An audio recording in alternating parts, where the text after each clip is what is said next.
Hello and welcome everybody. It might be morning for some, evening for others, and in those rare occasions, late night for the few. But yes, we are here for day 2 of this Calling All Heroes Major 2. I am Rich Rat alongside the great Got Moxie, and we had a doozy of a day yesterday, and I'm looking forward to get into another one today, my friend. We had a 5-map series, Rich. We got a 5-map series. Both of us were discussing as well a little bit before we went on broadcast today that hopefully that's not going to be the only 5-map series that Calling All Heroes Major 2 is going to get to see.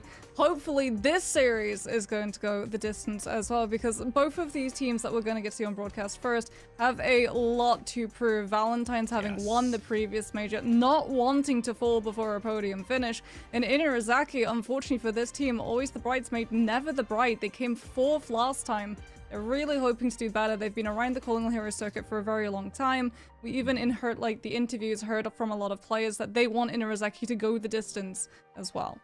Absolutely, and we can go through the format of how we got to this and looking at that calendar graphic. As I mentioned, it was Major 2 that we are presently working on, since we've already had Major 1 and Minor 1 conclude, and just only a little over a month ago, at the beginning of last month, it was the Minor 2. So those are the things that have, been able to conclude for now, as we're going to have that coming up. So again, as you can look at the schedule, there is a lot ahead of us. We've got Minor 2, we've got Minor 3, in both September and October, before leaning into December before the LCQ, which is going to be Major 3, and then the Champs. And again, they have so much to play for, because we do have that point system where you can see here specifically for the Major being 900 each, whereas with the Minors it was 450.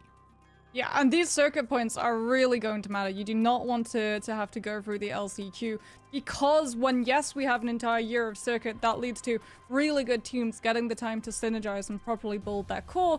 It also means that you're at the mercy of meta shifts and patch changes coming through, and you do not want to be on the tail end of having to go through an LCQ, potentially around a patch change time. That is just not the greatest, especially in case, meta swerves away from something that you've built your entire team around for the rest of the year. Absolutely. As we go even further into this, just looking at all of the changes, even today, yesterday into today, we got to see some of the champion, different selections. We had Orisa that was coming on board. We had some May that was kind of intertwined into the composition, which again, you and I had talked about the significance when it comes to pairing it with the Ramatra and those types of things. But, outside of, looking at just the compositions, we can also really look at what we've got for our viewer incentives as well, and what you're going to be getting for participating, enjoying, and indulging in this amazing broadcast for yesterday and today. You gotta get the sprays and you gotta get the skins, Mox. Yeah, I mean, you need to dig your way into the game with this Venture skin. They don't have a lot of skins in the game currently, so getting to see one this amazing this early is very lovely to see, and you can show your support to Calling All Heroes with both your player icons and the player banner. I have to say, this player banner, I use it fairly frequently. The only time that I'll ever swap it out is when I'm using the llamas and pajamas banner, because that is absolutely adorable. But make sure, as we talked about yesterday, that you have your account linked. It's not that you need to watch with a linked account, so that it can track your progress and it actually sends these drops to the correct account and Battle.net client. Absolutely. And again, with not only us giving away these amazing rewards for you tuning in, we can also talk about our amazing sponsor who has been part of this entire weekend event, which we are eternally grateful for. Some of you might have seen yesterday me attempt to try and hold up that massive case, which, like I said, is absolutely and utterly quiet, as it will be quieter than within the totality of the solar eclipse. I'm going to call back to that. But again, the players in this first and second place, even the third and fourth, are going to be able to get this wonderful equipment. And the quality is absolutely spectacular, in addition to, as the name states, being extremely quiet. The silent computing process through all of the activities that you do, whether it's gaming, whether it's content creating, or whether it's just trying to make sure that whoever you're living with doesn't get to hear your fans and other components. And again, that first place prize, Pure Rock 2 FX air coolers specifically that they get to use. And then in addition to the second place, which is going to be that Light Wings fan, with third and fourth also getting some fans as well. So tons of things here offered. We cannot thank them enough for providing this amazing equipment to these players who can further advance their competitive edge. I mean, you say you attempted to lift it. I would say you actually were pretty successful. So I did some squats. I did some squats after the broadcast yesterday, so we'll get. Should we do that now? I think we're going to. I'm sorry. We're going to derail a quick second. There we go. I made more space. Let's get it. Let's go. That's the whole thing. Right. Let's count with Rich. The whole thing. Can he do? How many can he do? One. Two. We'll be here for a while, fam. We're going to be here for a while. Whoa. So apparently it's not just quiet, it's very lightweight too, which is great news if you ever have to, move that PC around. Maybe you're redecorating your room. 100%. We all know the suffering and pain of having to lug a really heavy PC around and hope that we don't drop it and something goes, oh, that shouldn't have gone out of that. But no, it does look very easy as well to maneuver. And not only that, as Rich has said, incredibly quiet, which is very good news, both for the players and also for us as casters, because as you can see, we've had to resort to soundproofing methods. Poor Rich. Every single one of those panels is soundproofing foam. He has to soundproof his voice, but he will not have to soundproof his setup. And to be fair, the number of components in that thing for customization is kind of insane. I have a whole box that I have to go through to figure out what they all do and like a 30-page manual. So anything and everything that you can think of to make that thing function or look the way you want will definitely be happening. Because I'm going to have to figure out how to get all my stuff from here into that one. And then I'm going to do some photos with it. But that's at a later date because I'm not the tech savviest. So that'll look pretty later. But we can take a look at the bracket and what we've gotten into today. And again, yesterday we had such amazing performance. You and I got lucky and blessed with a 5-mapper. As you can see, this upper bracket specifically, where we do have Green FT being able to transition into the grand finals and awaiting to see who is going to be able to move up from that lower bracket to compete against them.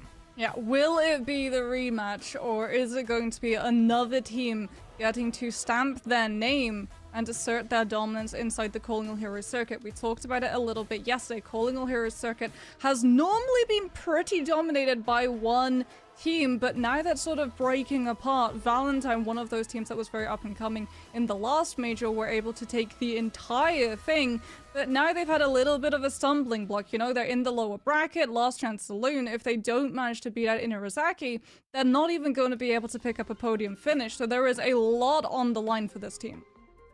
And again, one of those big things that we get to really focus on, we got to see a little bit more of Inarizaki yesterday, two attempts on the broadcast, and Valentine only once, but we still were able to get a great glimpse of what they're going to bring to the table. And some of the big things, at least we could talk about for Inarizaki being a little bit more predominant on the broadcast for competition yesterday, is someone like Persona that we keep looking into. And we can take a look at that roster and dive a little bit further into it before we then take a look at their counterpart, Valentine.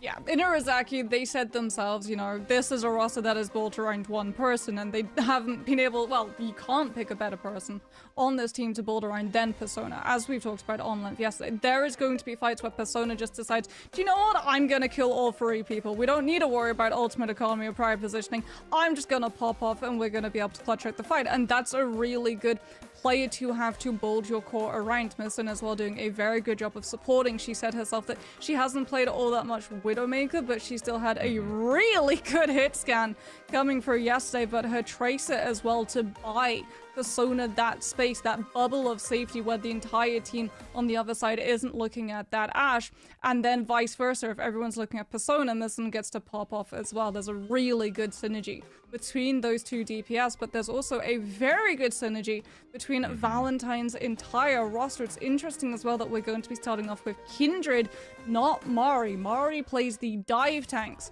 for Valentine, so I think we're probably going to see a little bit more brawl coming through from this team out of the gates.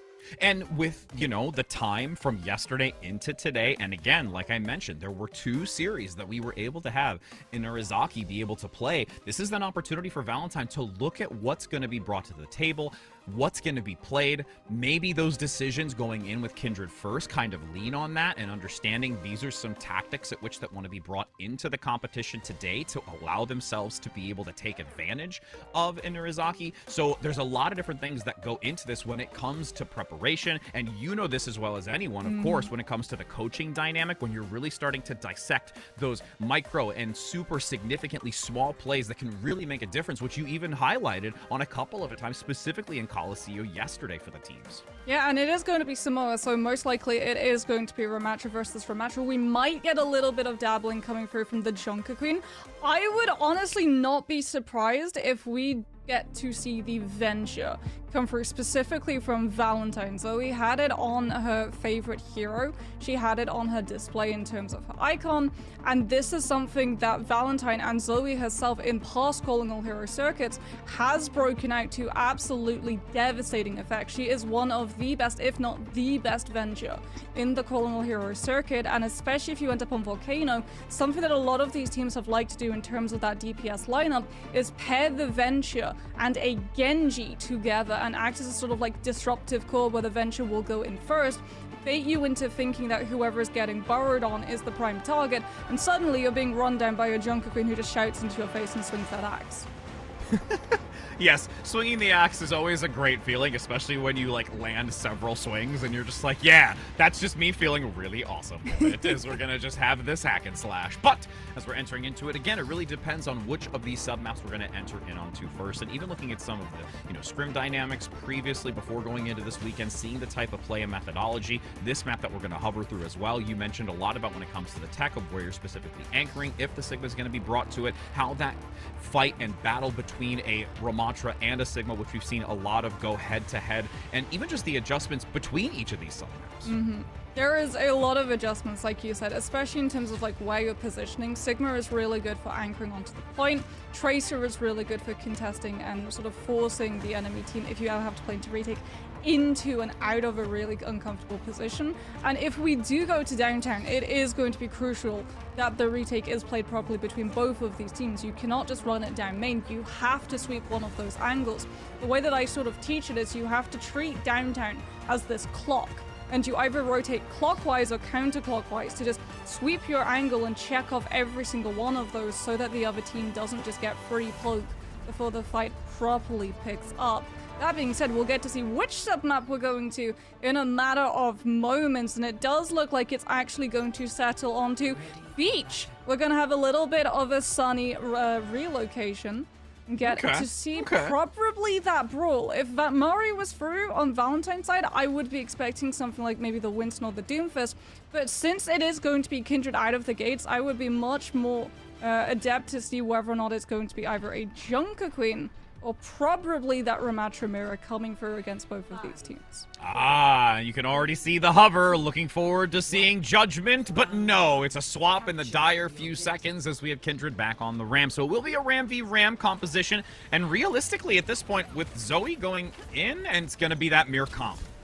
Yeah, it is just going to be a straight up mirror. Now it's going to be all about finding the angles and preparing for your Ashe. If you can find the dynamite over that Ramatra shield, you're going to have such an advantage in terms of chipping away, and you can already see Rizaki unfortunately not able to get into a position fast enough to stop Kuna from just reigning supreme over all of these angles and not even allowing them to walk outside of that building. And both teams being very respectful of the distance, but Valentine able to posture towards that position first on the control, keeping it contested for the moment. And Narazaki not quite yet dropping down below, as it's an ebb and flow from Valentine. Zoe going down is significant, but Regime as the support going to be really challenging, and Kuna even barely surviving as the Vortex dissipates on that backside. It's a really cat and mouse game right now, despite those couple of takedowns coming through. Yeah, but Kuna did get the better angle, getting to see into bridge and influence the fight of the Ramatra versus Ramatra, which is going to impact the cooldown cycles of both of these tanks. And you can actually see as a result, Valentine, yes, it was cat and mouse for a little bit. Ice is finally being caught, point finally unlocks. And Inarizaki now have to find a way to swing this into their favor. Maybe getting the Tracer is going to be the thing to do it, but unfortunately that amplification matrix that Krobos tried to use just makes him a little bit too vulnerable, and he's gonna go down. Yeah, and Norizaki having to be very aware that they need to look for a reset as a unit, as it's 22% and climbing. And realistically, with these 3 ultimates coming in, soon to be 4 from Valentine, they'll have a stack to work with to match up against and see how they can maybe get a couple early picks with these pulse bombs coming in. Oh, that is a mean stagger. That is Immortality Field used, however. Kindred was a little bit overzealous in terms of positioning. Zoe, however, is able to find her mirror, which means that Inarizaki cannot threaten point to pull Valentine's attention, and Kindred is going to be just looking dead at that building, waiting to stuff the angle with those dynamites. How the posture comes through, still holding double door for the moment. Underneath, you can already see contention down below with the Tracer play. Bob out into the middle, but the Ant Matrix active from AJMR. Immortality Field has to come through, quickly being able to eliminate Bob down below, contesting onto the point, 66%, and now the Annihilation comes in, but it's unfortunately too late. Well, their health is too low, and that will be a pushback again, and it's going to be final fight, but you need Santana to get back here quickly. Inarizaki do have Sound Barrier, but unfortunately, if Zoe manages to catch Misson, she gets traded, but that's still the damage done. No Tracer to keep the point contested. Inarizaki are going to have to push, but it's going to be with the last 10% remaining over to Valentine's side. They've got the better poke angle. They're going to be able to sit on those ultimates and wait for Inarizaki, and Misson's actually onto the Genji just to try and use deflect and jump on someone. Sound Barrier ready to be unleashed, just on the edge, so it gets everyone within its distance.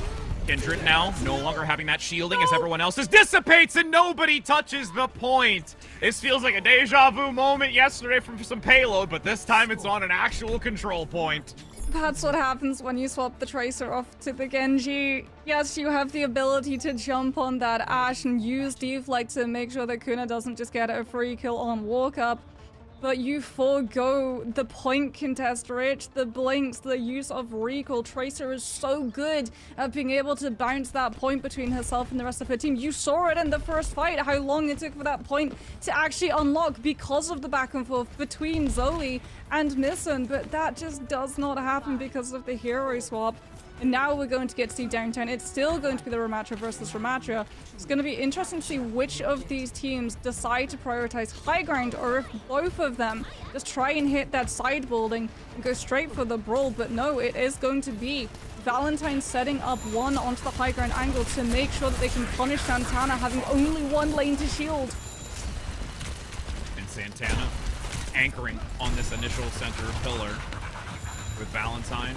Roading Kindred back and forth, keeping some visibility to the side, but Santana gets rid of one. The DPS is shrunk. Zoe with very little health and needs to be cautious as Santana continues to press forward, counteracting Kindred, and that's going to be Inarizaki being able to take this one first. Beautiful slow from Santana, just sets up that masterful hit. Kuna cannot coach gun out of the way because of the slow, and as a result, that Ashe is oh so vulnerable, especially since Ramatra requires so much support from that Baptiste. A lot of the time those resources get denied to the DPS, something that Inarizaki immediately took advantage of, and now this is why they're taking the high ground. Look at the amount of angles that they control. The Ramatra shield and Nemesis one can only go one way.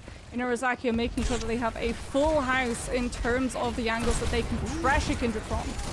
Persona getting a lot of really great shots across the center, finding very vulnerable targets on the opposing side. Almost gets Kuna, but no, the shot comes in and lands onto Persona, denying that harassment from the high ground, dropping to the lower segment.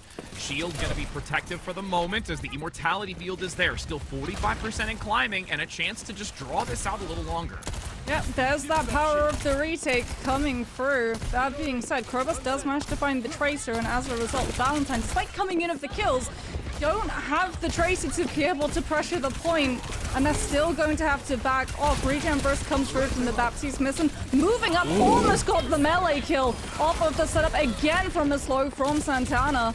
Has not used the pulse just yet, stays in the fight a little bit too long. Zoe's able to find the health pack before her, and as a result, things finally slip into the tide of Valentine.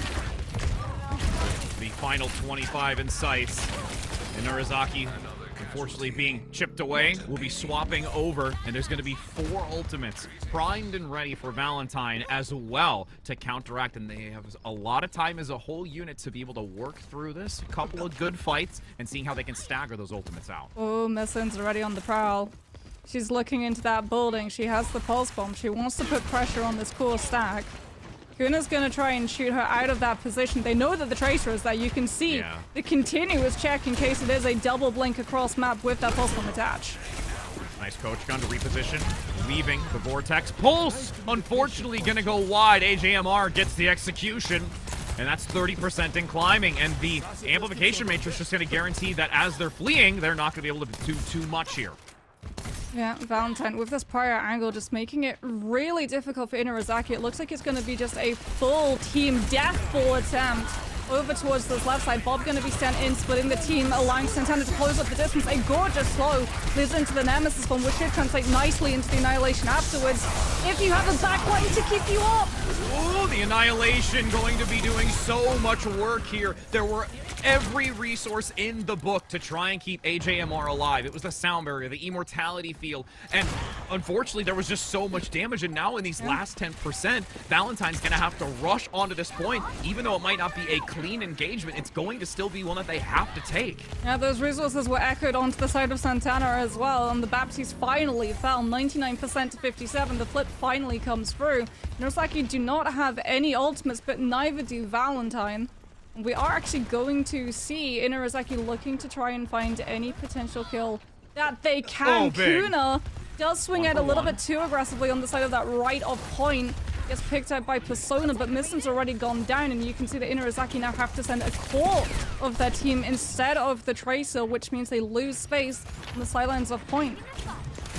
Zoe topping themselves up. To drop down, gets the elimination, the melee onto Persona. So now the damage has suffered ever so slightly here for Inarizaki, who in this desperate moment have to try and take this to a third round.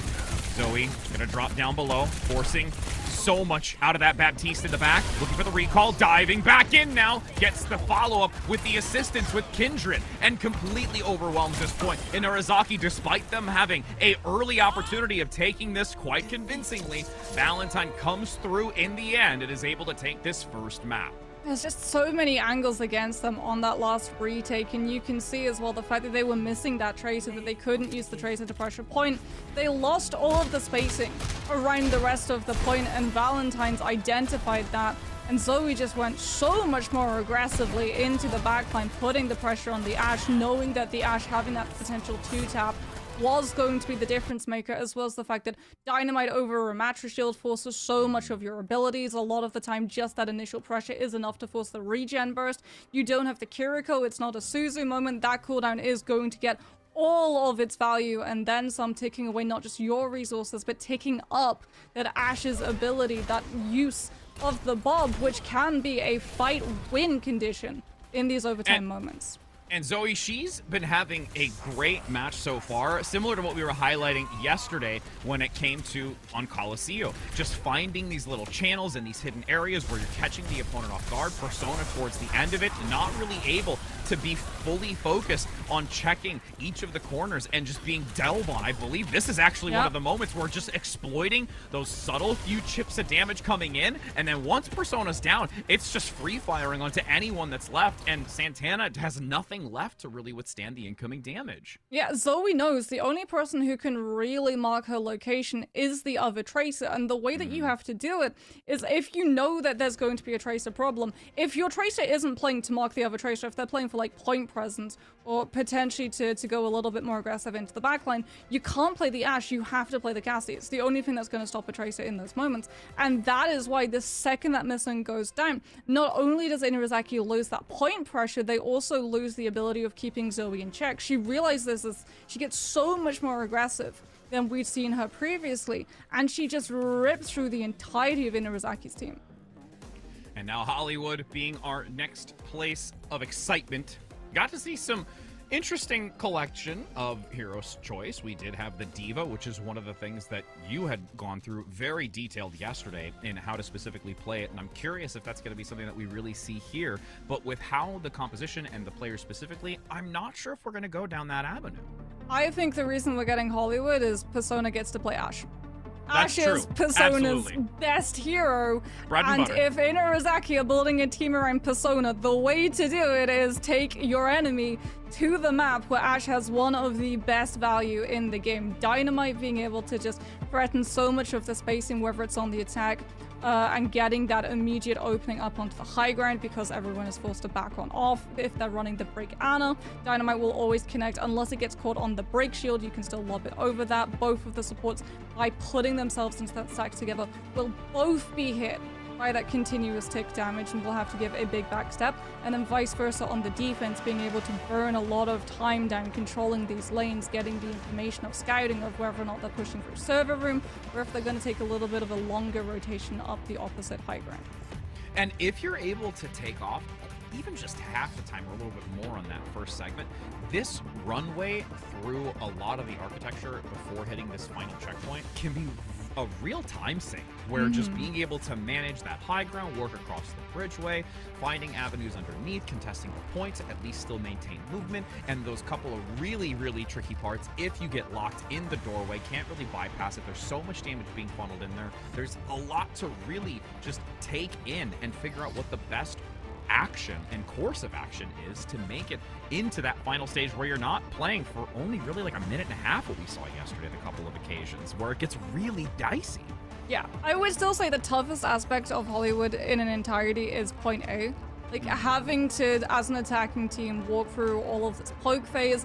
If you try and go aggressive with the dive yourself, you know that you're probably going to be trading backlines, and that's sort of the way that you have to look at it. You want the defense to be a little bit over-aggressive in the terms of how they play, because the attacking team getting that backline trade does get more value. If the defense loses any aspect of their backline, they have to take a huge step backwards, and a lot of the time you can just buy yourself 1/3 of the point off of those kinds of plays. However, the second that ultimates start coming into aspects, if the defense is smart and are restrained enough, a lot of the time it's an uphill battle and a mountain that attacking teams just can't quite manage to navigate. There is so much pressure on them to survive the walk up from those chokes into the open space of point that they're taking all of the poke damage coming through, whether it's a crossfire of an Ashe and a Tracer, potentially it's a crossfire of an Ashe and an Echo. A lot of the time you're resigned to the fact that in these rotations, you're probably going to be losing one player at least. And for those wondering why we've not yet gone into this, as we've given such an elaborate description of each one of these checkpoints, which we've seen to great length, it is one of the players having to restart their PC for the moment, again, making sure that everyone is locked in and ready to go so that we have no concerns, as this, as we mentioned at the top of the broadcast, is that lower bracket. Everything to fight for here, and want to make sure that everyone is firing on all cylinders. And going into it, I agree with you that the fact that this is still such a challenging position as we're panning through it, and we saw yesterday too, where there's a lot of this attempt to rotate to that back right-hand side, seeing how there can be an easy methodology between either catching someone off guard or getting a clean pincer maneuver from entering on two positions, or even just trying to take a full dive up to that high ground. Winston was a couple of opportunities I saw. There's also some great denial when it came to some moves or repositions and denying that entry. So things can be really challenging for that tank as well. And even just also the dynamic of, if like we saw D.Va, like how that also contributed. That, because you've mentioned so much about how the way that D.Va plays in comparison, you have to just understand the methodology behind it for it to actually gain value. Yeah, I mean, D.Va is going to go second. The way that she's going to do it is she's going to wait for the Winston to make a move, and she's either going to peel the player who's getting dove on, or she's just going to fully pass the Winston and dive on that tank's backline. And that is something that's really problematic for Hollywood, because one of these rotations that attacking teams have to make, if you think about how point A is laid out, right? On attacking team, we're panning through it here. You've got the main road. It splits off onto, you can either go right into server room and try and sweep through the high ground, cutting around the opening into B. But normally the teams will either hit high ground and stay onto main, or they'll take that left staircase and try and enter into the high ground that we're now just panning past, the opposite 1-2 cafe. And that is the normal rotation, which can work out incredibly well. However, what D.Va can do is she can boost from main road on the low ground past the Winston into the staircase, and she actually body blocks the Winston a lot of the time, so that the boosted damage plus the melee that doesn't end the animation, which means that you can get even more damage as the D.Va exits into the actual engagement and takes the fight itself, combined with the rocket boosters, just absolutely melts the backline almost instantaneously. And if you're running the Brig and the Ana relies on anti-nade and sleep dart, two things that can be defense matrix. Brig relies on peeling for the Ana with the whip shot, which is incredibly effective for the Winston at stopping the jump pack. Not so effective at stopping the boosters. It doesn't actually stop the boosters even if the whip shot connects, so all you're going to get is a little bit of a stutter for half a second before D.Va is just immediately pouncing on your backline. And we've seen that at great length when it comes to the Winston, and I guarantee you that all those out there have felt it many occasions. Yes. I know whenever I try and play my Winston, and I'm like, hey friends, I'm gonna come into this fight, and then all of a sudden it's like, oh, nope, denied, and I'm just like a fish out of water saying, all right, well, this is gonna go really poorly in the next few seconds.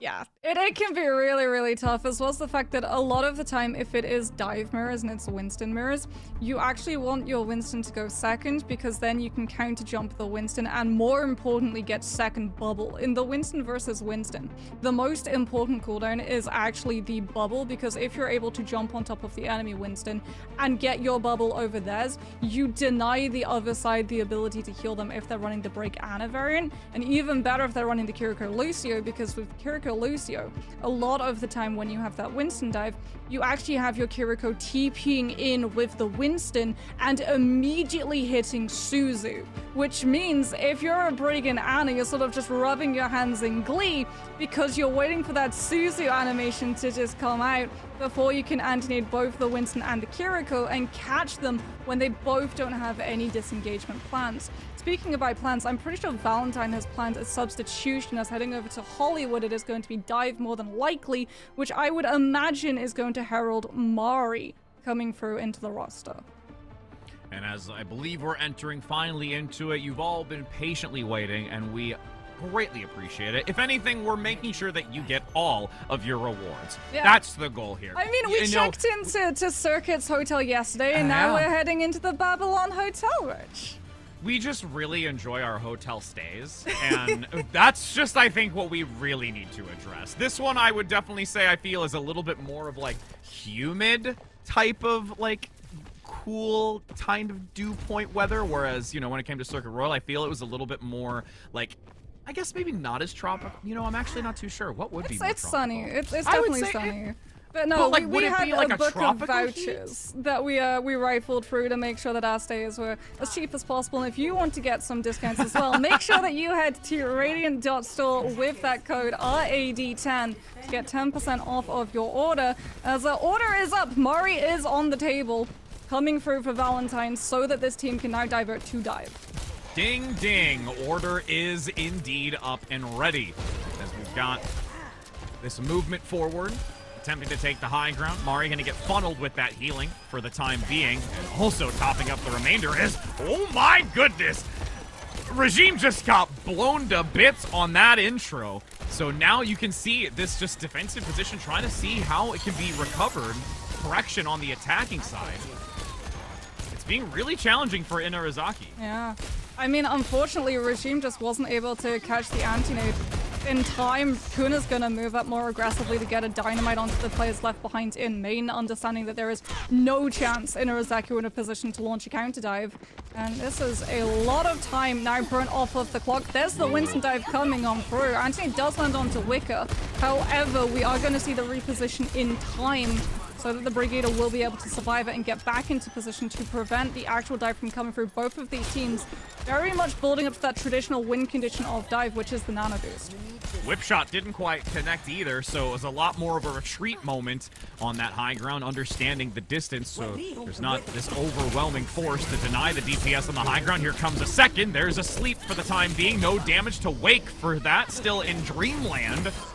As this rotation underneath is going to be clean, though, from Inarizaki, and will be able to take this point quite convincingly with only a real short amount of time off the clock. Old school dive, textbook old school dive. Wait until the nano boost is up, then send your tracer in for the pinch. Everyone's looking at those two things, and as a result, no one is looking at the Ash, which melts your entire team quite literally with the dynamite. We are going to see Valentine be able to launch a counter contest, though, as they do have their own nano boost, which they've saved. Gorgeous sleep that comes out from AJMR as well to stop Santana before that Primal can come through and run havoc into this backline.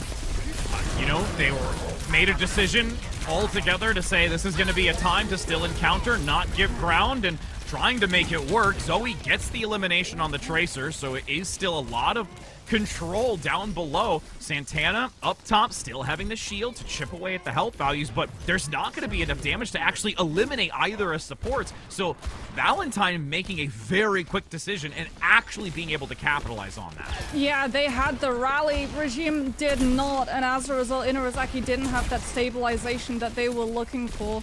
Ari still got that Primal Rage as well, so she can go in deep, even out of line of sight of her backline, to make sure that Inarizaki just can't move out of main.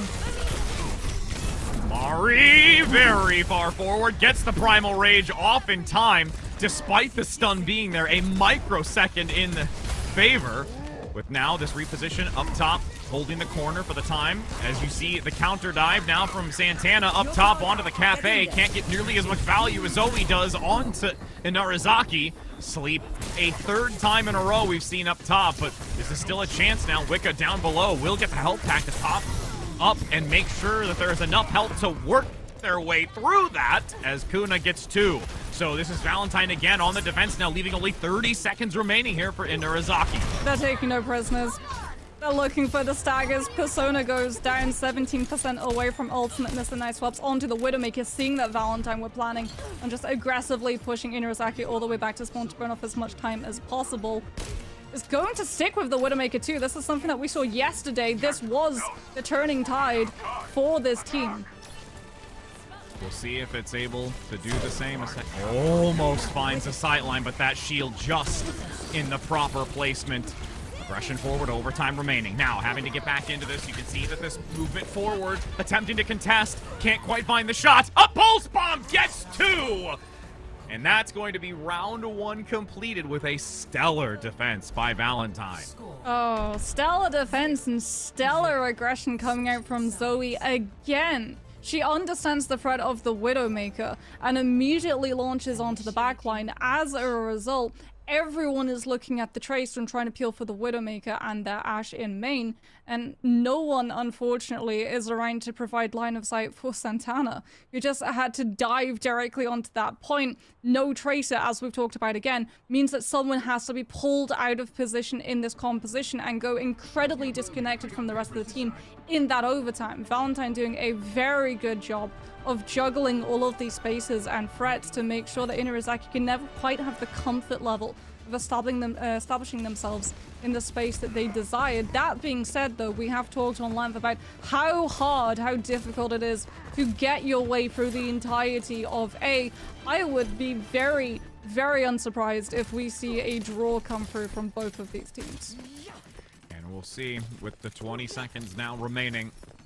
Inarizaki do not want this to escape their grasp to make it a 1-to-1 map score, as it's going to be Valentine again, having the chance to be able to take the lead and the advantage, with Kuna most likely just going to be going for that initial shot, as we see typically, before swapping over. Anyone going to be in the waking scope? No, it's going to be the Ashe.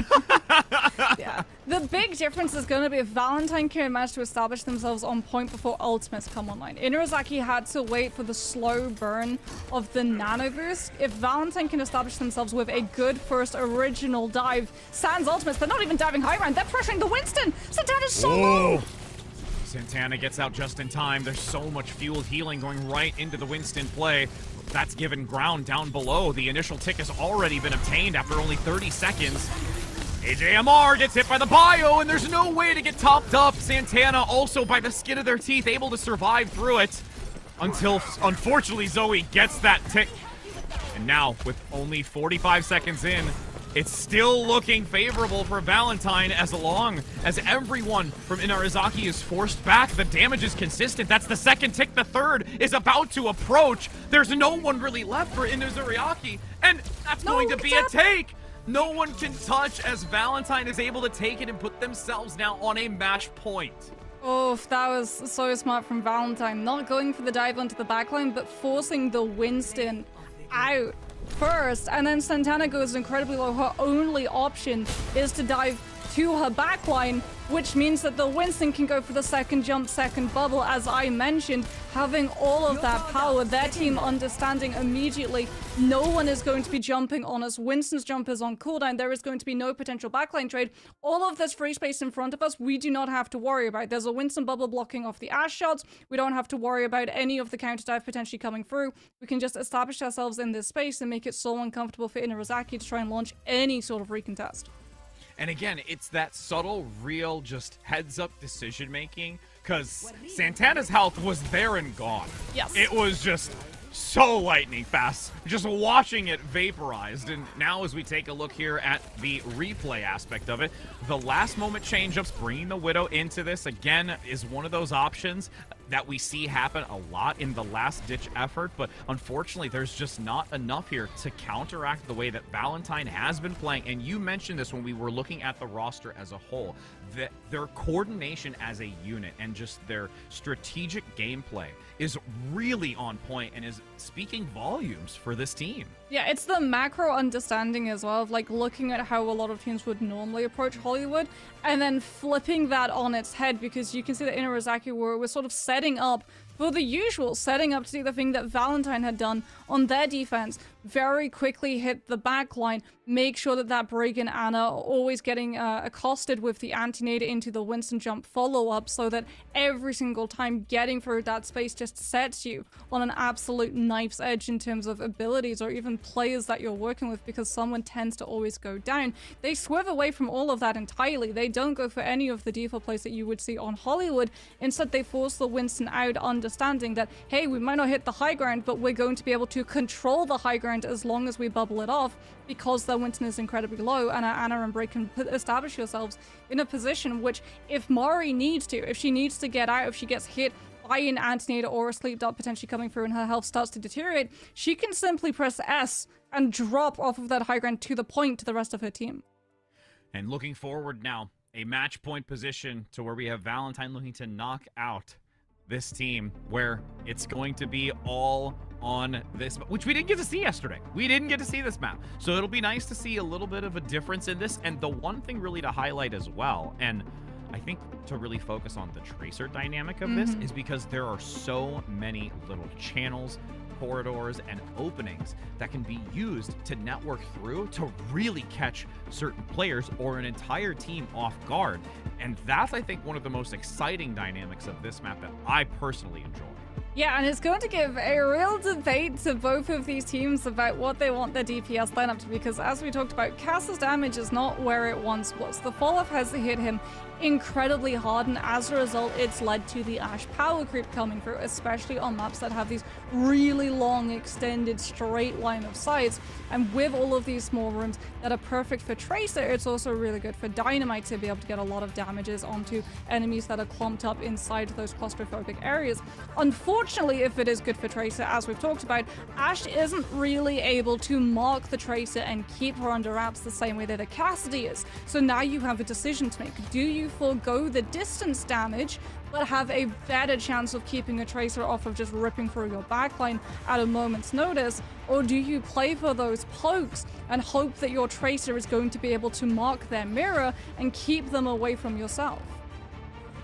And we'll be able to see how that's going to happen, and Persona's going to have a lot on the shoulders in seeing what can be played. And curious if maybe Persona will take a different avenue. I still think that the Ashe is necessary, and I think it's going to be the best value here, but it's just the methodology behind playing the Ashe and being able to have that heads-up just awareness, and also just the communication from the team to be able to help give assistance in addition.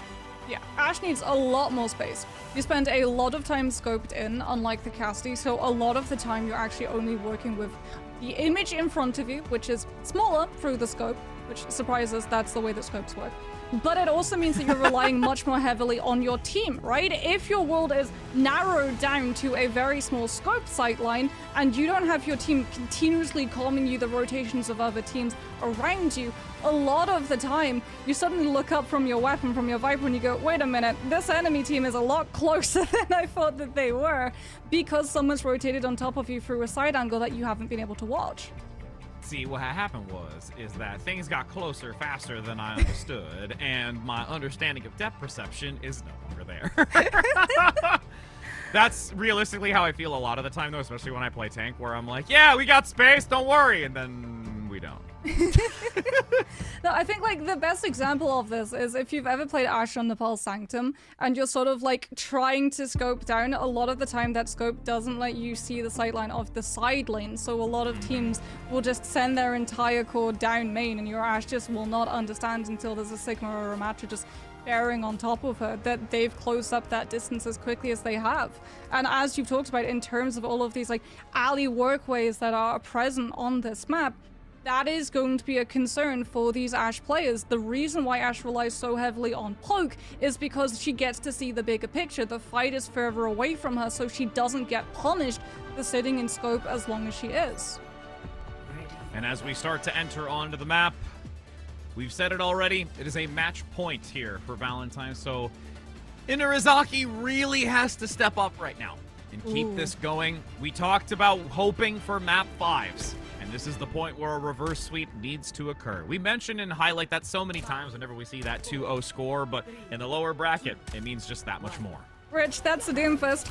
I know, I was waiting to see if it was going to stay locked in. That's a Doomfist, that's an illy. Okay, so Valentine are going for massive amounts of poke. It'll be interesting to see whether or not Wicket actually stacks with Kuna. But I'm more concerned about Inarizaki. They've seen that Mari is staying in. That signals that it is going to be a Doomfist or a Winston dive. As a result, it has to be the Kiriko Lucio.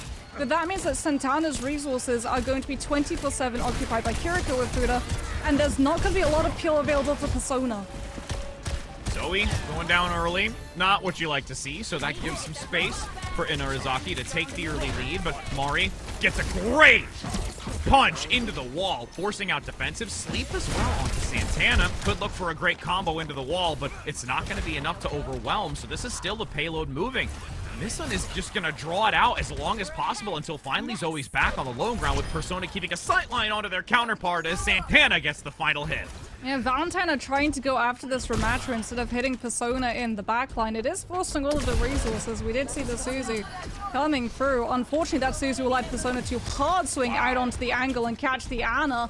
And Inarizaki just keeping this momentum moving. The Tracer is not necessary for these kills coming through. As a result, Misen is always getting to just prioritize pushing this payload. And Inarizaki are almost picking up first checkpoint within 2 fights.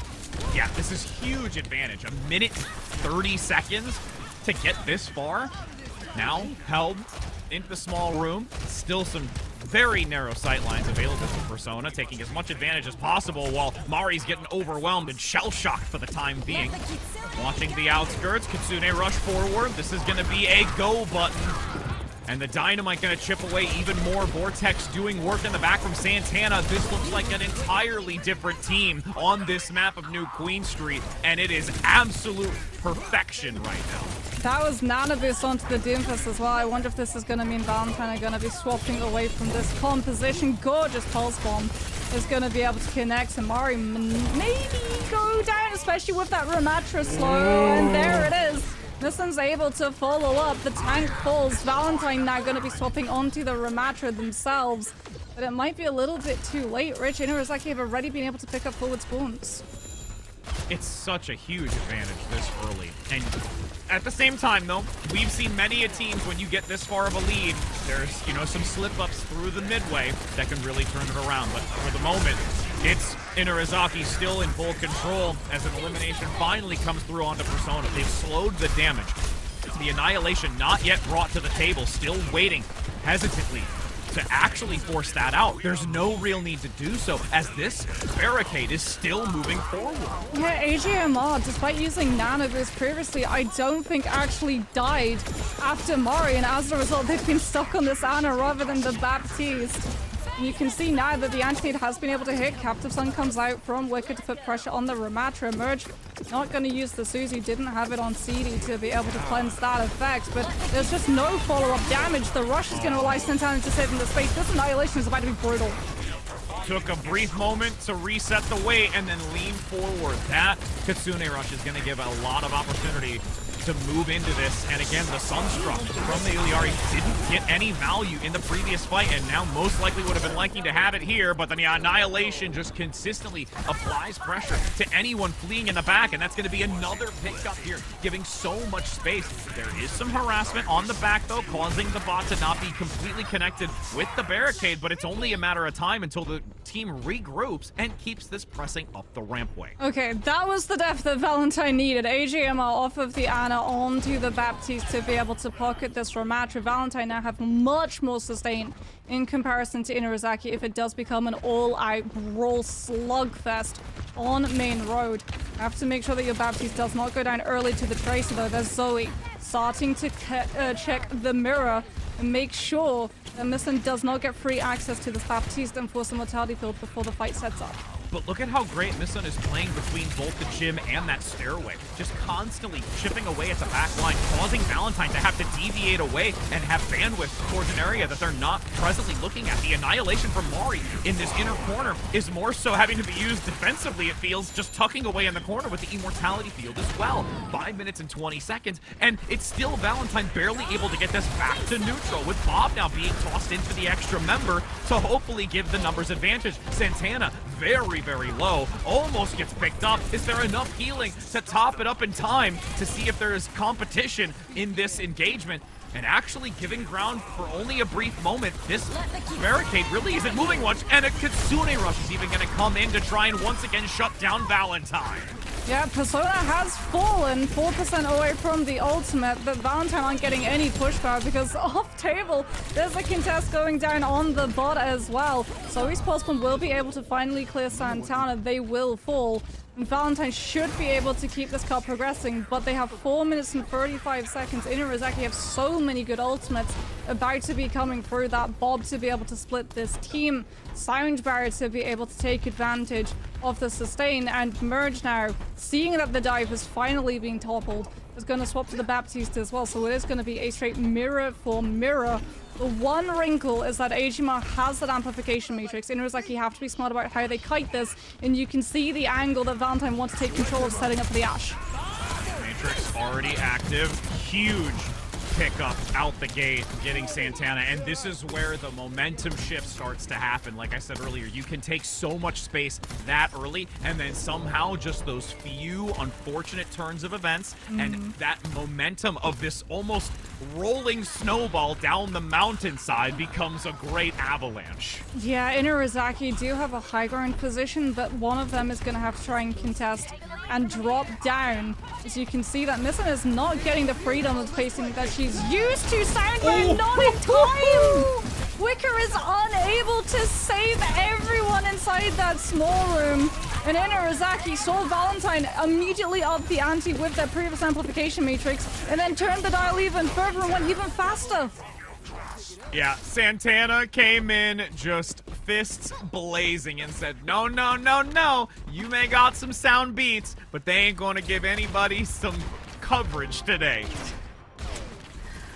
Oh, that's so unfortunate for Valentine, because now they've lost all of the momentum that they had previously. Mari does have her Annihilation, but Santana does, as well as Regine getting the Sound Barrier to provide the sustain necessary for Inurazaki to sit in both of those Ranalds and blitz Mari down, as opposed to Valentine, who are just going to have to kite it out and give up even more space.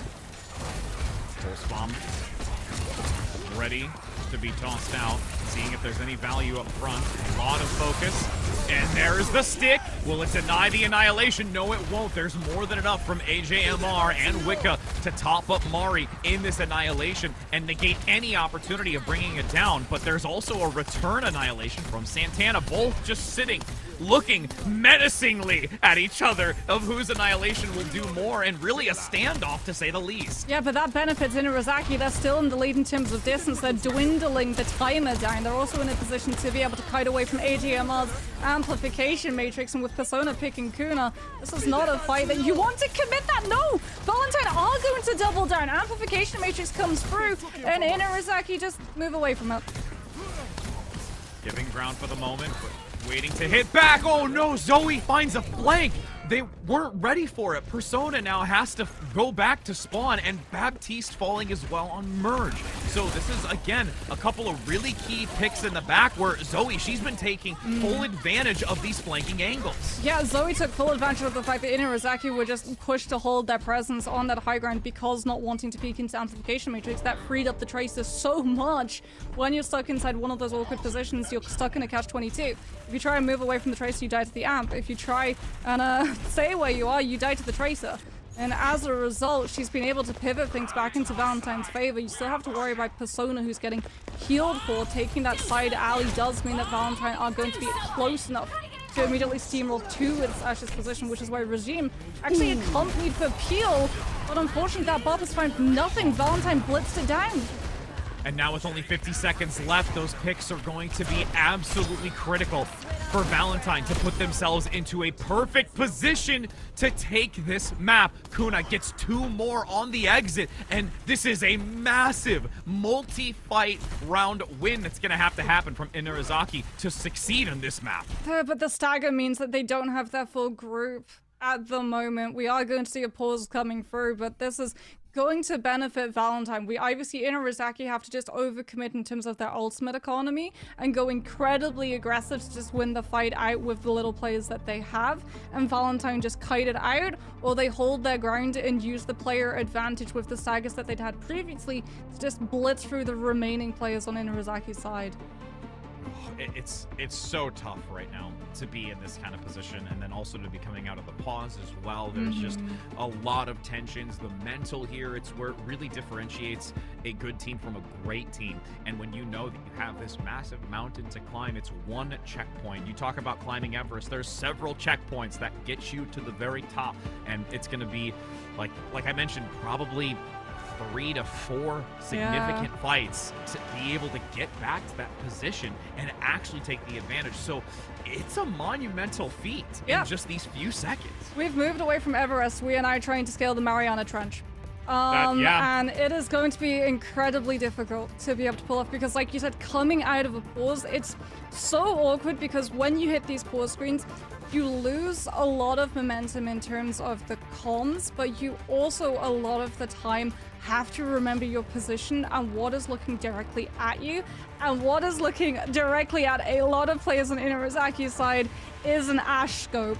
So they have to be incredibly careful that when we do come out of this pause, no one immediately gets too tapped by that Ash, especially since your Tracer has Pulse Bomb. But I'm not sure if Missin is going to be trying to connect it. We know that there's going to be a lot of defensive cooldowns on the side of Valentine still active, and that's something else that Inarizaki have to keep constant track of inside this pause. I guarantee you they are going to be counting down the seconds, trying to remember how many seconds has it been since Immortality Field, how many seconds has it been since Dynamite, is it safe to take this fight, or do we have to force these cooldowns again? All right, so this is where we talked a little bit about it. Actually, we're going to get right back in. I'll have to save that question for later, as we're going to be getting with the 30 seconds now. Again, only about 16 meters more has been obtained. Kuna gets an elimination onto Regime. A stick lobbed into the back and actually finds Kuna. So now, a DPS, a lot of it, outside of Zoe, has been brought down. So this is a chance with a spawn advantage here for Inarizaki, but with a pickup onto Merge, there's no healing. The staggers are starting to continue to ensue as it enters into the overtime. It's at least going to be Missin getting that overtime proc. So now a bit of ground has been given by Valentine. 1 checkpoint reached, but still many ahead. Yeah, but Valentine are just giving space temporarily. It's still going to be Dynamite coming through from pressure on Staircase. They've got the ultimate economy. Inarizaki are going to have to try and get around this corner to use Amplification Matrix and influence the rest of the fight. Otherwise, Valentine is just going to kite until the ultimates have been burned out and they can just cash out. Zoe in the back, getting the picks and the execution onto Merge. The annihilation now from Mari, able to completely force back anyone from this bot. And it's only Santana up front. Pulse does get the stick. There is nothing left to be able to counteract against it. It was a worthy effort, but Valentine, for the first series of the day, comes out hot and ready to move and climb up to compete against those top upper players. Zoe, absolute MVP. She knew the win condition was kill the Baptiste.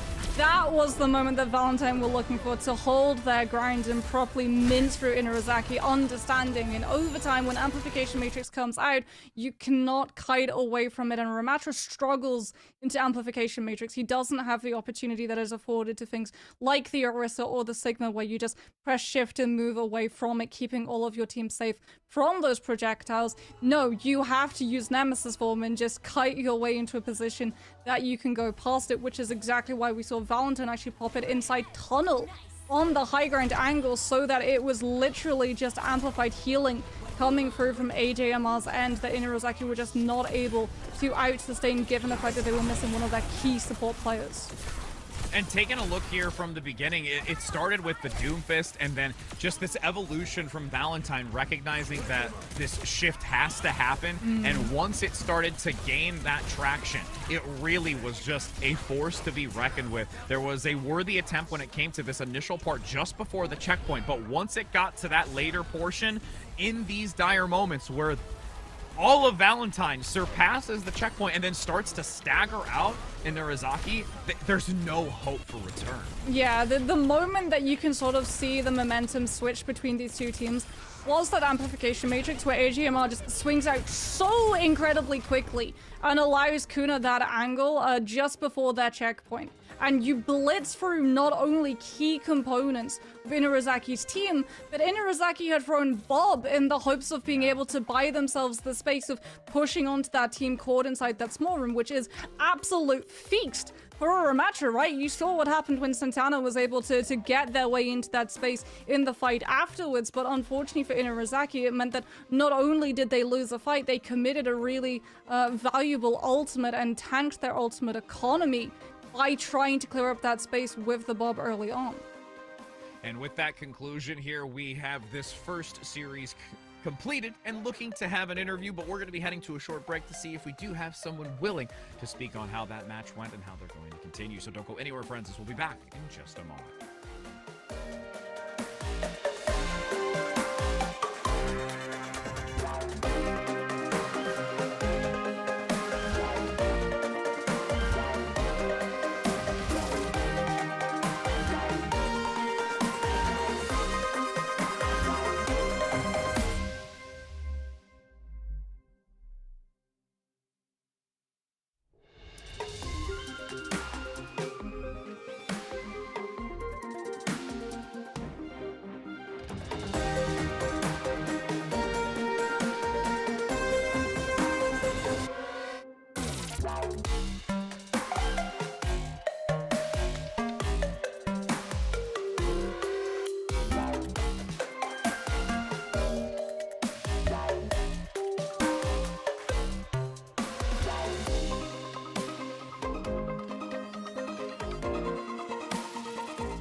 Welcome back, my friends. We're here. We're excited and ready to continue on. It might have been a 3-0 and maybe not as lengthy as we would have hoped, but it was still tons of fun. And, you know, talking about, you know, a lot of the information, what we saw, some change-ups at the end of it, I think ultimately what we've seen so far today is a great way to start for Valentine to continue working through this bracket. Yeah, it feels like they've got their mojo back.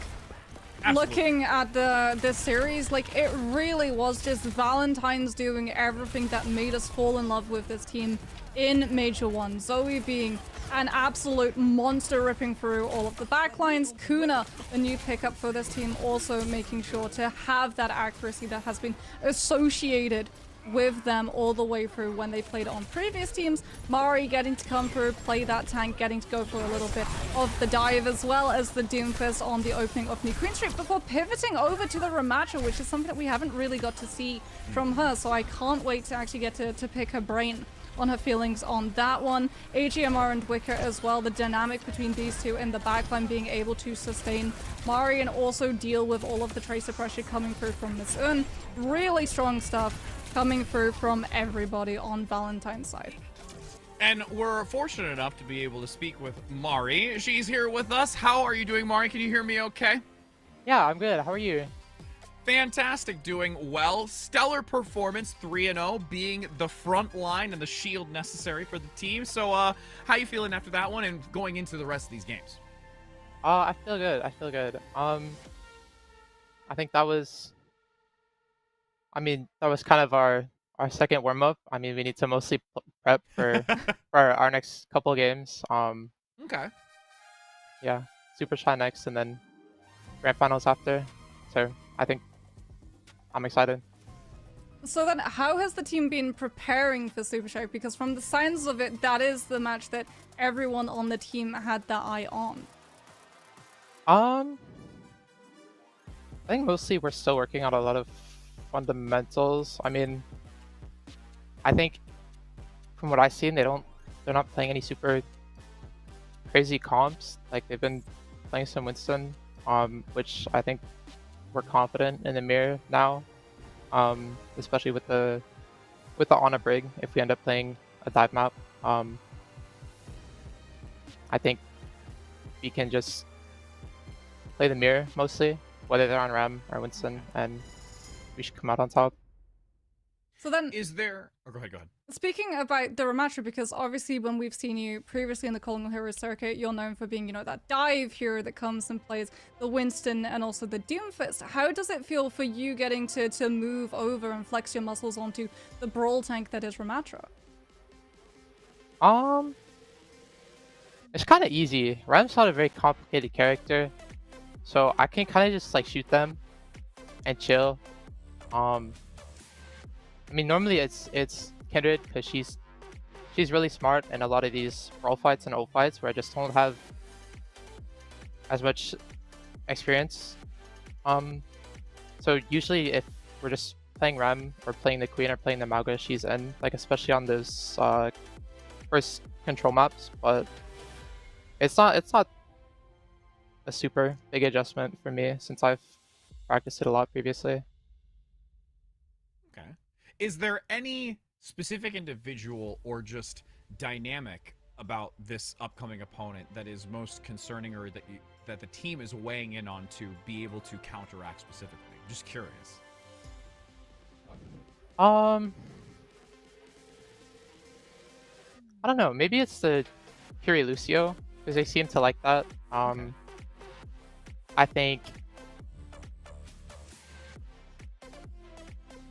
I think our Ana Brig, if we end up in the dive mirror, I think our Ana Brig is better. But if we end up playing into their Curie Lucio, we just need to not get overwhelmed or on our comp or take the mirror, and Okay. should be looking good.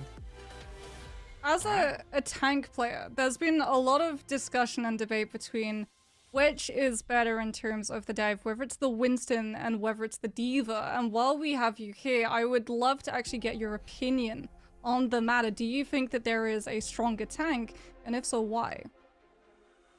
I think in a straight dive mirror, I think Winston is going to be stronger 99% of the time. just because he has bubble. And that can do so much for your backline and do so much for splitting enemy attention. When D.Va just is more one-dimensional, like easier to spam out, easier to punish, isn't as good as going for hard dives. D.Va's kind of like in the middle, where you want to do one thing, you want to do this thing, but you can't really do it all at once. Winston can kind of just do everything if you play it right. Okay. Well, again, just really, really interested on the take. I know Moxie and I have talked to great length about those different dynamics and, you know, discussing the details, especially from a coaching's perspective, and now getting to hear it from a player's perspective. And we do greatly appreciate your time to chit-chat with us, but I know there's many more games ahead of us, so we greatly appreciate your time and looking forward to seeing how the games continue to unfold. Yep. Alrighty, awesome. Well, so now we can take a look forward as we're going to be seeing Valentine moving forward and going up against this opponent who we have long been waiting for to see. Again, the one that many have been talking about to compete against. And Moxie, I think that one's going to be a good one. I hope that this is a 5-map series. I'm not going to lie. I would be disappointed if we didn't have a 5-map series at least once today, and I feel it is going to be that potential one, especially because this is where we're going to be seeing a lot of swapping coming through. We got a little bit of it in that previous series where a lot of these teams were playing and then coming out with one composition, ending on another one entirely. And as we've talked about before, like, the meta is in a very good place because it accommodates for all of these swaps to come through and be just as viable, but for entirely different reasons. Absolutely, and before we get to head to a short break to get that match underway, we have to talk about something that's very, very important. You know, we talked about it yesterday. You even touched on it a little bit earlier, snuck it in when it came to Hollywood for that discount. As you can see right there, that QR code that will bring you straight directly to the amazing Calling All Heroes merch, where again, the special discounts are live for a limited time. Use code RAID10. RAID10 for 10% off your first purchase. So that's why you got to get a ton of things all at once. Make sure you get that 10% across the board for all the merch that you want to get. Maybe gift it to even your friends as well. I would. just all of them. I'm gonna buy that cat t-shirt in multiple colors, Rich. I checked the website out this morning, and you can order them in different colors, not just the ones showing. So I was like, oh, I'm gonna color match and coordinate this color with this and this color with this. Like, I'm gonna be that all day, just playing pick and mix with my outfits. I cannot wait. Either that, or we were talking about the gym a little bit and being just like, yeah, you can get one of those, like a gym workout, like crop top, or like just be like, yeah. That looks so comfortable for after a gym workout where you just like want to bundle up in something warm on the walk home. That would be perfect. It would be amazing. And again, for us, as we said, making sure that we now go to a break to give the players time, but also give you time to go to that link, to go to the website, purchase some great merch. So don't go anywhere, friends, because we'll be back in just a moment with some more Overwatch fun.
Hi friends, we're back. Super excited. It's match 2 and we're putting it into the universe. There's gonna be a map 5. I swear we're doing it now. We're manifesting it. It's happening. Hi friends, welcome.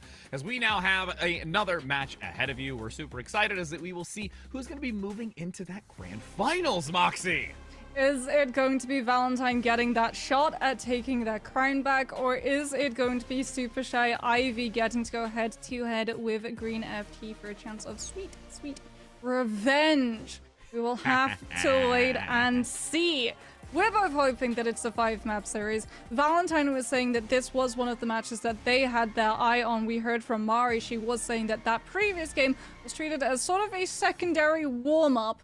So it'll be interesting to see the gloves off between both of these teams. Yep, gonna go blow for blow right now. Super Shy Ivy has been waiting in the wings, though, making sure that they are prepared to compete against this and having the opportunity of being a spectator. So I guarantee you that this team is ready to go. And with what we've talked about already, we get to take a look at the rosters as well for the brief moment and talk a little bit about what we got to see previously from Super Shy Ivy. And again, names that we talked at great length and being able to see quite a great performance from them as well. Yeah, a lot of representation from the previous tier 2 scene of contenders, Hitori and HK being two names that immediately stand out.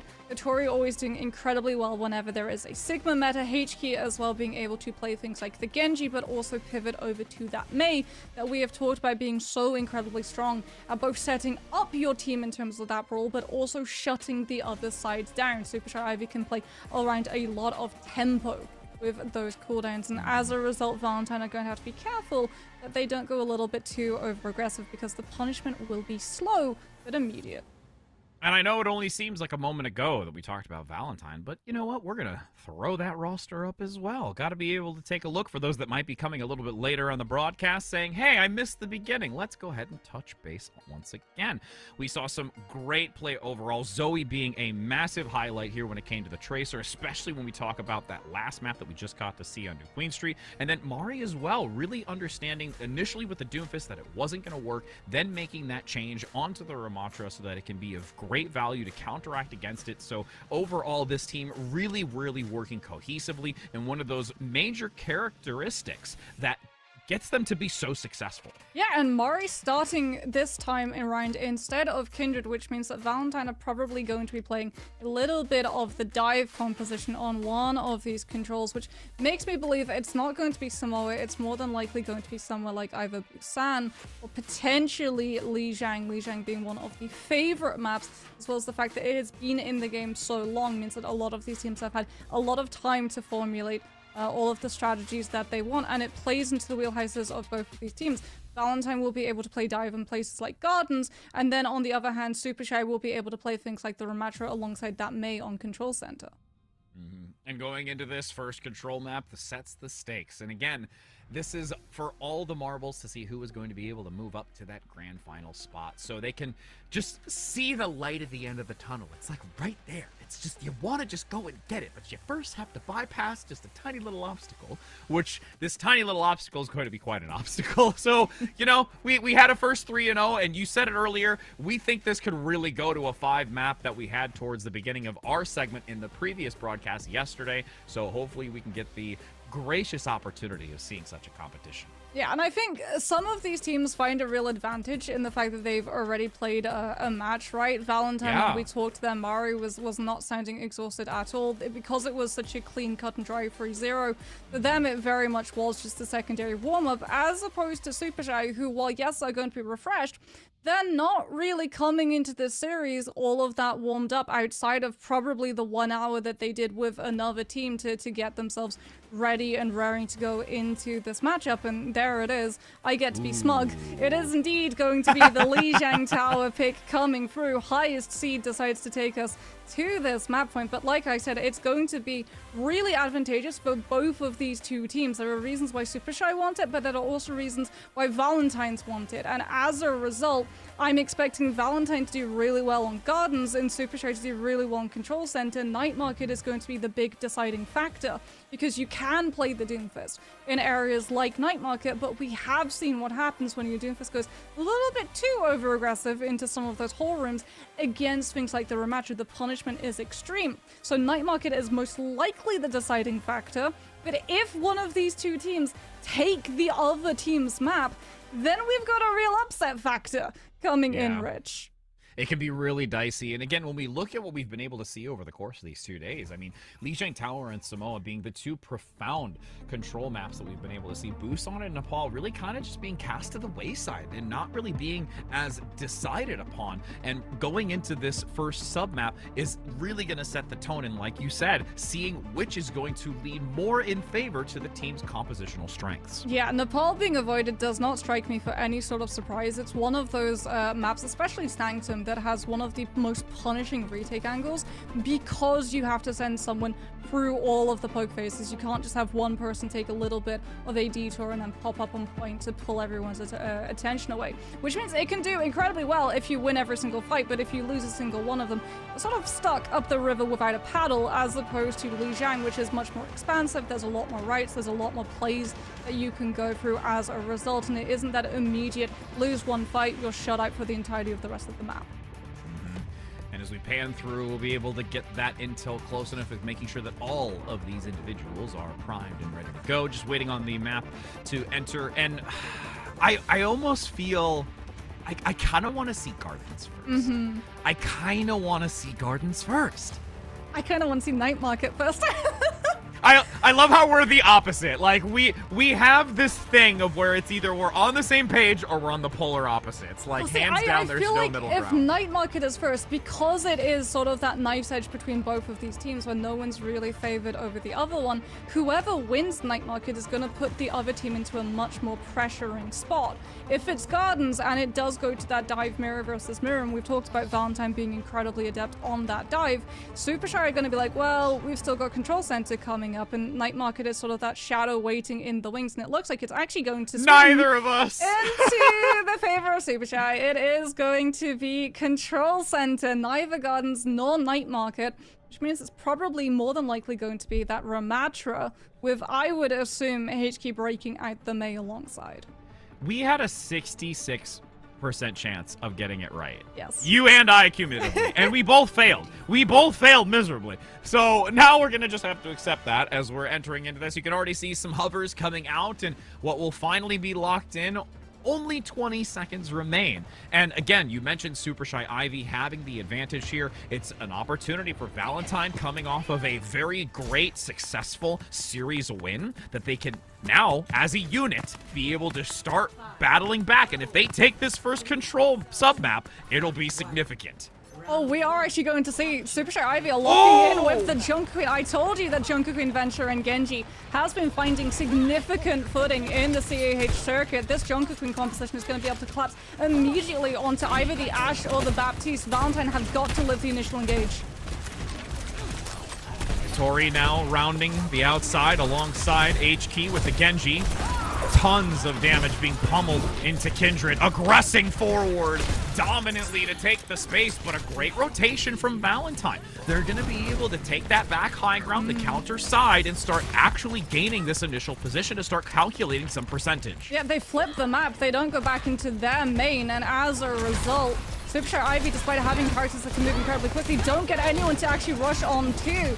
Kuna doing a very good job of increasing the distance and keeping the pressure up onto this Junker Queen every single rotation away. Unfortunately, the Tracer does fall Zoe down, means that Valentine are going to have to step up to the plate and try and stop Super Shy Ivy from just holding on to this point as Kuna gets caught between the Venture away from team and goes down.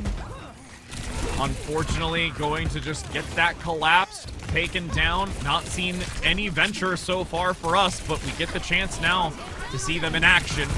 With this 38% inclining, Hattori gets a great carb onto AJMR, but this is still just staggered out. Even if it doesn't continue to favor Valentine, it is accumulated percent, making this more challenging as Super Shy finally gets it in their favor. Hattori almost has that Rampage online, but Wicked 2 has the sound barrier to be able to stop it in its tracks. Super Shy Ivy have got the point, but unfortunately they're not going to be able to anchor onto it as Valentine just establish themselves and decide that this is their setup, their amplification matrix, their point. Oh, going right in to that Kitsune rush. A great rampage lands onto 3. Kuna goes down. The Bob at least gives some value on that front position, and the Annihilation comes in very late to force back anyone and gives this swap over to Valentine. And even as you can see, Zoe on that stairway, holding a distant position to maybe find an avenue to dive into this, but has to force the recall. Realistically now, Super Shy has to abandon ship in this, and they can't overcommit to it. Yeah, Kindred just forces all of Super Shy Ivy's players back into their main, then Zoe with that angle can just pinch into the back line. Gorgeous dynamite puts the pressure in, but here comes HK. It's W for the Genji. Does find Immortality Field as well as the Lucio, but that is more than enough momentum. Gets the dash through onto Zoe as well as potentially, are we going to see the emote? No. We all were ready for it. We know that it happened in spirit. Let's be real. It was in the mind. We saw like the setup of waiting and pulling up the hero remote menu as well. As you can see, Wisp goes for an incredibly aggressive tectonic shot into the backline to keep Valentine just stuck in this choke for as long as possible. I mean, it's a great tech to use to buy some percentage, force back the team. If there was an elimination, it would have been even better. But Zoe, on this hidden backside, now has been seen. Playing very cautiously, not to overcommit and get caught out in this. Harassing onto the point. Decent amount of damage into H-Key. Is surviving with the deflect, and Scuff comes in for the pickup. But Valentine now back on the front. Kindred plays forward, gets scuffed, so now it's only going to be Velvet who is having to hold on to this. That is not going to be enough throughput healing for Hitori to stay alive despite the rampage being here. And now Valentine will be able to force the last few off this point and swap it back. Oh, Valentine are going to be able to set up into a position. Cognizant of the rampage coming through in the recontest as well. Kuna is going to be stabbing themselves surely onto that high ground shelf above the point. And Super Shy Ivy do have the ultimates to brute force their way through choke, but Valentine have a wealth of ultimates, almost all 5 of them, to just sustain through. Kitsune rush to be active. As the Ant Matrix in the back, you can see funneling damage, but no one out really in the open. Zoe gets the pickup onto Wisp, and everything comes crashing down. The ultimate's active, rampage across the backside. It gets both Zoe and Kindred, but there's no real follow-up. The damage after that purple is just completely vanished, is easily topped up. Kindred holding the line up front. Now Hitori in the back. It's all going to be onto H-Key with this blade coming back into it, but Hitori is down. Nobody touches, and that's going to be Valentine taking sub-map 1. It's just that sustain. Even with Rampage coming through, even lacking the Kiriko, the fact of the matter is that there is just so much sustain on the side of the rematcher with the Baptiste, as well as Kindred just getting to sit in Annihilation. So even if Super Shy Ivy did have additional follow-up damage in the form of either Genji or Tracer, they both have to commit into the rematcher ultimate, which in turn elongates it. So unfortunately, they have neither the damage to be able to burn the rematcher, nor the presence of being able to go past the ram onto the backline, because then they have to give a point in an overtime situation. It is, however, going to be now Gardens, the map that you wanted to see most of all. Are we going to see any deterioration from these compositions? Yes, there's the dive coming through from Super Shy Ivy. Valentine, though, going to be sticking to the ram. Wicca moving very far forward, looks for a boop, can't quite get the knockoff for the moment. Super Shy will look to try and hold that corner and not overextend. Activation in only a few seconds with Wisp in the back getting capitalized on. Has to flee for the moment. The Immortality Field has even been expended by Valentine. So their resources low, but still get a pickup. Hitori is gone. And this is going to be still heavily in favor until we see a couple of takedowns come through. With AJMR down, Wicca's the only one that can keep this team mobile and topped up, but still managed to take it.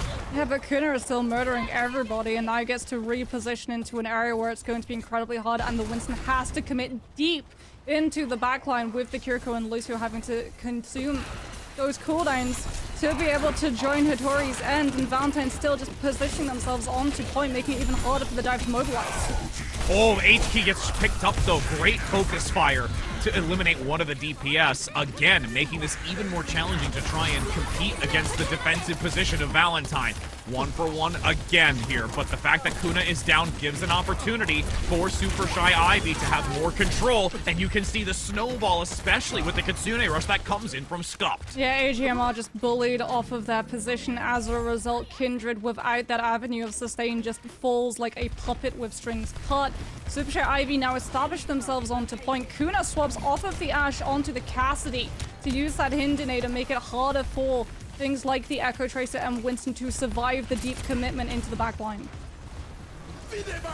Wisp going towards White Room flanking angle. Primal is active. Hattori needs that health pack instantly to try and stay alive, but Kindred is there with fists pumping and now able to quickly make work of that defensive position, and the fact that Hattori goes down means the fight is going to crumble. Yeah, Valentine are just rolling through Lijiang with this Cassidy like it's an old school Western. At this point in time, the swap just came through and Kuna is already 20% off of their Deadeye. Yeah. That is absolutely nutty in terms of damage that you're outputting, but when it's the Winston, not the D.Va, every single combat roll to reset Fan the Hammer is going to hit all of your shots. Because we're going to see the pressure come through, but Hattori is the one that can't contend with it. Kiriko does not TP in, so no Susie to save from Pulse Bomb. I mean, the dynamic of that too, the boop repositions Hattori and then right into the sightlines of Zoe with the pulse bomb. Yeah. Just really, really well done. Kindred has been doing really good in terms of synergy as well with these Ramatra slows to set Wicker up for these absolutely insane boots. 80%, we're heading into final fight territory. Super Shy Ivy do have both support ultimates coming online, but can they bypass this Ramatra to the back line? Duplicate waiting to be unleashed. As you can see the high ground, there goes the activation. HD brings out the Ramatra for the moment, dives onto the backside. Great sound barrier from Wicca covering as Super Shy has to do the same, responding in kind. But annihilation on the field from Super Shy as the duplicate lasts for a moment longer, and it's going to be influential enough, partnering along with Wisp, who had the pulse bomb out the gate with a focusing beam to clean up Kindred. Okay, this is next fight potentially incredibly problematic if they allow Valentine to walk. AGMR has amplification matrix, so you cannot allow Valentine free rotation around the back of point. Hattori too is going to be probably looking to just cleave through and build up that last little bit to hit Primal, the sustain necessary for Super Shy Ivy in case you lose one of your backline early and have to stop.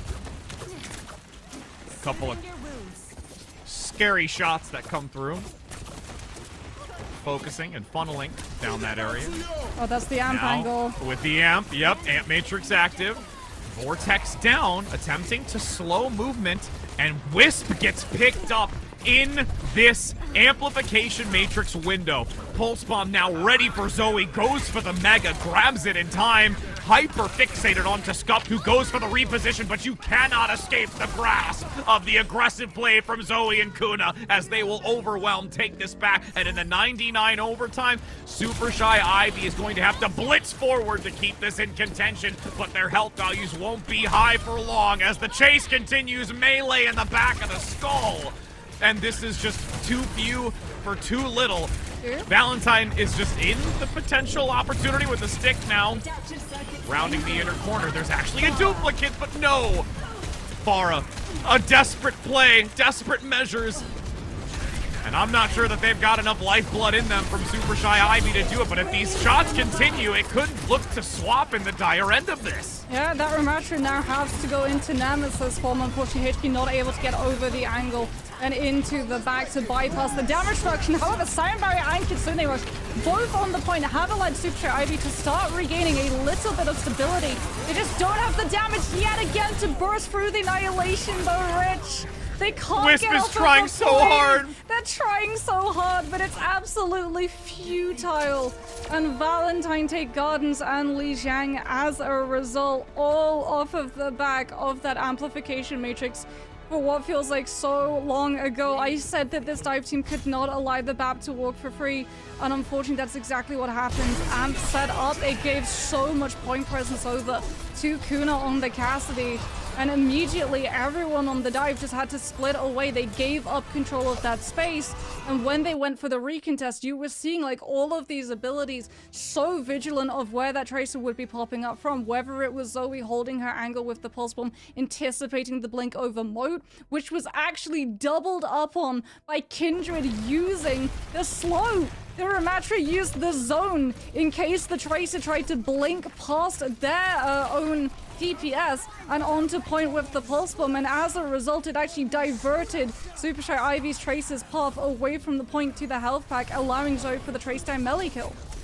Well, and the biggest part, too, that I'm just going to have to understand going into this is we discussed about how we could see this go to a map 5. I'm thinking, you know, that was a fight win. It should be over. But the resilience that's coming from Super Shy Ivy is really quite a scary thing. You cannot just accept what's happening in front of you, because the big part too is you had Kuna swap to the Pharah. We see it in this moment to get back quickly, but that's an opportunity where HK duplicates and gets a lot of damage from that high ground before the annihilation comes out. So there are some really shaky moments where things could turn at the drop of a hat, but Valentine in the end of it able to pull through and take it, still feeling pretty confident. Yeah, and now the question is posed to Super Shy. What map do you take us to? Is it going to be dive favored, or is it going to be Eichenwald, where you can play both the dive but also things like the Sigma and the Ramattra? And I feel like this is the correct decision, because you heard from Mari in the interview, Valentine think that their dive is stronger than Super Shy's. They think that their Brig and Anna will be able to beat the Kiriko and Lucio, and I'm pretty sure Super Shy were listening to that interview and watching that series, and as a result divert away from that dive composition and instead will take us to Germany. Ah, more castles to be seen, more real estate I will never be able to afford. But again, with this one, as we're going to be entering in onto it, we get to see what they bring to the table. And like you mentioned, we can already go from that first map of control to this one, where I'm just more hoping that we don't have some instances like we did yesterday, where there were some carts that were misplaced or a point that wasn't touched. And in these moments, you know, you saw a lot of it on this map. I just want that to be tightened up. I want to see the players. I want to see whether or not Mari is still going to be in for Valentine, or if it is going to be that pivot to Kindred, who comes in and plays like on these maps where you're going to be running through a lot of different compositions. It feels like that's where Valentine really find their footing, with Kindred being in the mix and sort of manning that ship, utilizing the intelligence that Mari was talking about to guide this team in the correct direction. Absolutely. And with that adjustment, we'll get in soon enough here to see if that swap is going to come through, because Mari's still playing very dominantly from earlier, had some play time as well, as mentioned even in the interview, feeling really, really good despite it, and how that's going to synergize with this team. And I very much agree with you. You touched on it a little bit, where a team, you know, is having series, a second warm-up, a chance to just not really get cold in that sense. We talk a lot about it too, even when some of the LAN events that I was here, like when teams have to sit for a little bit or wait or aren't prepared, or they're going from game to game, you want to keep that mentality and that just momentum, because when you're playing at such a high quality or just playing so well together, you don't want to ever have dysfunction or break away from that. 5 seconds of miscommunication can be more than enough with how fast Overwatch as a game moves. It is one of the fastest games in competitive gaming. And if you do not have just like continuous locks in focus, even if you take your attention away for a split like 2 seconds, we've all done it. We've all got a text on our phone and looked away from our PC to answer it. And we've looked up and suddenly, hey, we're waiting in respawn because we died. And that cannot happen in a competitive environment. No, not at all. As we're going to be now hopping in.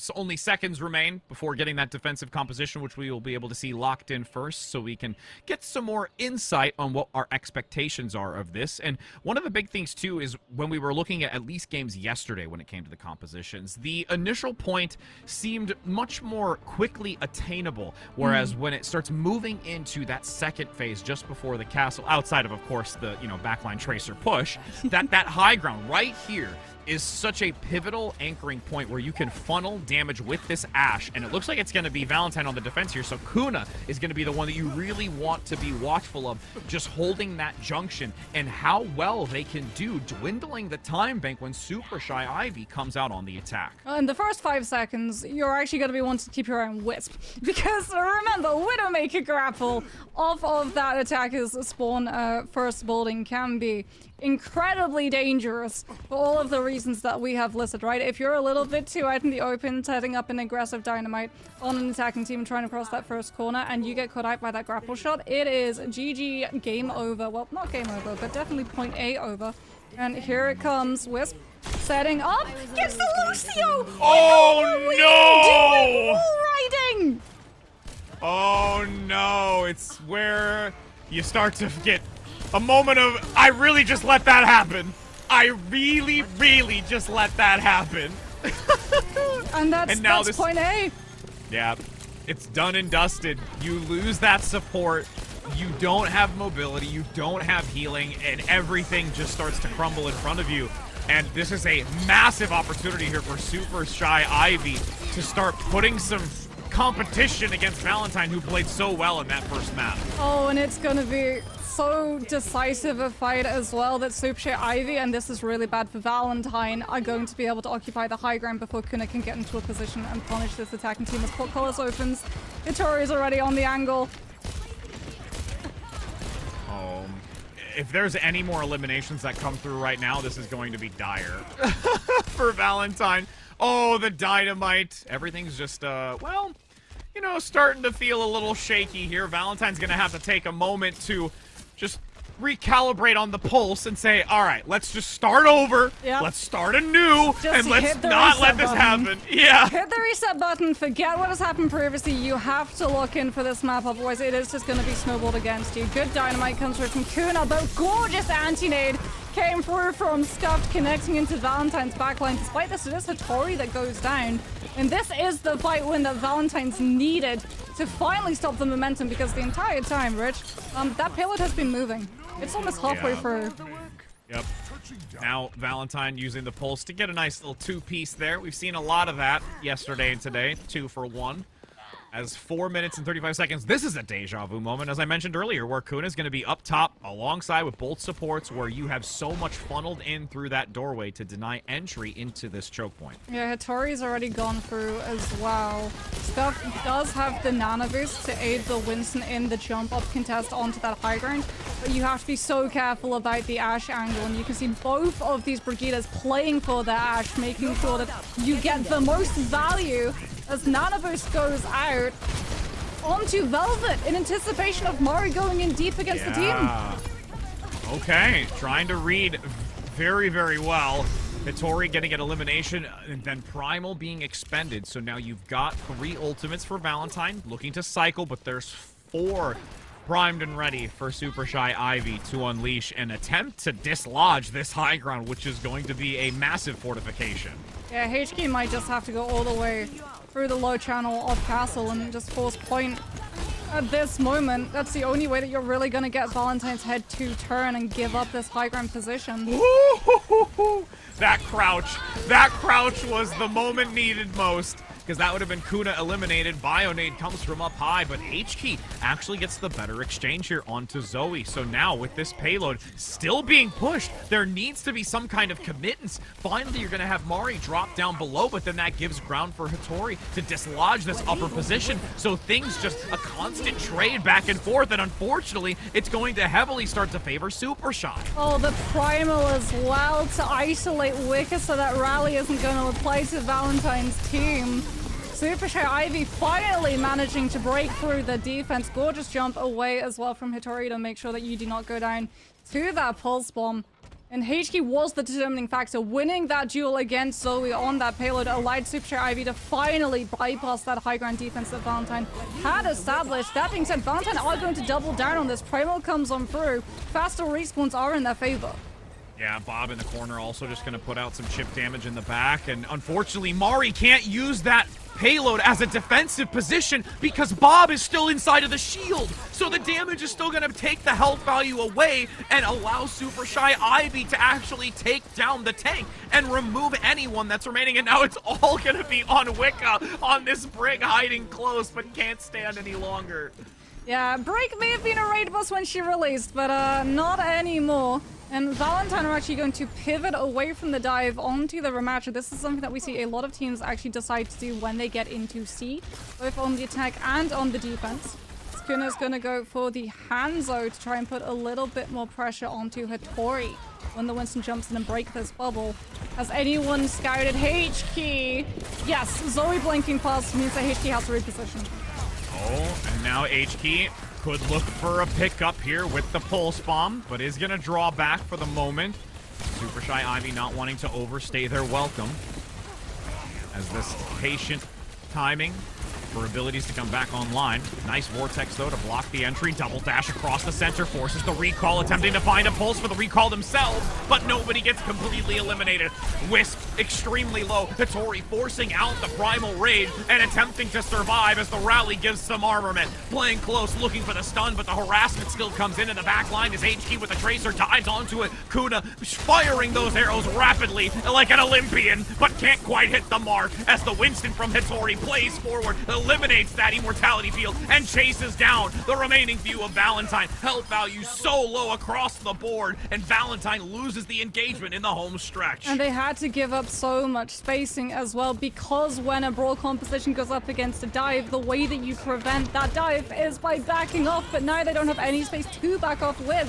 Bob gets sent out from Wisps early on, trying to keep this fight and stop Valentine from repositioning. They know that Annihilation is about to come online, but Mario on this Ramattra is able to anchor the space with the Amplification Matrix, aided by AJMR. Dragon Strike as well sent out from Kuna to stop Super Shy from tapping, but this Ramattra is the last stand for this team. And it looks like Super Shy Ivy are finally going to be able to bubble off the tank, isolate the target, as here comes the Bastion! But the thing is it's not only the Bastion, but the spawn timers are in their favor. It wasn't able to be executed quickly enough. Super Shy couldn't eliminate Mari fast enough, so they had the chance as a team to get back with all 5 members, and now Super Shy Ivy have to play into the 60 seconds. It was just the one angle. They contested Mario on the one angle rather than surrounding the Ramattra and taking advantage of the fact that you can only block off one lane at a time. And now it's down to 1 minute. We've got Nana Boost to send onto Hattori so that she can go in deep, but Primal is burned out immediately. Good juggle onto AGM, plasters them against the wall. And now this Ramattra, it doesn't matter if you've got Nemesis form, all you're going to be able to do is block and stagger yourself, as that Primal just battered the tank away from the team. It's one of those like shell shock moments, but in this case it's by giant fists just bashing you repeatedly with 33 seconds on the time for a round 1 completion. That was still extremely well done in the tail end of it, despite it being stifled just for an extra minute or so, because that ram play from Mari was pretty stellar. I mean, that Primal from Hattori was also pretty pog. Oh, no. Why are we seeing this again? Prod! Doing Wicca dirty. Doing Wicca dirty by being the first thing to highlight. It's okay. We knew it was coming. We get to see the Primal. We didn't want to accept it. Focus on the Primal. We'll do the analysis on the Primal side, because like a lot of the time when you look at Primals and you look at Nano Boost, you're not supposed to overlap the two. Right? Because like with Nano Boost, you get the maximum amount of damage from primary because you're cleaving through everybody. So the way that you're supposed to do it is you Primal first, and then you get Nano Boost afterwards to be able to rebuild that Primal charge. Unfortunately, it is a overlap, but in this instance, this is one of these really niche situations where overlapping the two was actually a really good cause. One, you're worried about the burst damage potential from things like the Bastion, so you're using the damage reduction of that Nano Boost attached to the Winston to give you an extra lease of life. And 2, you understand when you're diving into that backline looking for that Primal, that is the perfect Primal spacing. It is so easy to be able to juggle those players, and you don't want to use the Nano Cleave when they can run away. You want to lock them into their corners and not allow them to disengage. So really good play coming through from Hattori and Stuffed. Take advantage of something you wouldn't normally see. No Widow attempt this time around. Don't think anybody's gonna risk it, so coming out here. Hattori playing back for the moment. Now with Kuna taking an off angle, very aware of where the Ana is, and Scuff getting picked up. It's 2 down already. Kuna will be counterplayed though, so on this attack, Valentine looking to try and regroup. With Mari taking space and taking control. As the rest of Valentine just really snowballs in. Again, very quick, decisive, easy take here. Well, we talked about it a little bit, right? Hollywood, the hardest part of the map is icon vault. It's one of the easier ones of this map now that they've aligned all of these different choke channels, the teams with the Sigma to just very slowly push you out of that spacing. Before you've even really realized how much space you've given up, you're almost pushed back into those hallways with the mini health pack behind your own point. And that's exactly what Valentine does. Slow and methodical, pushes Super Shy Ivy out of those placements. So even if Hattori wanted to go in aggressive with dive, she just wouldn't be in line of sight within her Ana and her Brigitte. And couldn't really play as aggressive as she wanted to. The true time burner is B. And Valentine are going to be establishing themselves on that space to make sure that Wisp cannot take advantage of it. Oh! Mari is so low down below. AJMR and Kuna fall first. This is a very, very clean defensive hold for the first initial push through the gate. But with 4 minutes and 45 seconds, there are plenty more to come. This is where it's going to get really interesting in terms of the Tracer versus Tracer, because it's not a straight 1 versus 1. Are we going to look for staggers? We are going to look for more. We're going to be making up for lost time and staggering Super Shy IP. Rather Valentine right out of the spawn. Unfortunately, Stuff goes a little bit too far forward, away from Brigitte, and as a result, Velvet cannot kill for her Ana. Yeah, and so the timing isn't gonna be maybe too bad. It's not ideal, as you can see already, the couple of picks getting close. This will get the payload just around this initial corner, most likely underneath the archway. Still gonna have to worry about how to get up top to really compete, especially when you've got Hattori diving in again, picking up Kuna in the back, and now just gonna go for a reset towards the Sigma. Almost escapes out of the flux. Rise and fall for the time being. What a wicked turn in a rock! The reaction and just the beautiful read on the jump was so clean. Now with the sound barrier, Wicca giving the coverage necessary to try and give a new lease on life for Valentine with a rally active from Velvet, looking for the stun. Zoe down below, careening towards that payload to stabilize for the moment and still gaining distance. Here's the thing, with the Sigma composition, you don't necessarily have to take control of high ground. You can just shield it off. They are going to go for the full wraparound rotation so that they can send Bob into the backline. Wisp is going to return ultimate as well, but in the meantime, Zoe is just pushing that payload further and further. Finally getting checked by H-Key, but comes up quick, is able to get rid of Bob.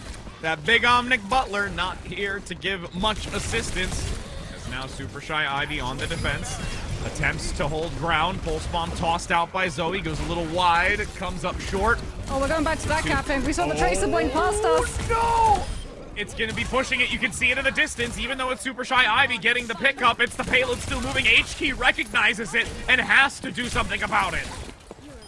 Oh, just in time. HQ sees that objective marker getting closer and closer, but it is now within back cap distance, and as a result, Super Shy Ivy are not just going to be content with sitting on this angle and letting the Ashe poke from afar, especially since Valentine have swapped off of the Sigma and onto a dive composition to provide as much distraction as possible.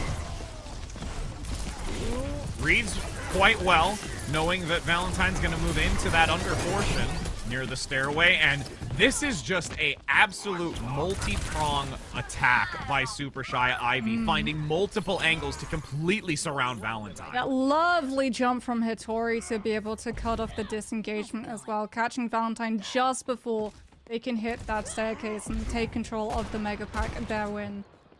This is going to get a little bit dicier for Valentine. They did swap to this composition, so they are building up their ultimate slowly but surely. HQ is going to check the Tracer immediately, having the break packs to be able to stay much more aggressive in her positioning as opposed to Zoe. Ooh, gets out with the recall, and Hattori comes in for a two-piece. Just very surgical from Valentine. Yeah, and now HQ can just go back to patrolling and making sure that nothing goes past. Super Shy Ivy just going to be jumping onto Valentine every single time. And because these fights have been a little bit more one-sided than Valentine would like, their ultimate economy isn't even really getting to build up into a position, even with the composition swapping. Same thing, definition of insanity. Are we going to see a different result? It's a different support that goes down, but Valentine's still just not able to brute force through. Nope, and the sound barrier comes in way too late for Valentine. A cleanup again. The juggle and the chase onto Kuna, attempting to flee with a massive play from Hattori, just cleaning it up. And once again, with 40 seconds now to go, Valentine, it's looking dire. They have been able to finally make their way onto Bridge, though.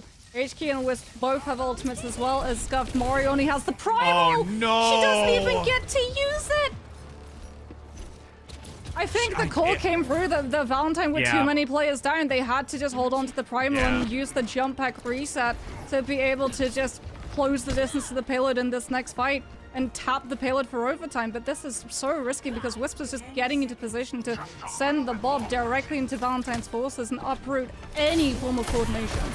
Yeah, it was definitely a cut your losses kind of moment, but this is the play where they had the Primal Rage. It was active to mitigate the coach gun, but diving back into it, this ebb and flow from the payload back to the fight is going to be so challenging, and it has to be clean. Zoe gets the pickup now onto H-Key. H-Key no longer can get back to the touch. It's going to be solely on Hattori, but the dash comes in now by Velvet, making sure that there are numbers advantage. In the high ground, Kuna on the Echo, being chipped away by Hattori. The electrical damage shall supersede. Bob now crosses the center with Velvet cleaning up onto Zoe. It gets the off-angle damage. Big Omnic Butler giving a helping hand, and that will be Super Shy Ivy able to come back and make it a 1-to-1 map score. We might get that 5-map series yet, Rich. We might get that 5-map series yet.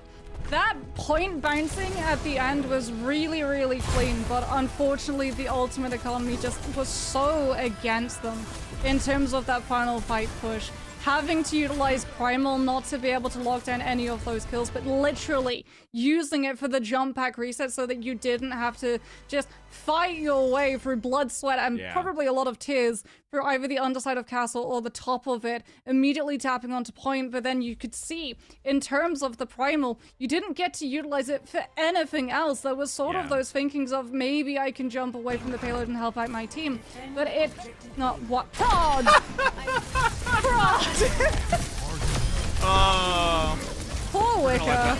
We're gonna let that one sink in. But I was talking to CB earlier, and she was telling me, she was like, Wicker is probably one of the unluckiest Lucios. If anything is going to happen to a Lucio, it's probably going to be Wicker. And prophecy came true, CB. Prophecy came true. Would you count unlucky if it's self-inflicted though? Like, I mean, I get it, but like, no, it's okay, we'll leave it alone. But, as you were talking about the last fight, again, I tried to highlight and talk about it too in the fight, but you said it perfectly in that when it came to the end, wondering about why the Primal Rage wasn't active within the barrier for the pulse bomb. It's because it was allowed to end, and then re-entering onto that high ground, you had the jump, you knew the coach gun was going to be there to try and deny the Winston.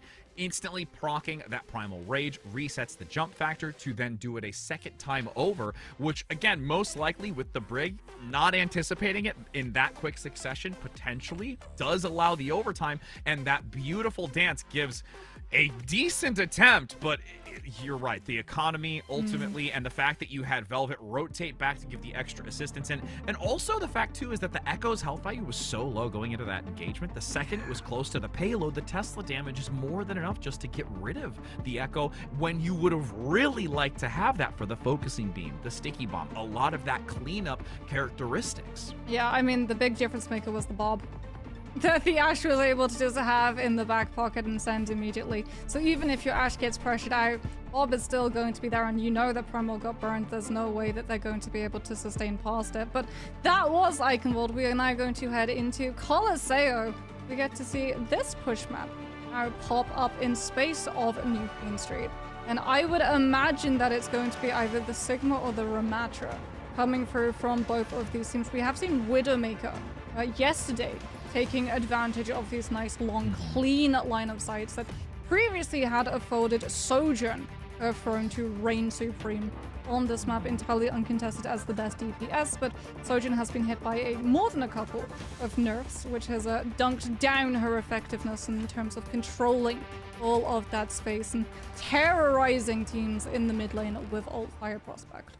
100%. And we did get to see a little bit of the combatants where there was a brief moment of it not being the Widow v Widow. It did happen later on where there was the adjustment because the Widow started to actually gain value. The Ashe initially came out still looking to play towards this fountain area, not immediately down the neutral choke point, because the Sigma was blocking a lot of the incoming fire from the Widowmaker until playing that side off lane then really gained value. Yes, shield staggering is incredibly strong as a Sigma, and if you yourself are trying to climb your ranks with Sigma, it is one of the best things that I can recommend. Having your shield be incredibly static is really problematic for Sigma for a whole host of reasons.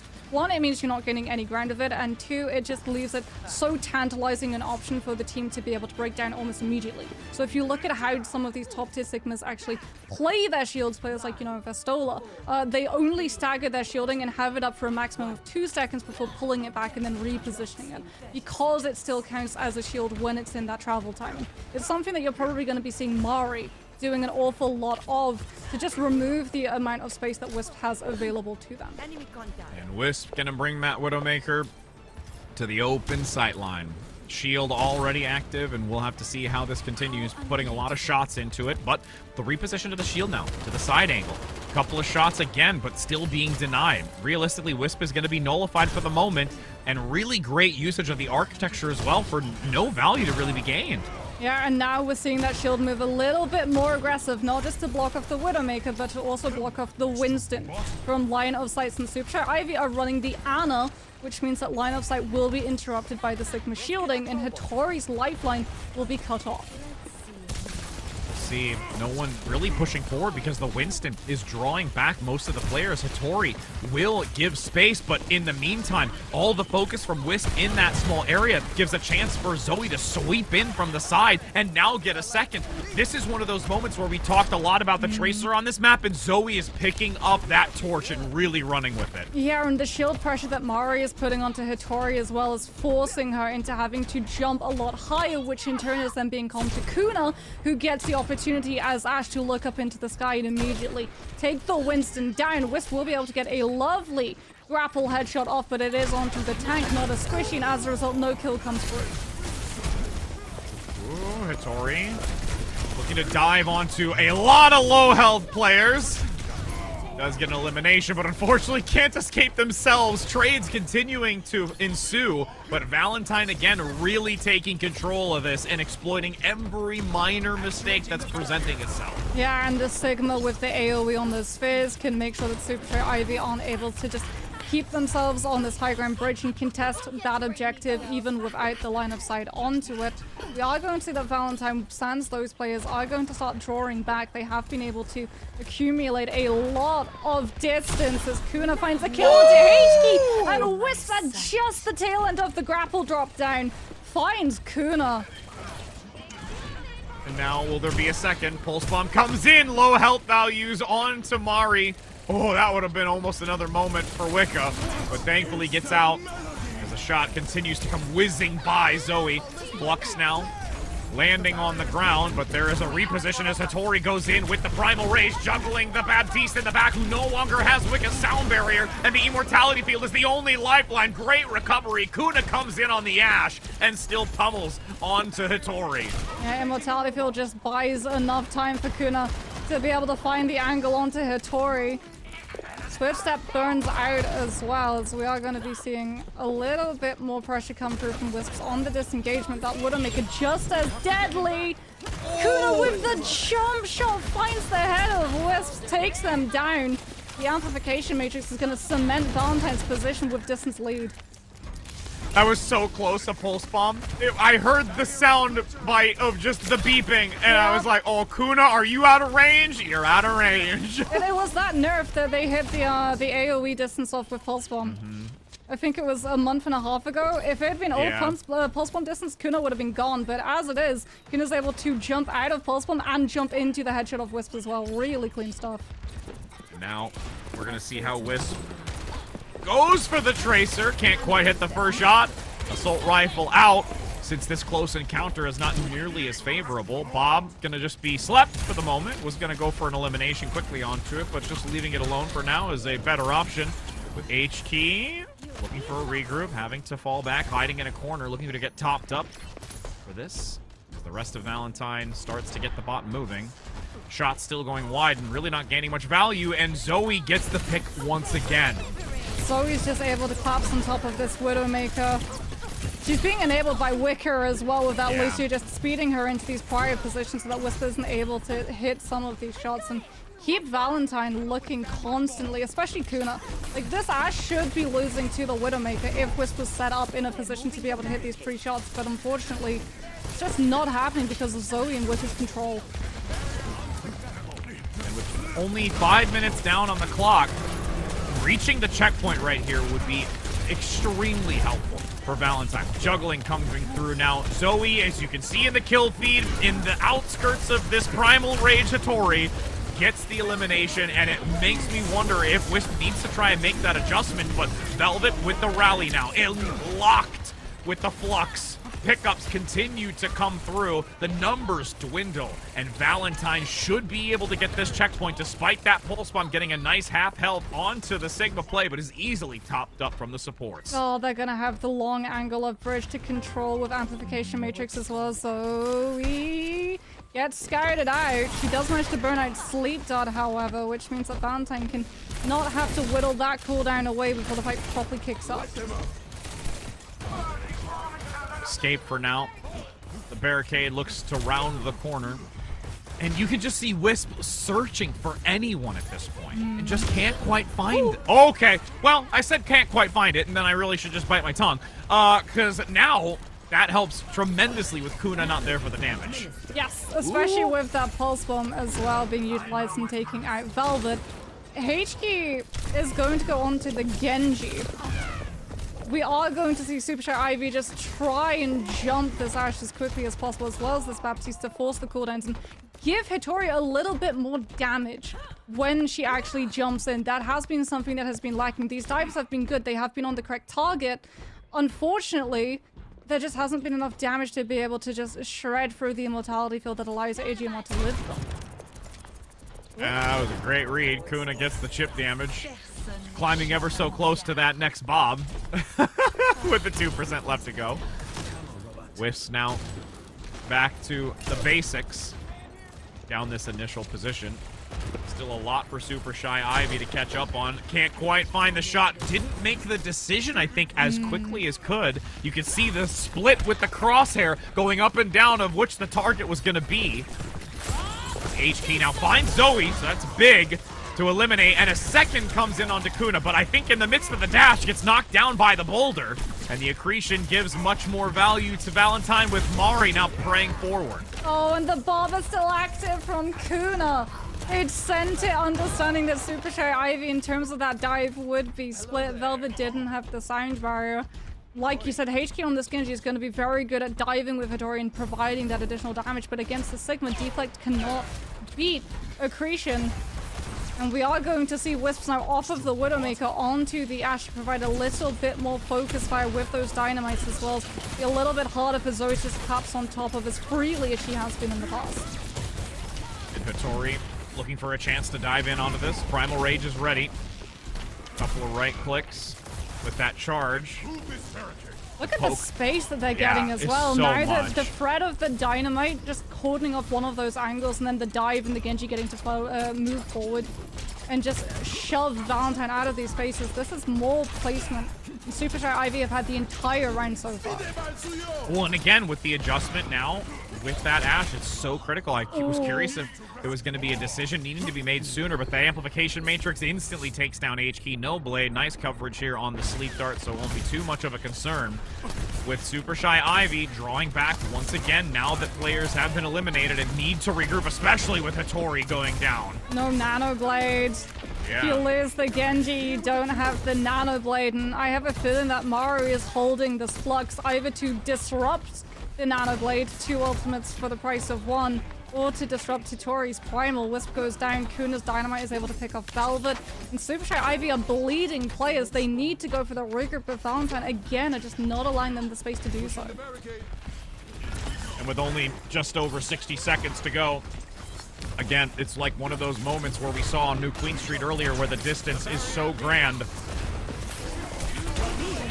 And they find a shot. You can see the dome being whizzed by. H-Key now going in with the blade. Picks up 1, but a pulse bomb gets 2! It's 2 for 2 for each of the ultimates. The kill feed lights up for both sides. H-Key now attempting to regroup with Hitori. The damage from Zoe. The reposition. The dash underneath. H-Key with the health pack, but it's not going to be in time. The deep lane. The outplay! Zoe gets it and knows it and just going to wait in the wings. Oh, that melee. Melee. That's so beats satisfying. all, and then the recall as well to be able to reposition and live. That is a very happy Trace. And Mari holds on to the Flux as well. This is going to be used to disrupt the Primal coming through from Hitori in this next fight. The Super Ivy are still banking up ultimates, but they have so much distance to be able to bypass. They need to win 2 fights in a row, and the odds are against them. Big stun into the Flux. It has to commit the sound barrier from Velvet onto Wisp, who was going to be eliminated if that wasn't active. Now, overtime commences.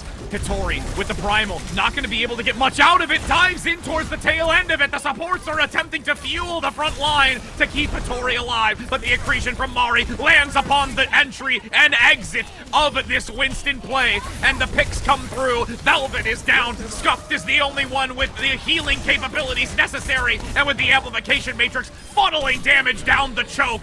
This is going to be Valentine coming out on top with a distance that is immeasurable in comparison, and that will be now a 2-map score and putting them on a match point. Valentine, again, just looking undefeatable, hitting their stride, especially at the beginning of this map, able to just establish so much distance so early on. It is no surprise that it's Zoe who's going to be taking MVP. Really clean stuff coming through from her in terms of being able to shut down Wisp entirely, as well as just keeping running rampant on this backline while still juggling the duties that the Tracer has on these maps of body checking her counterpart. The fact that she was juggling, just spinning all of these different plates at the same time, of going after the Widowmaker, going after the backline, counting the other Tracer to make sure that you're not just losing your backline in trade after trade after trade, where it is so important for Valentine by running this Sigma and having this Baptiste that you do not allow HK the same freedom that was afforded to Zoe, because AGMR would just have Immortality Field forced, and if Immortality Field had been forced before Hitori had dove in, this map would have gone incredibly differently. 100%. Just overall, I can't, I'm waiting for this replay. I'm waiting for the replay right now. That's all I want. I know that there's still a lot of time in this replay recap. The melee kill on the Genji. Again, just the duel between the two. It's like, what is it? The Star Wars Phantom Twin Fates audio. Yep. And like, that's what this is right now, and I was so happy. Just, it's so good. It's so good. And this is, again, where you see, like, such high-level play. Like, I have the deflect. I still have some health. I'm going to use it to counteract you. You're low enough. I'm going to evade it. I'm going to stop attack. Like, everything about it just makes me love this game. So. It's so funny because it just reminds me of, like, the Indiana Jones thing. You know, like, that one duel where Indy is just seeing one guy just, you know, showing off all of his moves for, like, 20 seconds, and then he just shoots him. And he's just like, all right, whatever. Bam! Done. I'm out. Later, so he just hits with the melee, and boom, we're done. Oh, goodness. Again, for those that are understanding our movie references and knowing exactly what we're talking about, we appreciate you greatly, because it doesn't make us feel that bad when we talk about it. It still makes us feel old. It still makes us feel incredibly old. I know. We heard some of you in the chat movie. yesterday. Some of you were saying, what are these old casters? Well, you know what? We're just wise and experienced, and you know what, Rich? It's not an old movie. It's a classic. We're classics. Yes. Thank you. Thank you. You know, a classic of Overwatch 2 that we're going to be headed to as well is Flashpoint. And now the question is it going to be New Junk City, or is it going to be Suravasa? Because you and I, we haven't actually got to cast Suravasa so far. Yeah, we haven't. This major. So I'm hoping that we do get to head over to those spaces, but I feel like New Junk City is the one that a lot of people and teams are diverting to, since a lot of these teams are pushing towards things like the rematcher and the brawl compositions, and that tends to be where you see them most. Absolutely. And again, I'd like to see the fact that we get a little bit of a different map take. We got quite a bit over the course of our 2 broadcasts of all the different maps, even though there's a lot in the map pool. Again, we saw for Push, well, we didn't see Esperanza, so we didn't get to see everything within each category itself, just like we talked about Control earlier, where there's no real need to go on to Nepal or really go to the Busan map, so we stuck to what we know. I would like to see Surabasa, though, because it is something I think that does still have some value, especially if teams want to play a little bit more, I think, methodically into changing it up and also using that maybe as a curveball in this sense, but we are on a specific map point position where it's not like in this previous map where it's a 1-and-1. If you have a little bit of a slip up, you ain't going home just yet. Now it's in a position of somebody could be going home. Yeah, Surabasa is one of those maps where you could be seeing a couple of those comfort picks go through. HK does like the Genji, and Genji is very, very strong on Surabasa, especially that first point. Genji being able to contest the high ground as easily as he is while still putting pressure onto the low is very, very good with the deflect, making sure that, you know, you're not just dying to oodles of poke if you ever have to play into retake, and then you can still play things like the dive compositions. Junker Queen has seen a fair chunk of playtime on Surabasa alongside that Genji composition. We've seen a lot of Ramatra come through. Sigma as well has been touted on this map. Surabasa, it feels like, definitely has the most complexity of pools when it comes to compositions that you can play and all of the interactions between them they're in, because I mean, you've got the Winston dive, you've got the Diva dive, you've got the Doomfist dive. Flashpoint feels like it's much more locked into, are you a Junker Queen, are you a Sigma, or are you a Ramatra, as dive is a little bit harder to pull off. And you know what, we get to head off to Surabasa instead. Yeah, let's go. I'm okay with it. I just think, I don't know. I just like this one. It's cool. Also, I have to say, does anybody know what the floating ring is? The floating ring? Actually, yeah, like the floating, like in the sky. Like, yeah, like what is it? Like I actually don't know what it is. If anybody has ever said what it is, I don't remember. I wonder if it has like some tie-in with Runa Sapi. Maybe. I mean, the other part too is we just made like a Star Wars reference, and that right there also kind of a perfect idea of what. No, Rich, we can only make 5 seconds of Star Wars references. Remember, copyright. Okay. That's true. I ain't say nothing. Space ninjas. That's what it is. Space ninjas. Star Trek. Yeah, we just talked about Star Trek. Yeah. That's okay. I don't know if that's well. We're gonna find out. You know, we said 5. We've said 5 seconds of Star Trek now too. Just what is it? Space lasers and space ninjas and sword. You know what? Stuff. This just makes me miss Horizon Lunar Colony, which are words that I thought I would never say. Because oh my goodness, the battles that you had in the zero gravity placements of those maps. There's gonna be no zero gravity on Surabasa, but there might be some zero gravity if we do get to see the Sigma come through. Remember how we just said we were old and we talked about other stuff in the past of this game, and now we're talking about Horizon Lunar we're full cycling again, my friend. No, we're remaking, you know, we're hitting those nostalgia points. Yes. Oh, absolutely. As we're going to be heading into this now, we'll see what comes to fruition on here. And, I mean, you did really make a extremely valid point when it came to H-Key. I mean, the Genji is something I wouldn't be surprised seeing, because there was some value to be had with it, but I think more so having it changed out later in the fact is it was a more reactive selection than a proactive selection.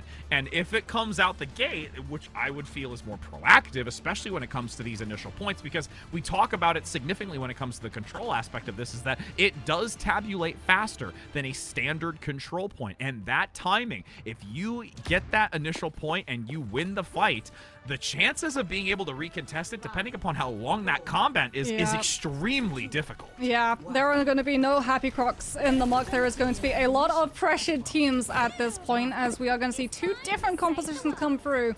And if one of these teams has to full pivot their composition and reset their ultimate economy, they are going to risk giving up first point entirely. It will be the Ashe versus Ashe.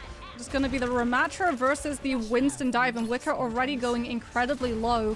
As Wisp gets onto an angle to look for the punishment. Huge bio forces that immortality kill, but Kindred, with that cleave damage, punches through Hattori's health. Wow. I'm surprised Scuffed landed a massive Bionade onto AJMR and Kuna, but unfortunately was not able to have anyone follow up onto it, so Super Shy Ivy now having to give ground, and it's going to be Valentine taking this and going to actually throttle forward to give some extra space. Yeah, the lack of Genji, again, just means that Hitori, when you dive in, she just does not have the damage to be able to translate past that immortality field barrier. And Wisp had a gorgeous angle for the dynamite, but it came through a little bit late. Now Hitori might potentially get caught underneath. There's the Tracer looking to pinch. One shot from Kuna sets up the follow-up from Zoe, and HK is obliterated. The layup right there for a perfect takedown, and once again just crippling Super Shy Ivy. This first point is going to go handily in favor of Valentine. The discussion between these teams to be a fly on the wall on these comms, because they are just talking to each other perfectly, calming where Super Shy Ivy are moving to, who's moving out of position of one player's crosses into another's, and you can see that Valentines are just so adept at catching all of these rotations. That's recall already forced from HK. That's gonna be point surely picked up for Valentine. Yeah, and you could just see how quick those dashes were to get onto this point to keep it in contention, because the recall wasn't just like a, oh hey, I'm gonna just flip my camera a little bit and find you. It was all the way out the building with the recall. Super Shy Ivy, they really thought that they could try and contest that. They burnt Nano Boost in that fight. It feels like this has to be Super Shy Ivy just trying to clear their ultimates as quickly as possible to be able to pivot the composition, because this dive is just not really working. That being said, first point of Suravasa is incredibly hard to be able to formulate these dive setups because it is so easy for Valentine to be able to swing their position and figure out, okay, you're trying to hit our backline, we can peel. Some of these more open areas of the map, it can be easier for the dive to find its legs. Oh, wow, what a play! Hitori dives in onto Zoe, instantly has to pop the recall, standing in place, mind you, so there's no ability to escape, and can't even get the triple dash out. So, with that being said, it gives Super Shy Ivy a chance to play into this with Scuff taking out Kuna. The ultimates are going to be tossed into this, but realistically, it's only the amplification matrix and the sound barrier, though, now, and this is a complete turnabout for Super Shy. Yeah, these points, before you have, like, point one, it's so easy to be able to scout out where the dive composition is going to be moving from. It becomes a little bit harder when you head into these other areas of the map. Unfortunately, HK goes down early to a shot and then dynamite from Kuna, and as a result, Super Shy Ivy lose a lot of scouting recon comms and have to back up and give space. The dive comes through from Hitori, but it's not a hard engagement. It is a soft dive to disrupt Valentine's push. Oh, what a boop to deny the pulse bomb onto the support. Huge counterplay to that is now that's going to be 45% and climbing, but then unfortunately ceased by Valentine, with Kindred leading in with the annihilation, the sound barrier, and an aggressive Lucio play comes in over top, giving the extra necessary power for Hitori to close the gap. And Super Shy Ivy, no. They didn't kill the Ram. Valentine, by getting that point flip, denied almost 38%, or rather 30% off the point to Super Shy Ivy. If they'd been able to kill the Ram earlier, we would be in final fight territory. But as it is, Super Shy Ivy have to get aggressive and hold forward to be able to make up the distance. And Valentine onto the Mauga. First time we've gotten to see Mauga play for the two of us over the course of these 2 days, and we're going to see how it unfolds. What a lob again from Scuffed on the Bionade. Immortality Field has to be expended. That's no longer available for the next few seconds. A contention now onto the point. You have HK diving back on. Almost no HP, holding the line in the back to get touched up as you've got Kindred looking for some healing themselves. And now AJMR overwhelmed. HK pincers in, as you can see all four contributing to get rid of that Baptiste with the amplification matrix. The overtime starts to dwindle away, and that's going to be Super Shy Ivy looking to take this second point and make it a 1-for-1 in this Suravasa. This Mauga is so interesting. It feels like Scuffed is being baited into using these anti-nades a little bit earlier against the Mauga, which allows Zoe to try and find the Ana when she doesn't have all of the defenses.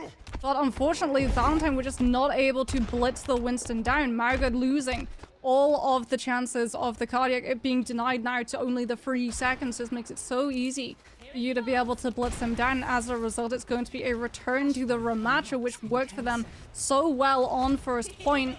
Super Ivy are able to establish themselves onto the point first. Good pulse bomb is going to immediately burn out that immortality field, which allows Super Ivy the proper hit that they were looking for. But Hattori, within moments, is just shredded.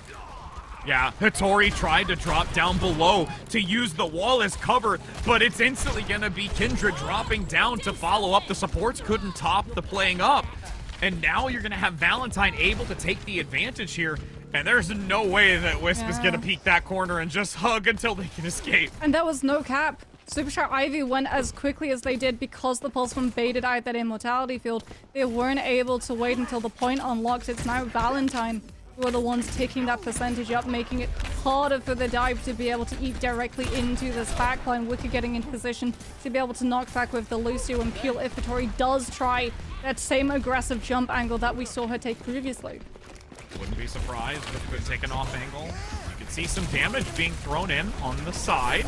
HK getting close, immortality field, because another Bionade landed from Scuffed. And again, you're taking these resources away from the rest of your team because Scuffed is constantly landing these Bionades. It's unreal. Another one onto Bull! HK is there to clean it up! Oh, what an anti-nade coming through from Scuff. They have been absolutely on point ever since we moved on to this point. HK and Velvet as well doing a very good job of wrapping around the back of that high ground, forcing Valentine to turn around. Wicker having to commit the sound bar to try and save AGMR after both Immortality Field and the anti-nade had hit through. And as a result, Superstar Ivy do have the advantage in terms of ultimate economy. Aggressive dive with the aid of that nano boost is going to immediately greenlight the go sign for this team. And Valentine do not get the opportunity to sit behind that amplification matrix for a single second. Scuffed right now is the biggest playmaker for Super Shy Ivy. It's unreal how many consecutive times we've seen it on this one and just even the previous one. And now with this final fight option, Super Shy Ivy is in a position to try and take this and actually claim the advantage. Yeah, the Center is looking for another nade setup. Trace is going to be looking for a pulse bomb, but so too is Velvet, looking to see if she can scout out where the rotation's going to be. There's the primal into the backline. The annihilation. Attempting to try and jump onto Wisp, low health, gets the melee. Now gonna have to redirect onto the support. The pulse bomb comes in, Scuffed is eliminated, but there is two on the front line that have gone down by Bob. Wisp able to lock in place, and now it's 99 into the overtime. Hattori crosses the center, gets Zoe and Kuna with Velvet beatboxing and booping the way onto Victor. And that's gonna be now 2 rounds so far, and on the final one for this flashpoint. Valentine are trying to think of a way of combating this. It is going to be a pivot over to the Junker Queen, which makes all of the sense if you think about how well Scuffed has been doing with their pick of this Ana. The anti-nades are going to now be cleansed by the Kiriko that comes into the support lineup when you do run the JQ. Super Shy Ivy are going to have to worry about getting the Winston out safely with these Jagged Blades potentially pulling Hattori back too. Big shots forces the recall. Kindred looking to be very aggressive on this. Chip damage also onto Wisp, taking the long way round up the stairway. As the dive now once again comes in. Hattori quickly going to electrify Kindred, but still holding ground. Health values dissipating for Wisp, but slowly topped up as Velvet sticks close. Both support ultimates primed and ready to see who they're going to be unleashed on. Nano dive off of Nani. Anti-nade, yes! Into the backline. Doesn't manage to find the anti, but does manage to find the spacing for Hattori to go in deep. She can only stick there for a little bit of time, but she's done her job. Wisp finds their angle and picks the Kiriko out. And now, great collapse. HK gets close, gets rid of Kuna. That's going to be 2 players down. Wicca falls in suit. The dynamite burns away the health value. And now Valentine is just going to have to quickly look for a regroup. They've given it up for now, but they have enough time to get back into this. And most importantly, they need this Kindred ultimate. Yeah, that early point percentage that they were able to pick up off of that prior positioning and posturing with the Bob to force Superstar Ivy off of the point is absolutely massive for this team, but they need Rampage to come online and quickly. HK has the pulse bomb. She might just go aggressive around the backside of it. You can see the dive coming from Hattori. No fear with the primal in play. Oh no! And a huge pick onto the one thing that could shut the Cassidy down. No, that's going to be a follow-up 50%. They have to get out. Everyone from Valentine has to recover, but they're just falling to the wayside. Kindred knocked into the back, and Super Shy will look to be able to They're take this. starting to take you. Yep, they want to see map 5. They staggered the Junker Queen, the Primal, the Pulse Bomb onto the Cassidy. Kuna had swapped onto the Widowmaker to see if Superstar Ivy would over-aggress and maybe lose one of their players to that overconfidence. Does not happen. Wister's gonna stagger Rampage. with the Bob. Huge Rampage hits from Kindred. But can there any anyone tell the follow-up? point? The Lucius getting into No! the meat comes through! The Lucio tracked over to the point to knock the Junker Queen back. Huge plays from both Scuffed and Velvet secure the map, and we go another. Couldn't you say that Boop was velvety smooth in the desperate hour just to get that knockoff and just completely push the Junker Queen out? I would say so. Oh my goodness, what a turn of events. The compositional change attempting to try and counteract what was being played. It looked dire at first for Shy, but they were able to come back into this and bring us to a map 5. You said it, we hoped for it. Didn't happen in the first series, but it's sure gonna happen here, friends. Oh, I am so looking forward to these replays because my goodness, the anti-nades that were coming through from Scuffed, the peel that was coming through from Velvet, we're gonna get to see them all in wonderful, wonderful replay action. Zoe did a really good job on this first point, and Valentine were showing really good coordination and communication between all of them to make sure to mitigate the dive.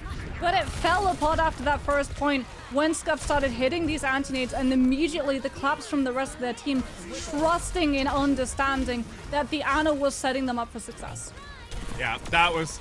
Oh, we got to see it. It was real quick there for everyone. That Bionade landing into the Pulse Bomb, that was just so clean. It was dirty.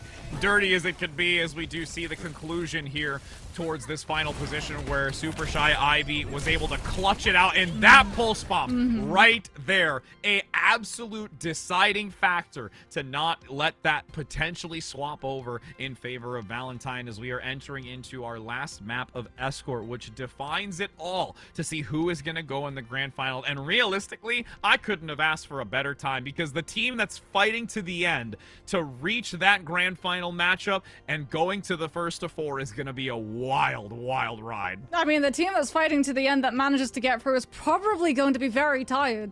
Especially if it's Valentine. Remember, they just completed a 3-map series. Potentially, before they even get to see the side of Grand Finals, they have to go through a whopping 8 maps in 1 day. Which is insane when you factor in the amount of maps that they're probably going to have to play in Grand Finals too. Yeah, it's this is where we talk about, of course, like there's the mental aspect of this and like staying in the right mindset. But realistically, like the endurance of it is also just as fatiguing. Yeah. Like to do that for such an extended period of time for that many maps. I mean, you can see the amount of focus from whenever we go into these like player POVs and we see the crosshair placement of looking at one angle and then very quickly pivoting to the other angle, you can sort of get a sense of the internal monologue that's going through, and a lot of it, like you said, is incredibly exhausting because, as we've talked about, Overwatch is a very, very fast game in the very small spaces of time.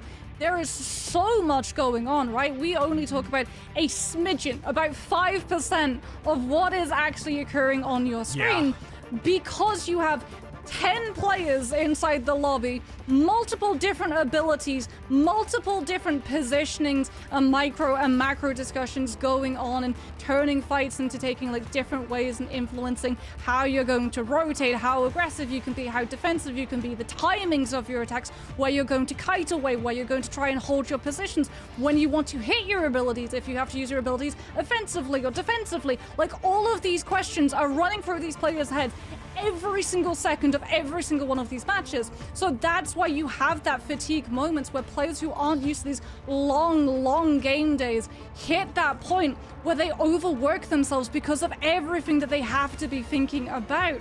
You just hit that point where it's all too much.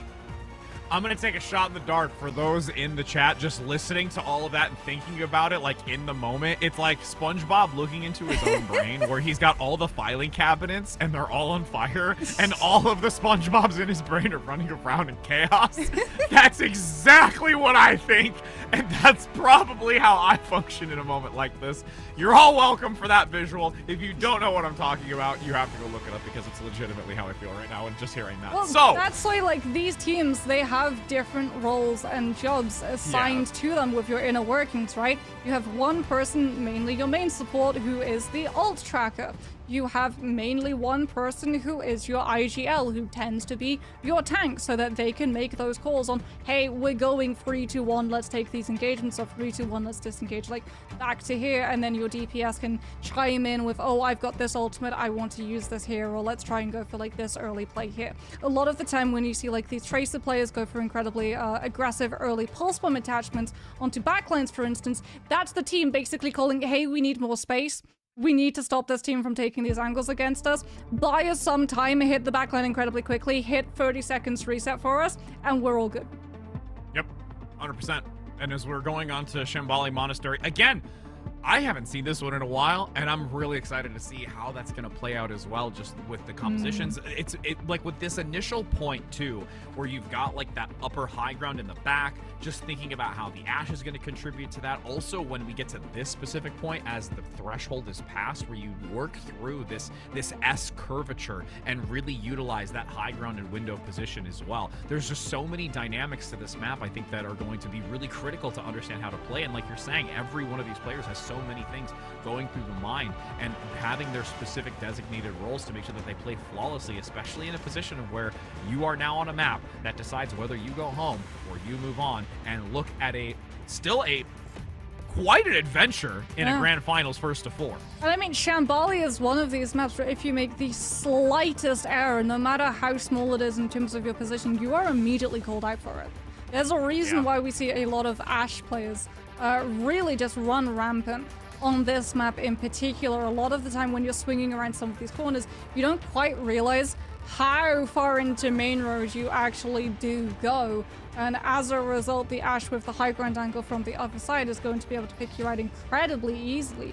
And that's why we see a lot of these teams really struggle in certain areas of this map. There have been so many different iterations of the defense on this map. You have the 3-point hold, which is where these teams cluster up really close and try and hold on to alley and guarantee that they can get 1 minute off a fight in spawn, 1 minute off a fight in this corner that we're just panning over, and then 1 minute into the finish line just before it heads into B. You've got things like the D.Va composition coming through, where D.Va on B defense becomes incredibly problematic for teams because there's that little sort of cavern gap inside the wall that allows the D.Va to drop from high ground to the low ground, collapsing onto the backline, or something like an Ashe who's trying to be a little bit more safer in terms of that positioning, and then the D.Va can immediately confirm that kill and then just boost back to the safety of her team because of that high ground angle, just letting you straight back in. Well, and I'm excited to see what kind of variation the tank aspect is, because, again, Circuit Royal was the one that we got to see yesterday because it was so heavy into the Sigma play. Yeah. It was just wanting to see Sigma. So now, as we can at least see from Valentine, Sigma from Mari is going to be picked up. So Super Shy Ivy will look to bring something different to the table, since it's not just going to be a strictly Sig type of Sig verse matchup, at least from what I would assume. Here's where it gets a little bit harder for Valentine, though. They're locking into this composition on the defense. They have to stick this composition until they lose a fight. Super Shy Ivy, being on the attacking team, can literally figure out what you're doing and try to immediately go to a counter composition. They might not stick it for the entirety of the map, but they might use it to just immediately clear the board off the high ground, as it looks like we're going to get the damage boost grapple shot from Wisp. Try and find an angle, because if you stand on that little raised edge of that water fountain, you actually can see onto the defender's high ground, which is why the Sigma shield from Mari is staying up as long as it is. I mean, again, the big thing too, though, is like just getting that intel. Shield is already almost destroyed for the moment. Repositioning now as well, since there's, I believe, enough intel on 2 of the players that it showed in the distance. So Wisp gonna play forward with H-Key, who is almost taken out. So great recall timing to make sure that not being brought back to spawn, but Zoe on this Pharah gonna be raining rockets for days unless otherwise handled. Also disrupting the dive too, the concussive being able to stop the Winston, even if Hitori expends one of jump pack, she is potentially going to lose all of that crown gained just off of the Pharah concussive, as Zoe gets to just play havoc with these concussives, scouting the information, using the AoE hit marker to confirm whether or not that's what Super Shy Ivy is rotating from. And she's really using the architecture here so well. You saw the dive coming forward from H-Key, but then Zoe just uses that off-ramp and where the roof is to not be in any sort of danger. Nice pickup for 2. Mari gets a pickup to follow, but again, the spawn advantage is in favor of Super Shy, so don't want to overstay the welcome and still play your corners. Yeah, this is a really good spacing for Pharah, like you talked about. The fact that, yes, you have less rocket fuel now, but all of these rooftops allow you to just slide and conserve some of that spacing. As we're going to see Super Shy Ivy now try and go for that high ground hit yet again. Gorgeous shield from Mari is going to force all of the backline to have to move much more aggressively into the angle, as the Sigma is taking a lot of damage. Yeah. Danger zone, danger zone. The immortality field isn't going to be able to keep Mari alive. And look at how low the health values are. Both AJMR and also Wicca are just struggling to get the team regathered. And Kuna gets hit by another nade and forces back. Well, it was another play from Velvet that actually secured that kill. The knock from her onto Mari to stop the Sigma and disrupt that potential disengagement into that small room that Scuffed is now occupying meant that the Sigma was just so easy for Super Shy Ivy to jump on top of. Diana has Nana Boost to send onto the Winston to act as distraction and should allow Super Shy Ivy to cement this first position. So much damage. Immortality Field comes out to allow a little bit extra support onto Mari to regain health. And Zoe looking for a flanking angle in case for anyone that passes through the underpass. Kuna and the squad gets covered by Wicca with that sound barrier. A reposition, but a big rocket to the body of Wisp, sending packing to the spawn. And now it's going to be Valentine able to stabilize here with only 3 meters left for that first initial checkpoint with 60 seconds to go. They are going to have free ultimates to try and pick it up. Valentine do only have aggressive ultimates, but they can slow things down even further with these Pharah rockets. If Zoe had found a pick onto rotating players of Super Ivy, that would have been the nail in the coffin. Goes for an aggressive angle through window, gets the scouting intel of when Super Ivy are going to be rotating too, as well as burning off even more time. He tries to find the flying match, trying to stay, and then stays still enough for Scuff to set up the anti-nade. Oh, it was so beautifully done. Again, the immortality field perfectly timed by AJMR, but everything following up was not planned and not enough, as this checkpoint will be reached and give Super Shy Ivy a chance to now work their way as a unit up this roundabout. Wisps now going to be going for the Ash. We're going to see Valentine stick with the fire a little bit longer, as Kuna does have that bob to try and stop any momentum picked up from Super Shy Ivy's side. There's that window angle that Hitori is getting to take advantage of, keeping pressure onto Valentine's backline and allowing Ivy to start to creep up ramps before Valentine can really pressure them out. Bob, do something. Oh, Bob gets lobbed across the center, down in the corner. Actually finds a decent angle onto Wisp underneath despite another Bionade landing. There's only a few vulnerable players left from Super Shy Ivy, and they're getting picked up like scraps. Yeah, that bob was a double-edged sword for Super Shy to have to deal with. Not only did it manage to find a good angle that they weren't really expecting into the backline, it also split the supports from having a good line of sight onto Hitori, and as a result, the Winston in that window did go down. Valentine's now are going to be able to see the rotation coming through from Super Shy Ivy. Dynamite comes on out, catching them, making sure that no one is free to just jump onto the backline before Valentine have the time to reposition. Oh, Zoe. Barely able to get out, but the right click and Scuff comes in to give an assisting hand. Bionade again onto Wicca and Mari. It is still quite devastating, but thankfully, Wicca works alongside and is able to help deny Hitori from continuing to gain value and reduce this clock now once again to another 60-second position where Mari continues to dominate. Oh, stagger potentially onto Wisps. Yeah. They're not going to be able to fight the trade onto the Baptiste either. Mari just waving them right back into respawn. Later. As a HK is going to be swapping onto that Genji. Now we should see the full formulated dive. The system Super Shy Ivy are going to be able to find that firepower with this mana boosted Winston into Primal. All right. Let's see for these last 50 seconds. How much more is Super Shy Ivy able to gain? The nano onto the Winston, diving forward, Primal Rage, the juggle, the accretion gets the knockdown for the moment to buy a few more seconds. As the sound barrier from Wicca covers all. AJMR, the only one that lost it fast enough as the focus fire was there. Has to play back for the moment. Super Shy Ivy need Bob and this sound barrier to really push back in, but Wisp is down! No Bob available! It's all a 5v4! Accretion just whizzing by the domes. Velvet has to use the sound barrier. It's a do-or-die moment. Wisp needs to get back as quickly as possible, but I'm not sure if there's gonna be enough time. Zoe pushing back, but getting topped up by AJMR in the back. Flux rounding that pillar, grabbing Hattori. The rise and fall. That's gonna be Valentine holding in the turnpike, guaranteeing that they can keep this going. But now Wisp comes in from the side. Bob gets two. They're actually turning it about in the overtime. Super Shy Ivy able to find the kills. Will they be able to keep themselves on this payload? HK has got to be so aggressive in terms of positioning on this Genji, otherwise Valentine are just going to use the amplification matrix and the Bob and send it right down main. Mari's going to be swapping onto the Diva to use the boosters and peel for her team as well as get back into this fight a little bit faster. Keep your eye on the Pharah. Super Shy Ivy have so many things they need to mark. Yep, numbers advantage, the Rockets reign. AJMR comes in with the final knockdown onto Hattori.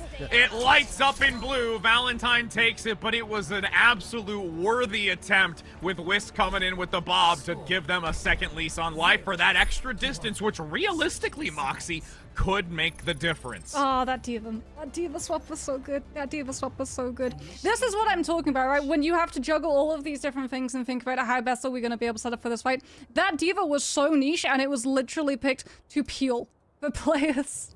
Literally, the defense matrix over the barrage to make sure that Super Shy Ivy, especially Scuffed, was not able to shut it down with Sleep Dart. And as a result, like, Hattori just jumped in, tried to use the bubble to buy the team space, buy the team time to be able to build up to that blade for HK to be able to go ham into the backline. None of that happens because Winston bubble gets popped, Winston gets popped, Pharah gets to live, and Super Shy Ivy just get wiped off. Now, the mark has been set. The time is now. Super Shy Ivy has been able to take that flashpoint prior and now is in a position to hold on the defense and not allow Valentine to reach that goalpost to give them the opportunity of moving into the grand finals. Oh, we're dancing with death again. Kuna's doing the exact same thing that Wisp did. Yep. Except this time, Super Shy Ivy do not have a shield. Please, nobody peek this angle of Fountain. Well, could be logged. It's either a bullet or a log, one of the two. It's gotta be a Sonic to make sure that they're not holding close. Yeah, there we go. Checking for the 3-point hold attempt to burn time off of there. Yep. I mean, again, in these moments, you have to play cautiously sometimes and not allow yourselves to be bamboozled. Yeah, I mean, 3 seconds check for an exchange of 1 minute, that's a trade you take every day of the week. 100%. With now applied pressure, watching that balcony, Zoe getting quite dangerously low. Nice coach gun to dislodge Velvet for the moment, but again, not low enough to be taken down. Peeking this corner, breaking the shield. Can't quite get enough damage onto it. Looking and seeking out Wisp on this high ground. A couple of decent body shots come through, but the rocket just careening by. Not able to take it down. Though. I mean, if Valentine can just get this consistent progress, that's huge. Yeah.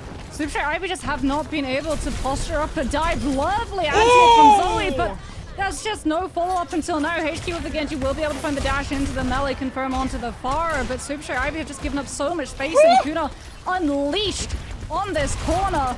And still Super Shy Ivy are just being forced backwards.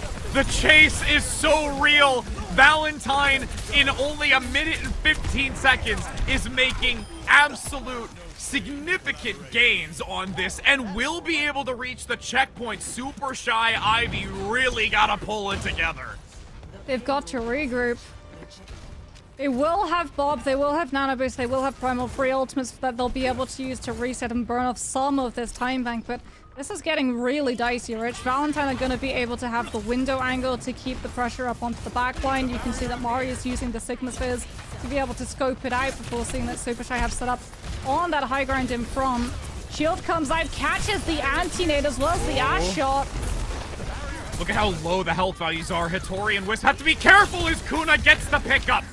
Diving forward, Mari now keeping the shield active. The boot gives some distance and causes the team to draw back for the moment. Accretion once again onto H-Key. The Genji no longer in this world with 4:15 to go and the gap closing. Forrest gets to keep applying damage and pressure onto the regaining members of Super Shy Ivy as well. No clean reset, 5 ultimates in the cards for the attacking team. This is going to be so rough. They can't get an angle onto the far right. Hard swinging. Primal also with the nano. Beautifully done by H-Key to get rid of Zoe so they no longer have to worry about the high ground. As you see, multiple ultimates available. At this point, Valentine is probably just going to give up and allow themselves for the reset. They sound barrier into this. Wicca wants to keep going. Kuna and AJMR is back in it. Kuna getting 2, but there's still some counterplay coming in from Super Shy Ivy and bringing down the numbers. There's 2 from Valentine for actually making any major headway. That's ultimates tanked on the side of Super Shy Ivy, though. And the Winston stays too aggressively forward. Velvet has to hold sound barrier for fear of Mori's flux, and as a result, Hittori is the sacrificial monkey. Oh no. Oh, you can see some indecision here. No. Going to, oh no! The sleep, but there's still a great recovery. Beautifully done. The reaction time, Whisk gets it, and despite the indecision on the Doomfist or the selection of the Winston again, it's bought enough time.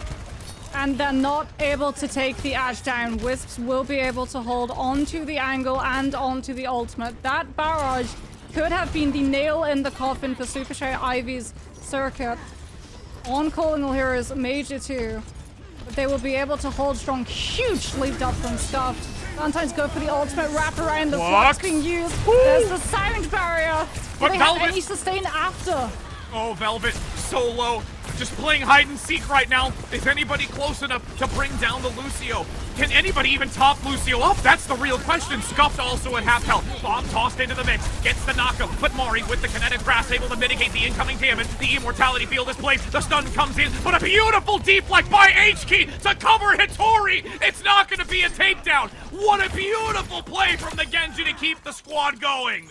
Super Shy Ivy have lived through some brutal tests so far in Shambali. This next one is going to be a big determinant as well. They're holding close. They're not going to allow Valentine to bypass them onto Cliffside. The nano boost is there in case this all goes horribly wrong. Big dive forward. Nano boost is active.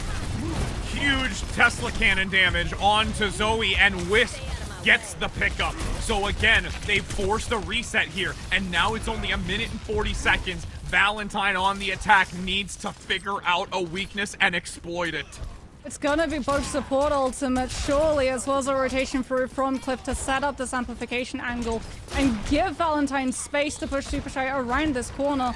But both Primal and Blade can be used to disrupt. Here comes Blade! Diving the amplification matrix, but the Genji's gone past it! Great sound barrier as well to ensure that that first initial slash doesn't put the team into a dire stretch. Now, forced back, Hittori, Primal Rage, dissipated, no ultimates available. It's all onto Velvet to get the sound barrier and Scuffed for a potential nano boost, but Valentine also has no ultimates at their disposal. Mari, the only one close enough with 60%, could potentially get it. A few meters left to go with 50 seconds. Playing around this corner, wedging themselves against it, dashing past. Can't get H-Key, who is on this Genji. Low, the melee, the recall, and there's Zoe still getting it, despite the bobbing and weaving. We've already seen the duel between the two before, and now still favoring Zoe. The sleep dart, though, pressing it back. 30 seconds to go. Kuna is down. Hittori plays forward. The nano is active. Both Velvet and Scuff were able to capitalize on it and gain them fast enough in this fight. With Mari coming in with the self-destruct far too late.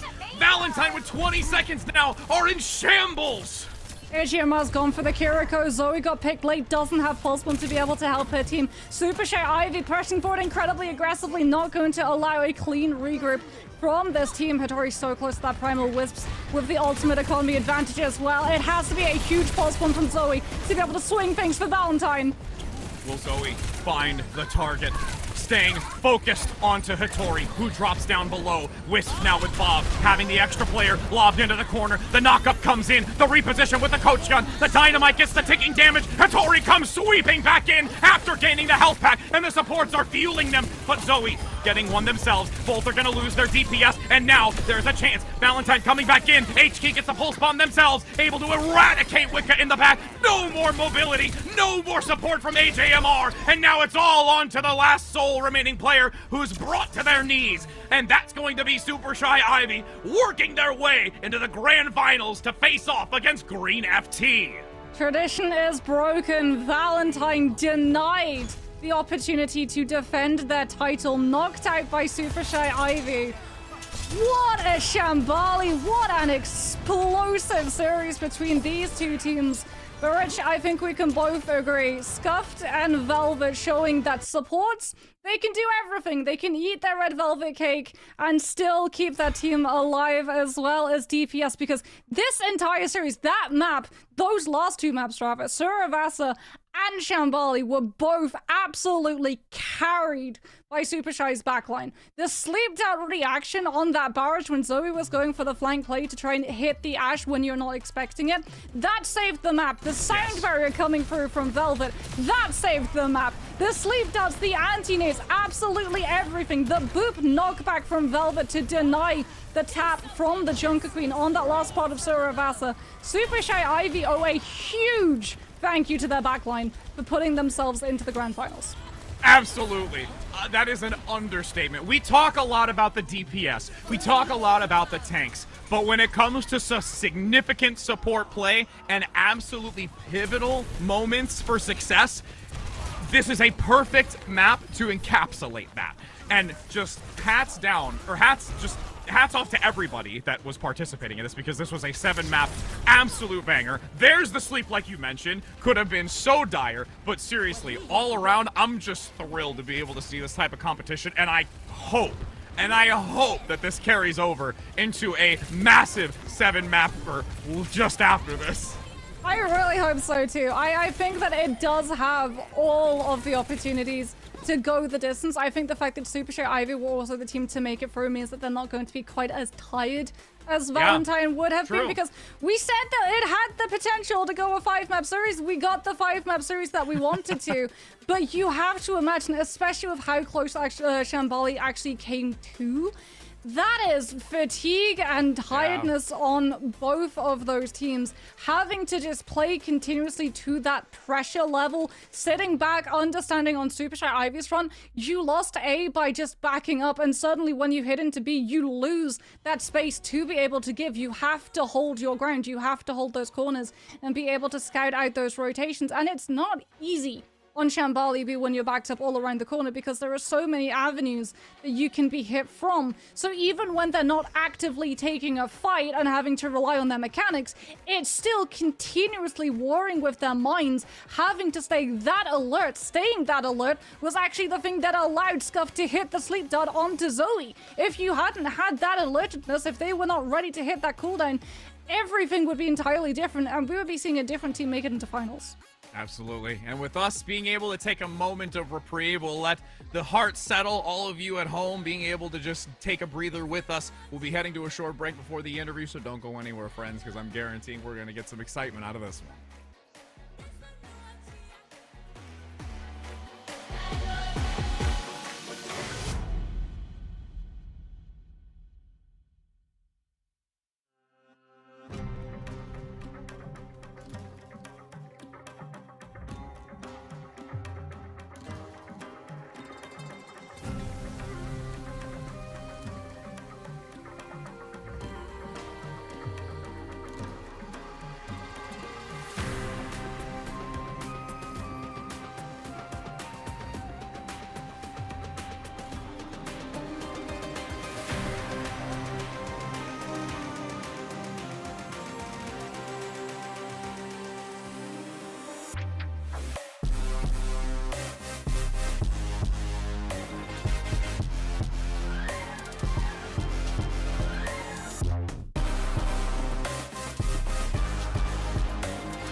Welcome back, friends. We're here and looking forward to have a short interview, setting that up now, and we'll be finding out who we've got to talk to in just a moment. Again, probably the team just being elated in moving forward, and that's where there's a little bit of a holdup, just having their camaraderie and their like, you know, fun time conversation before they get into like honestly talking. But we can take a look at the recap as well right now, Moxie, because this whole series was wicked. This was a saga. This was not a series. This was a saga with a trilogy and also a prequel and sequel. As we're going to get to see all of these different maps, it really did feel like Valentine was starting to pull ahead. Prod Y. We're gonna smooth over this one. We're gonna look at the rest of Iconvolt as well. Hitori getting to come through with this gorgeous juggle to be able to offset the Ramatra and all of that sustain that Valentine were trying to occupy and anchor onto the point. Then we got to head over to Colosseo, and it was the battle between whether the Widowmaker is going to be able to do anything as opposed to Valentine just running down with Zoe being an absolute menace into Super Shy's backside. I know this is your favorite moment of the series. That, you know what, I'm just gonna melee you and you're gonna die. This was one of my favorite ones. Getting to see all of the support clutches coming on through, the anti-nades from Scuffed really being that tide turner for Super Shy Ivy that gave this team something to rally around, that engagement sign of go, go, go, this is when we want to dive, which was something that they were a little bit lacking in terms of the first half of Saravasa. Oh, absolutely. And as we come to this conclusive map, where it seemed that Valentine had set the precedence. They had put themselves in a position to say, we know exactly what we have to do to be able to claim victory on this map. But unfortunately, towards the end of this, despite the worthy efforts, the reaction time, the clean plays from the supports, and just overall coordination supersedes any efforts. And again, you mentioned it, we talked about how there was just so many maps played, so much fatigue across the board. There's just only so much that a team can handle, and I think that's really where you just had this squad come out on top and be able to move forward. And with that said, and we've gone through the recaps, let's have a word with Velvet. So we get to speak with you, my friend. How are you? You gotta be feeling great after that one. I really am. It's my first time not being fourth in this tournament, so I'm really happy to finally make it past fourth. Let's go. I mean, yeah, moving up from potentially fourth to either first or second is one heck of a jump. But speaking about jump, let's talk about Lucio, because Rich and I, we were both absolutely adoring the support play from both you and Scuffed. One of the highlight of the entire series being when you were able to backtrack to Saravasta and get that knock onto the Junker Queen. What were the comms like in that moment? Like when we won Saravasa? Mm-hmm. Oh, I mean, we were just really like hyped because we won. Like, we won the map. The series is really close. Like, I mean, we're just having fun. Like, just want to win. We were just all really hyped about winning the map. So when that kind of turning point happens, you know, you've got Saravasa, you start going into these, you know, final moments. What's like the comm structure like? I mean, again, I know everybody wants to try and keep as level-headed as possible. Is there like a moment that all of you felt like this is ours? Like, we know for sure. Like, was there a pivotal time that you felt this? I mean, it was mainly just the fact that we had already beaten them on a Lucio comp. We were just confident we were gonna win on playing that. Okay. So, can you talk us through a little bit of Shambali? Because on your defense, A slipped very quickly through the team's fingers, and it sort of felt like there wasn't really any structured dive going through, and then everything turned around and you really found your footing. On B, was there a sort of pivotal moment in comms for that one, or was it just sort of everyone understanding that, hey, if we lose this map, we're out of the series? I think it's definitely more so the latter, and also the fact that, like, I think we just have... Like, I honestly just don't know how good our comp is on first point, to be honest. Because I think second point is so much easier for us, and I mean, we held, so. Yeah, and it wasn't was like, done a stellar job. Just overall, the performance. Both of us basically freaking out for you and at the distance. But, like, now that you have, you know, gotten into, you know, grand final position, you said it yourself that you're, you know, really punching up, you're getting to now a second first place position. What's the kind of mental and like insight for how the team is feeling going into this grand finals match? Well, I mean, I think we're definitely gonna try our hardest. I do think we have a chance. I think we can win. So we're all gonna try our hardest. If we lose, we're gonna go out with a bang. We're at least gonna make it tough. At least try to. And it's obviously a rematch as well. You are unfortunately losing against Green FT earlier and being sent down to the lower bracket off of that. Is there sort of anything in terms of that matchup that's now influencing? Obviously, you don't want to give up your game strategies because I'm sure that team is watching and scribbling everything down avidly in terms of maps that you take to and also compositions and comfort picks and angles that your team loves to play. But is there sort of anything that you can let us in on that maybe the team is going to be trying to take advantage of that you got to experience the last time that your two teams matched? I don't think we're gonna try and exploit anything in specific. We kind of just honestly we just chalked it up to us not playing like how we should. Like we just didn't play, like nothing was normal that day. Everything fell off. So I mean we're pretty confident that like we can still put up a really good fight against them. Well, you know, it's a new day, it's a new time. You're coming off of a great win in a map 5, and you've got a lot more adventure ahead of you for today. We're not going to be the ones talking about it, but we're going to be the ones on the sideline watching from a distance. So we greatly appreciate your time, Velvet, for chit-chatting with us, and looking forward to seeing the team just continue to perform. And, you know, best of luck in this next grand finals. Thank you. Yeah, absolutely. Oh, Moxie, this is going to be, I think, a good one. I'm so ready to be... Again, that was exciting enough. We get to take a chill. We get to take a chill a little bit, and then we get to sit and watch while we let our other two be able to take it. And it's gonna be exciting. I mean, I can see your shoulders. Like know. whenever you get excited, your shoulders do not lie. You're just like, thanks. Seriously though, I'm like super excited about it. And like overall, just the performance, we cannot go without saying how significant it was to see Valentine put up a fight in this and like not.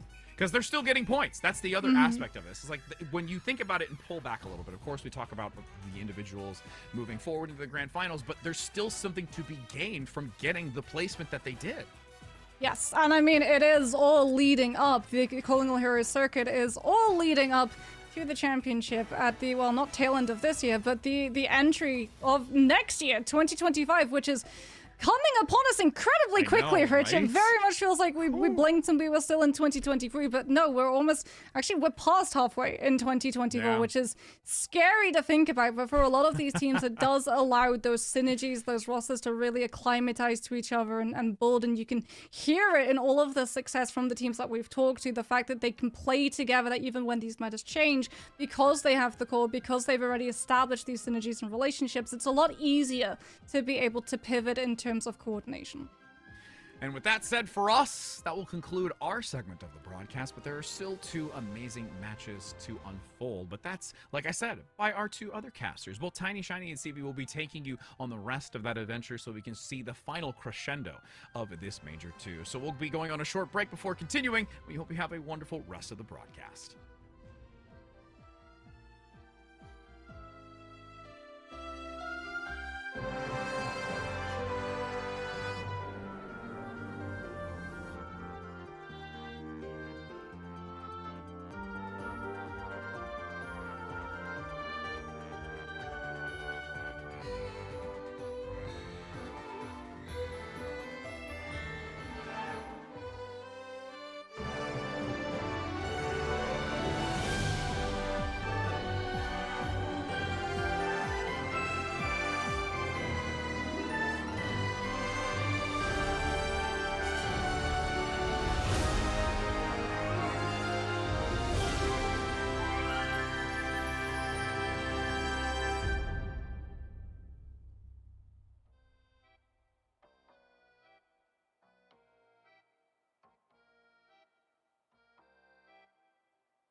Calling All Heroes weekend isn't over quite yet. We had a banger of a lower finals for our Challengers division. And CB, you gotta be begging the question, can anybody live up to the hype that was that match? Both Moxie, Rich Red, even you, and I all agree that's one of the best matches that we've seen in Calling All Heroes so far. And now we get to look at another stellar one, our Rising Grand Finals for teams in the lower division levels. This is going to be a great match coming up if it's anything like we saw back in Minor 1. Yeah, that Super Shy versus Valentine match is gonna be a pretty hard act to follow. The whole series was a slapper, but that was like one of the best endings to an Overwatch series that I've seen in a long, long time. Like, I'm thinking back to, like, maybe you could argue like Overwatch World Cup finals from last year was like kind of hype, you know, or like the Finland versus Korea, Finland versus South Korea game, yeah. Got mixed up there for a second. That's gonna be a hard act to follow, and it's a lot of pressure for the Rising competitors. Lava Lilies Rising and Fable Rising, two of our previous champions of the Rising series, to come through and try and put on a show. But if there's one thing we know about Calling All Heroes Rising, it's that A, they are very, very passionate about what they do, being a part of this community and playing their hearts out, and two, they absolutely know how to put on a show. Absolutely. I brought up the Minor 1 finals for a very good reason, CB. Those were a 4-2 finish, and it was an Amplify Rising win. And the Lava Lilies also played within that finals and ended up coming in second, but you know what happened. They were down 3-0 and fought back for the next two maps and were one fight away from taking a third, and all went up in flames with a single Ajax that just destroyed their entire game plan, and it completely went down. And now Lava Lilies are made it to these grand finals and have not dropped a game within these playoffs so far, and are wanting to be confident heading into Fable, but respecting them as an opponent nonetheless, knowing that this team is coming out warmed up and strong, ready to fight.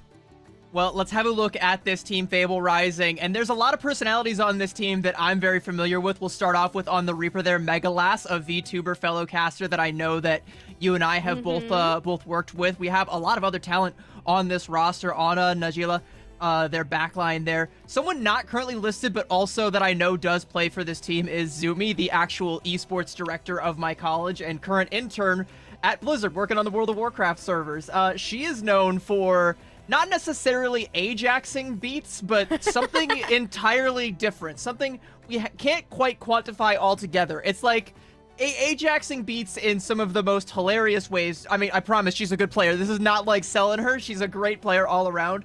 But you know, we give her a little bit of guff for that from time to time. For a while, the actual banner in the Discord for our Overwatch Esports server was a screenshot of her trying to pop a sound barrier while a Hanzo Dragon Strike is coming out of spawn at her from behind, and she doesn't see it coming, but like, you know what's about to happen. Like, that's a long way of saying that I'm looking forward to it. I think this team's going to put on a show. Despite all that, they have a ton of talent, and they are more than capable of stacking up against Lava Lilies Rising. Yeah, Lava Lilies Rising have, as I said, flawless throughout this bracket and are strong heading in to these finals and are confident as well. A little chip on their shoulder after the result of the previous finals in Minor 1, but this is their time. They're going into this with the anticipation that we have the best dive comp in this circuit, and there's nobody that can beat us on it. Pasta in particular, you're going to see her on this Winston, comboed with Lilac and potentially Sorry on the DPS coming in later. Willowtron is another caster that we actually are very familiar with. Yeah. That brings a ton to this team in terms of communication and game knowledge that really helps lead them forwards. However, she'll be subbed in and out just based on the style of composition that Lava Lilies want to play. This is a very tough task for them as they move ahead, and it's a lot on their shoulders. You're going into this matchup, we're confident, sure, but having that thought in the back of your mind like, hey, last time we were here, we choked, we couldn't pull it together, and now that you have the second redemption, they don't want it to go to waste.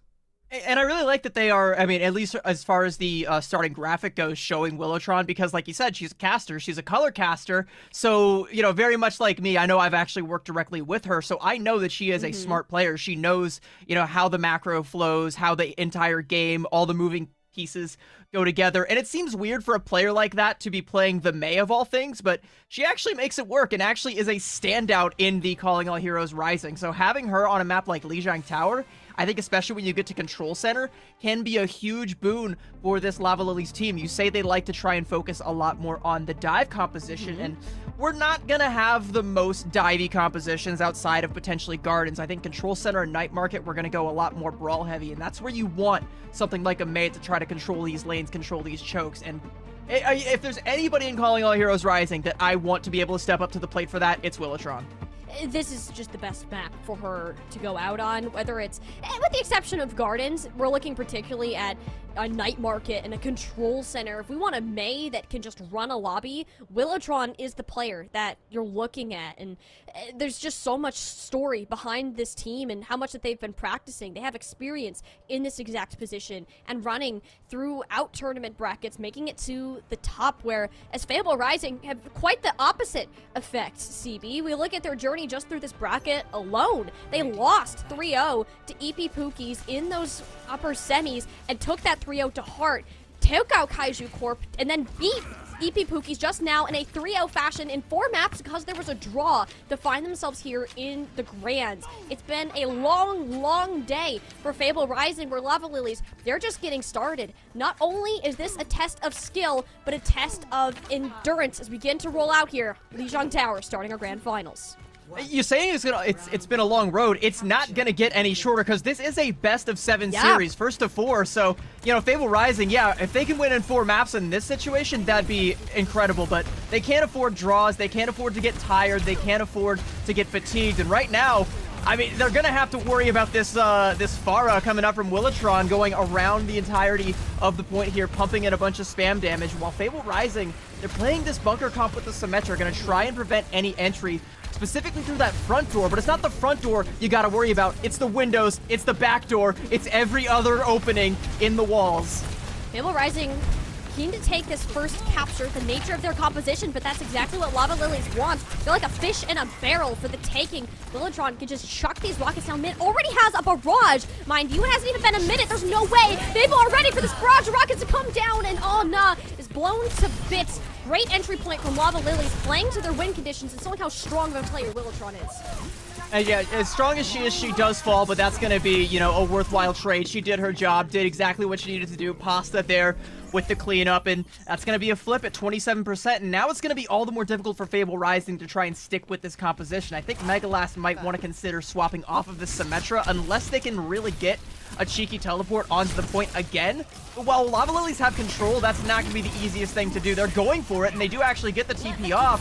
Pasta left with broken angles, and the window comes out. The window matching the Kitsune rush. It was Lava Lilies' attempt to get in, but no desire to push into Fable's damage until they have their cooldowns up. A gutsy dive out of Pasta that will cost both them and Lilac their lives. Fable, ensuring they can close this out with a sound barrier that he could have held on to a little longer. Either way, you take the result and move with it. Good reset there from Tycho and Vamp Queen, and there's that flip. Only 16% for Lava Lilies Rising. That was actually such a great teleporter play, and it was too slow for Lava Lilies Rising to try and make the jump to try and capitalize on that and get themselves some good positioning. And the difference in sound barrier charge, by the way, Vamp Queen only at 75 currently, whereas Ana already had the sound barrier, dropped it in that last fight, and helped Fable Rising sustain through it. Now Lava Lilies Rising, once again, they're on the outside looking in, trying to find a way in, and this Pulse Bomb might just be the lockpick that they need. Lilacs in particular, so scary on this Tracer, especially if they're holding on this Pulse Bomb. Can come out at any point, but you're kind of running out of time here. Fable, all the zoning tools in the world, they want Lava Lilies to push into them, which is why hitting that Pulse Bomb was important. Now that it's out of the way, Lava Lilies looking on Vamp Queen to further aggress on this push and just trample over Najila before she has an opportunity to react, and it's just a matter of beating them down. Fable Rising, playing conservative, saving the resources, knowing only one fight will control the point. That's that sound barrier differential. I talk a lot about how it's the most important ultimate in Overwatch 2 right now. If you have it and the other team doesn't, you pop it, you should win the fight. Pasta, though, takes a lot of damage and is forced to pop the Primal Rage, and I think if you're Lava Lilies, you would have liked to still have that because you're looking at some of the ults coming online for Fable Rising, whereas you only have this Kitsune Rush and this Rocket Barrage, both of which you're going to have to be proactive with. But speaking of proactivity, there's the teleporter again, and Willow takes the bait. They baited the barrage out Oh, it would be too bad. It is a 1-for-1 trade. Not having a tank here is devastating, especially when Fable. They have the point and all the objective controls onto Tycho now. That's a second elimination from her onto Moonlight. Kitsune Rush on the objective, attempting to stall, but Xana's red tendrils are preventing anyone on Lava Lilies from setting even a toe onto this objective. Fable absolutely just five-headed out brained Lava Lilies approach and are now fighting for their own lives. Wonderful series of events leading to a final point capture and giving Fable Rising the upper hand. Of course, Willow's gonna concede in the chat there with the nice TP bait. Sometimes you don't gotta out-mechanic your opponent. Sometimes you don't gotta out-team comp them. Sometimes you just gotta outsmart them. And I mean, when Megalast was going for those teleporter plays every other time that Fable took the approach, surely, right, you're going to see all 5 members try and take that TP again, right? Of course that's what's going to happen. And if you're Willowtron, that's what you're thinking. Suddenly you're just teleporting an inanimate object. Or sorry, you're just rocket barraging an inanimate object. All right, you've destroyed the furniture. Good job, good work. But we still have 5 members of the enemy team alive and kicking down your door, for that matter, and you don't have an ultimate to deal with. And I already talked about how scant their ult economy already was. That was a genius play from Megalast. Again, another smart player and another caster that we've talked about. And that's kind of the difference. You'll see the brains that are behind these teams and can really help in the output of these team plays, that execution that we've been talking about all weekend long. It will be the symmetry here. Megalast, level 3 microwaving into pasta. Might have burnt it, as a matter of fact. Don't microwave your pasta, people. With Willowtron, though, that's a good answer, but without a tank, Lava Lilies Rising really don't have a realistic option to push here. You can microwave pasta. How else are you supposed to reheat pasta? You have a nice burn fancy the pasta there. I mean, yeah, Willowtron about to get burnt as well, getting microwaved by the turrets. You can't quite get in, but a great wall sections off Xana. And they got to take advantage of that wall now before Megalast returns. The longer the Symmetra's in the fight, the more deadly it is, but it's just Xana has the better form, sees that Lava Lilies are all cooped up in this little hallway and happy to go punchy kaboom, and that's the end of that next push. And this just kind of feels like Fable Rising beating Lava Lilies at their own game. You know, you can tell with the May composition that Lava Lilies, they want to try and play these close angles. Well, every time you try to get close, you just get melted down with the microwave beam. The sheer damage that Sim beam can put out. Megalast is absolutely cooking right now, if we can keep the microwave analogy going as strong as we can. But it looks like Willowtron's going to want to throw everyone in the freezer, has the Blizzard, and should be looking for an angle to use it. Just needs to get some speed on the point, avoid the window there. Yep, put up a wall, back up a little bit. Now we got to be looking for the opportunity. It's a slower kite back, and decent percentage for Fable. Lava Lilies have the chance to kind of roar on out and catch Fable by surprise. You can tell Willowtron really considering throwing this Blizzard up on the high ground, but fights into the Sim turrets. The Ice Block is forced, and the rest of Fable Rising see that there's no May. Trying to push in. Half the Q buttons in the entire game have been pressed, 3 of them being from Lava Lilies, and Fable Rising have the longer sustain in this. Xana's Annihilation somehow manages to grab 3 with how good that ultimate is in close quarters. Lava Lilies, once again, expensive investment, but zero return. It ended up being a really smart Blizzard towards the end, but it was not decisive enough. It needed to come out quicker, because while everybody was kiting back from the Amp Matrix, you saw that Moonlight's built up to the Deadeye. You had the Photon Barrier from Megalast come out. You were able to get Xana up to that Annihilation that ended up just being the cleanup tool, and now you got Annihilation of Deadeye on the other side. Which Cowboy's gonna draw first? It's Moonlight's! Moonlight's comes up first. Not having Vamp Queen here is an utter disaster. Lava Lilies came into this point with a plan, but Fable Rising one step ahead, not even letting them step foot, thanks to Moonlight's playing lights out and give Fable Rising a 1-0 start in this grand finals series. You gotta say, CB, as we've seen these teams play out through the day, Lava Lilies came in as the favorites, but Fable Rising just show how serious of an opponent that they can be. And that looked like a decisive win. I talked about how decisive that Blizzard needed to be. Well, how decisive was this Annihilation? How decisive was going in with that Deadeye early on, finding the one pick that you needed? Literally anybody it could have been, and then you take down Lilac before she's even able to get hers off, and then suddenly, you know, what do you got? You've used up all your tools. You have nothing left in the bank for Lava Lilies Rising and Fable Rising. I mean, it wasn't back-to-back 100-0s, but I think we should, like, redact a couple of points off of Lava Lily's overall total percentage for that teleporter bait. I think we give a bonus over to Fable for that one. That was good, but I mean, it was only fair to Willowtron. How fast did you build up that barrage? Like 30 seconds? That was an incredible feat. And same thing when it went with the Blizzard. Even on Control Center, Willowtron has been building ults up like crazy, which just tells you how much work she's putting in for this team. It was just some of this execution pieces. You can tell that the gears are turning for Fable, and the way they're thinking about their fight plans just seems to be a little bit further ahead, taking a rather unique approach that Lava Lilies haven't been prepared for so far. And I think it does also come down to the fact that we didn't get to see Gardens. We went right back to both of the Brawl maps. And, you know, you saw Fable Rising coming out on more of these Brawl-heavy compositions, and they look a lot more well-practiced than them. And even though you do bring in Willowtron to play that Mei, it's kind of a non-factor when you get right down to it, because your Brawl is just so much better with that sim, with the teleport plays, and with the way that you're playing around your ultimate economy. It just looks so clean from Fable. And now, Lava Lily's map pick, they're going to take us to Paraíso. And I think, to me, this checks out, right? Because you're a dive team. You want to play a dive hybrid map. Easily the best choice that you could have had in the map pool. Not only is it unique, many teams don't enjoy playing it, and I'm going to guess Fable Rising is one of them, given how strong they were towards playing this Brawl composition. I'm assuming we're going to see a sub come in for Sorry.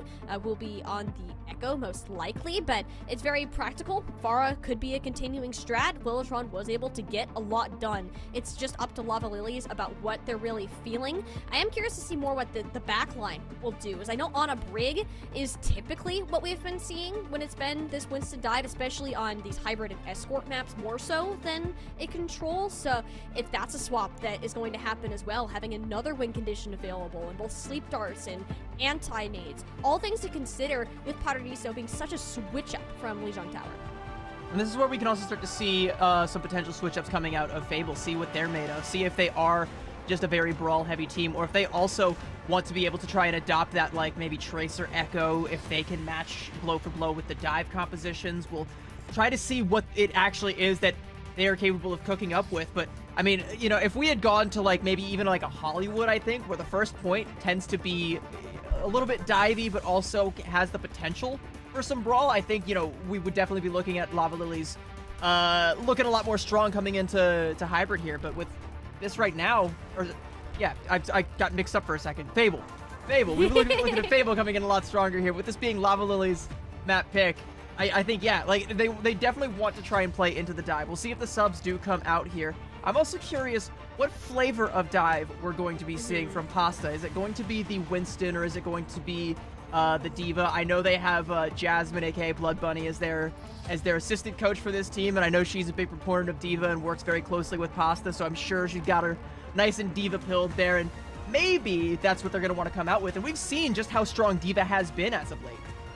D.Va in particular, just having the quick mobility to get around, the extreme amounts of burst damage. Like, you're basically acting as Winston repellent in a lot of regards, and you sacrifice the bubble, which can offer a lot more consistency and safety for your teammates, or even just prevent any support from coming through. The D.Va can do faster dives with more burst damage and allow for greater follow-up on that regard. So you feel more impactful on the D.Va, but a lot of teams have found success with that Winston dive as well. So there are plenty of options on the board for Paraíso, and because of how drastically different it is from Lijiang Tower, we didn't get that glimpse of flexibility from Fable yet. They're more the team that I'm looking to react to that, and you have to know, playing against Lava Lilies before, that this is the intention. They want to play this some form of dive again. What is going to be your next move? Like, the chess pieces, I can picture them in my head. Like, where are you putting all of your pawns? How are you going to set yourself up for a composition, a map that heavily favors your opponents? Well, if you're watching this game and you think, like, you're looking at Lava Lilies right now, maybe they just went down, and you're like, you know what, I could take them. I think maybe it's, you guys in the chat should join up into the Calling All Heroes Rising community. It's a great place for players Diamond and below, and even some of their Masters ranked friends, with some of the new rules we have in place, to come in, play together, get some experience, level up, grow together in a safe space. And it's been incredible. All these players we talked about, like, how passionate they are about this scene and how much they love being a part of Calling All Heroes Rising, and we love being able to give them the spotlight alongside all the big brothers and big sisters that we have playing in the Challenger Series. Of course, we'll get to the Challenger Series Grand Finals when we get there, but right now it's the Rising time. Oh, absolutely. And kind of the beauty with Rising is even if the rank is different, CB, but you can see a lot of the same like characteristics that we see in the top level gameplays, right? Like this more formation of team plays, a wider variety in compositions, and a lot of these attributes that are allowing these players to compete at a little bit of a different level. And it's hard to tell sometimes that if I'm watching Challengers or I'm watching Rising, I can't tell the difference half the time because teams like Fable Rising and Lava Lilies can play with each other so dang well that it looks like that they're on the same page as a lot of these top 500 GM teams.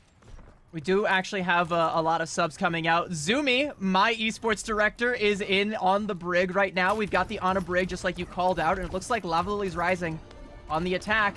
The exact subs that you called out, they're going to have Lilac over there on the Echo, Sari coming in. Probably just an opening shot on the Echo. I'm not sure if this pick is going to stick. We do also have Tycho coming out, Queen Bee in, and Nacho Toast over on Fable Rising to round out that tank lineup here. Yeah, Sari goes for the grapple shot, not going to find much of anything, so swapping over onto Old Reliable, that Ashe, which should be mostly to try and keep Megalas in check.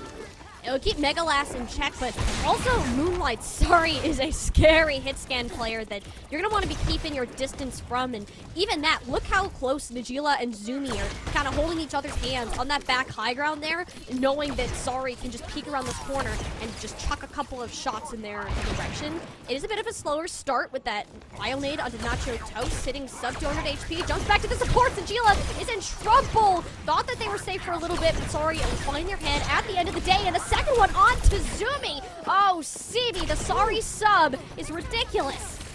That's actually such a great call out though from Lava Lilies though. They see that the that Nacho Toast is anti-nated, and instead of jumping after that Winston that was killable, they jump after the support so the Winston can't actually get healed, put the bubble down onto Najila and Zumi, and then pressure them down. And it's just Sari with the headshots, and that's not really something you can break down, not something you can analyze. Sometimes you just click heads and things die, and that's what we love to see coming out of Lava Lilies. And they're even going to take a forward position here to make sure that Fable Rising can't get a good dive set up. They're going to move up and lay the bubbles practically on top of each other, and that's another bio node onto Nacho Toast. Queen Bee has had great impact on this game so far, and we've forced the Primal Rage out of Fable's Winston player, and really it's only used for them to get back to their team safely and give Lava Lilies even more ground as Fable hope to stabilize. It's ground that they're going to tread very carefully on without Vamp Queen alive. We got burned down by Megalas towards the tail end of that fight. So you can see Fable, they've got quite a nade angle there. That's going to force out the recall. Sari going to have to be their namesake and get out with their tail tucked between the legs. And yeah, look at this angle. Like, Fable have everything they could possibly want right now. A good oversight over the cart, a good look at every different approach angle. It's a great nade. Doesn't actually land on much of anything, but does pressure Lava Lilies back.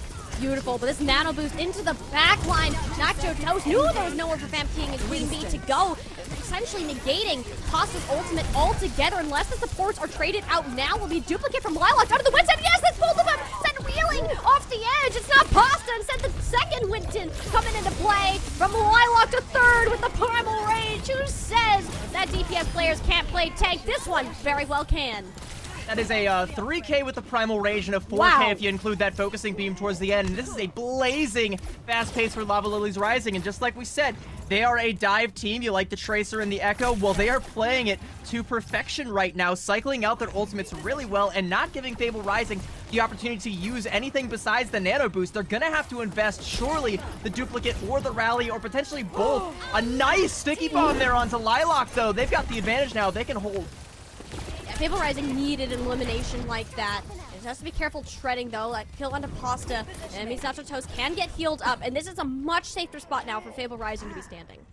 Zumi does use the rally there, which I think you would have liked to hold on to, but it's nice to have that little bit of an insurance policy and you don't have to invest the duplicate, especially because of that assassination there and the late kill onto onto Pasta. As Lava Lilies are looking to try and posture, they're so close to the checkpoint here. One good touch and one good dive is all they need, but the ult economy of Fable is going to be real difficult to overcome here. That'll be the duplicate first from Megalas, but you don't have the same health as your tank player does, so that's disposed of relatively quickly. Nacho Toast, another Primal. And throw off Lava Lily's game plan. It's Sorry, though, that comes in and just steamrolls straight over on Moonlights, and that's the more the coordination we wanted to see. Pasta breaks out of that little room that Fable were holding them prison in, and with how low these health bars are, it'll be a quick cleanup from here. Lava Lily's close to getting the second point. What absolutely crazy aim coming up from Sorry. First on the Ashe and now on the Tracer. You know what's crazy is, like, I've played and spectated and watched just about every rank of Overwatch, and sometimes it's Diamond players that just have the craziest aim you've ever seen for no reason. Like, it's what are you doing down here in this rank? Like, you should definitely be playing a little bit higher up, right? You're just punching down in this elo right now, and that's what Sorry looks like right now. Like, no one else in terms of DPS is on their level right now. And that's what we know, Lava Lily's DPS 4. We've even seen it from Lilac so far, and that's a Mega Last trying to get in to help the rest of the team and ends up costing them their life. It's now Moonlights, though, trying to step out into the spotlight. That's a second game for them, and Fable Rising now in control of this third point high ground. Not before Lilac somehow fribbles both supports again. I'm not even sure how that happened, but it looks like Nacho Toast is next on the chopping block with the bubble going to be able to get out, and you can see Moonlights even peeling back, because if either of them go down, that would be so much cart press for Lava Lilies, who still have nearly 3 whole minutes to try and get this the rest of the way, whereas on some of these hybrid maps, like a full cap isn't a guarantee.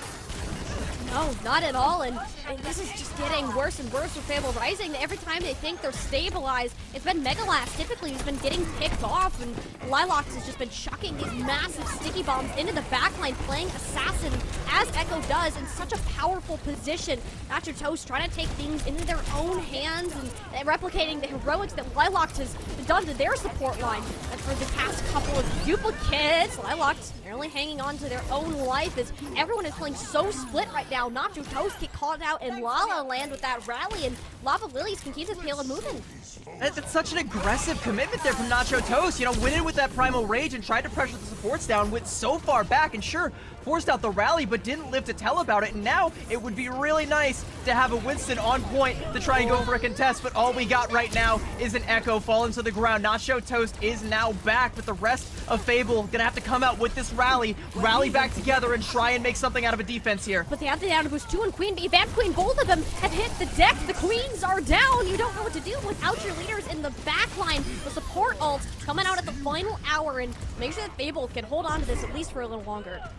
If Megalast had died like a half a second earlier there, that would have been the cap right there, but it's not. Able to live just long enough for Nacho Toast to get back on point. Zumi to come out again with that rally, and with that overhealth, they're able to stabilize. And now look at the ult bank for Lava Lilies. They don't really have much aside from that duplicate. They have a little bit of time to try and build up to it, but they have to be smart about it, and they're going to pop that duplicate right now.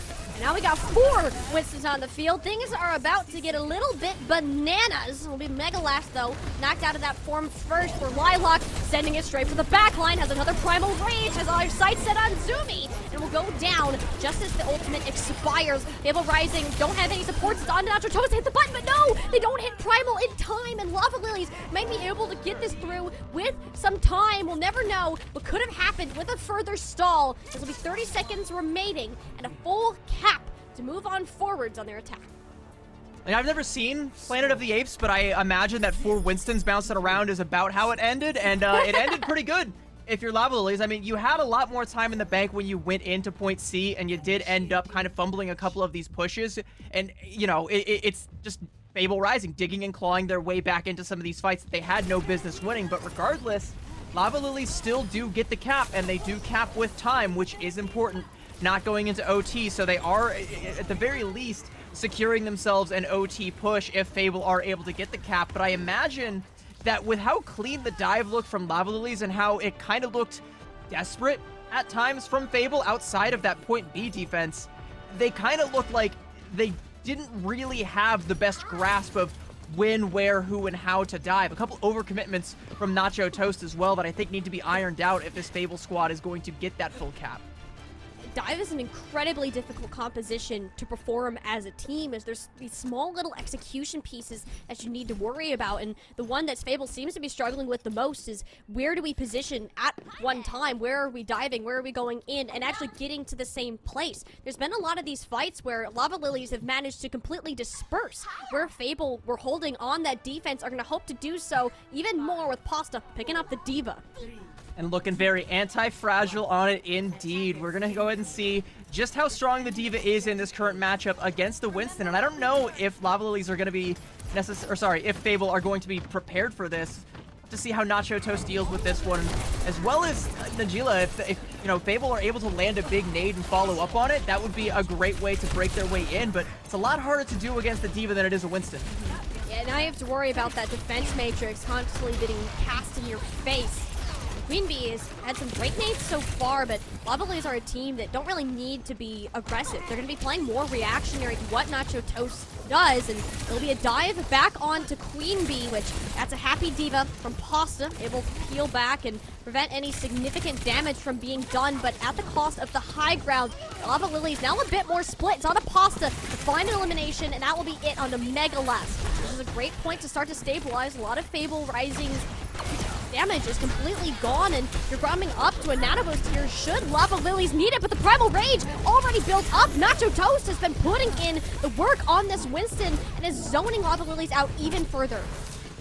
Bullet a China shop, Angry Monkey in a small, narrow hallway, and that's going to be about 2 ticks captured for Fable, but they're going to have to evacuate.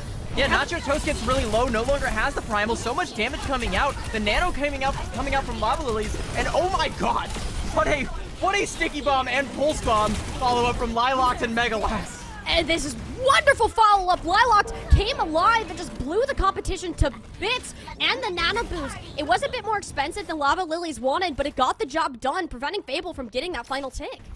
Yeah, but throughout all of that, Vamp Queen builds up to the rally, so you do have a pretty solid foundation with which to continue this defense, despite the seeming onslaught of the Nano, the Pulse Bomb, and the duplicate that should be coming out from Fable shortly. Again, that was so close, but it was, again, that Sticky Bomb and then a Pulse Bomb, just explosive performances all around from just about everybody with a bomb to their name. Lots of explosives, lots of fireworks. Well, I hope you like electricity, because Nacho Toast wants to give you a little bit of a shock. He does force all of the supports into this hallway, and you're not really going to be walking face-to-face in front of a Winston and a D.Va back in the OG 6v6 days of dive comp. Not wanting to relive that, though. I don't blame Vamp Queen. As a pulse bomb from Moonlights goes a tad bit wide, and Fable Rising now struggling for answers. The out of cooldowns that are fully committed. No way back out. Someone from Lava Lilies, though, does have to contest the objective, and the whip shot from Zumi. You ain't a tank anymore, pal. You can try to fight against the D.Va all that you want, but this damage surely will make the Brigida collapse, and Lava Lilies hanging on. Zumi does do a great job of shield dancing there, but there's just not enough support to keep her alive. Nacho Toast also going to get burnt down, but crucially, Zumi has held on to the rally, whereas Lava Lilies are coming back on another one. Vamp Queen did so much healing in that narrow corridor that she's built up to a rally to now join the wealth of ultimates that the entirety of Lava Lilies are sitting on right now, like a dragon atop its clutch with so many, just all the treasures of the land, so much gold that it just refuses to spend. It can all be taken away with a pulse bomb. Oh, but no, it goes wide. It's harder to miss that than it is to hit it. Yet Lilac somehow managed to thread the needle. That's one ultimate down, and honestly, better for Fable Rising. They only have one fight to go, and with only the rally being online for the moment, they're going to have to make this fight last longer in hopes of a nano boost. It's not going to be easy. Lava Lilies are just chucking resource after resource. Sorry and Lilac find one apiece, and just like that, Fable Rising topple on over, and if another touch does happen, it's not going to be a full one. I don't even know if there's anyone alive to touch. Moonlights died really, really late there. That's your fastest character. Nacho Toast gonna swap over the Doomfist to try and maybe get a touch, but with only 5 seconds left, Megalast was actually sneaking in the back line. Hits some big sticky bombs, cleans up Sorry, and gets the touch. This is big. Fable Rising, they're very much back in this. A one-for-one trade, but you just don't have the resources. Nacho Toast has to find some sort of displacement and help Najila farm up to a nano boost of their own. That's the only way Fable Rising have a chance in this battle. Rally out from Vamp Queen while she's getting beaten back. She's all the overhelp, but isn't concerned in the slightest. Sleep Dart onto the nano Doomfist. The tanks exchange blows. Either way, Yatsumi doesn't have any support. Coming back to her aid, Pasta tearing apart the backline, isolating Nacho Toast, leaving no room for Fable Rising to breathe and showing how strong Lava Lilies are when they can play their map and their comp, tying us up at 1 apiece. I have a feeling if this is going to be a matchup of compositions that we are going to be going back and forth for quite some time until one of these teams is able to get the edge over the other. Where you have the brawl, Fable look untouchable, but where you have the dive composition, Lava Lilies look stalwart on both the defense and the attack, and on both the Winston and the D.Va variants of it. That's going to be a difficult code for Fable to crack here. Absolutely. You could tell that Fable, they tried, right? They really did try to play the mirror and had a lot of highlight moments on it. But after those initial 15 seconds or so, there was no plan like, hey guys, we did the initiating part. Now what? They didn't have the now what. We kept seeing them getting split up and isolated, particularly by Lilacs and Pasta as they were on the D.Va Tracer combo. This entire comp just screamed Lava Lilies being in control, having a good idea of what the ebb and flow of a dive composition could look like, and the pure control over the tempo was enough to just outmatch Fable Rising when it came to this macro. I like that you bring up, by the way, the now what, because you never really get that far in the planning phase if you're still trying to figure out, like, how to most appropriately play the composition. If you look like the weaker team on a dive composition, you're not going to have as many, like, okay, we go in with this plan, and then what happens next? Like, the now what? Like, we never really get that far. Fable never really got that far, despite some big heroic plays that came out from Mega Last with both the sticky bombs and the duplicates, and that heroic touch that you see right here at the last possible second, and even the assassination there with the focusing beam. Okay, but now what? Now we have to try and get that nano boost to try and keep our Doomfist alive, but that's going to be so difficult to do when we have all the ults on the other side to worry about, and at that point you've already kind of dug yourself into a hole, so you don't even really get to find the answer to the now what. You just kind of have to roll with the punches. Yeah, Fable are a team that will rush in there confidently and expect to win after that first little skirmish, the first sign of initiation, right? But when you're playing a dive comp, those can be outlasted much longer, especially if your opponents have targets that can't really be reached or nailed down as easily as you're used to. So Fable Rising really struggled to keep up with that tempo and are hoping the pick of New Queen Street, one of the lesser picked push maps that has slowly been starting to poke its head out a little bit more lately, can throw Lava Lilies for a bit of a loop. And I know why. I know why they're picking this, because you think of what are the other options, you know? Esperanza and Coliseo. You see dive all day on both of those matchups, or on both those maps. Esperanza is just dive friendly all around, and especially when we look back to some of the games we've seen in the Challenger Series, most of the teams have been opting for either Winston or D.Va dive on that map. Coliseo, kind of the same deal, especially with those super oppressive high grounds on either side of that center lane. Once you get there, that's like Dive City right now. You can still play a dive on New Queen Street, but it's not as favored. You know, you're not getting like all these free handouts of high ground as you are on these other two maps. If you want to go something a little bit more brawl, if you want to try and level the playing field a little bit more, or I guess not level it, but tilt it a teensy bit more in your favor, you stay far, far away from Coliseo and Esperanza. You go straight to good old Canada right here, New Queen Street. And even then, CB, it's not completely out of the picture. This just happened to be the best choice in a rather mid selection for a lesser of three evils. Yeah, exactly. So it's not like Lava Lilies can't just keep what they've been doing this whole time. Fable Rising just want to make it as difficult as possible for Lava Lilies to play their own game, rock it back out there with some good old-fashioned hammer swinging. Yeah, playing your own game is, if this is the game that Fable Rising want to play, I'm all for it. It's been too long since I've seen the big rectangle man, I've seen the hammer man. I'd love to see some Reinhardt here, but I'm not too sure how well it's going to work out against what Lava Lilies are cooking right now. We'll have to see if Megalast sticks on this Symmetra, because there's not really a whole lot of great choke points to put up a bunch of turrets, but there are some great places where you can go for teleporter plays. That might be what Fable want to do. But who are they going to collapse on with this, this presumable speed boost, Ryan Pin, hammer swing combination? I bet they were expecting more of this Ana Baptiste, but no, it's Tycho that's coming back in to play this Kiriko. Every single player on Lava Lilies has some sort of escapability, and Najila is sent down into the icy depths of the Queen Street. That is a problem. Lava Lilies played this high ground. Fable Rising tried to back out, but they weren't all completely on the same page, so Lava Lilies took advantage of the quick speed that their composition has and go ahead and steal this first little bit of meterage for the bot.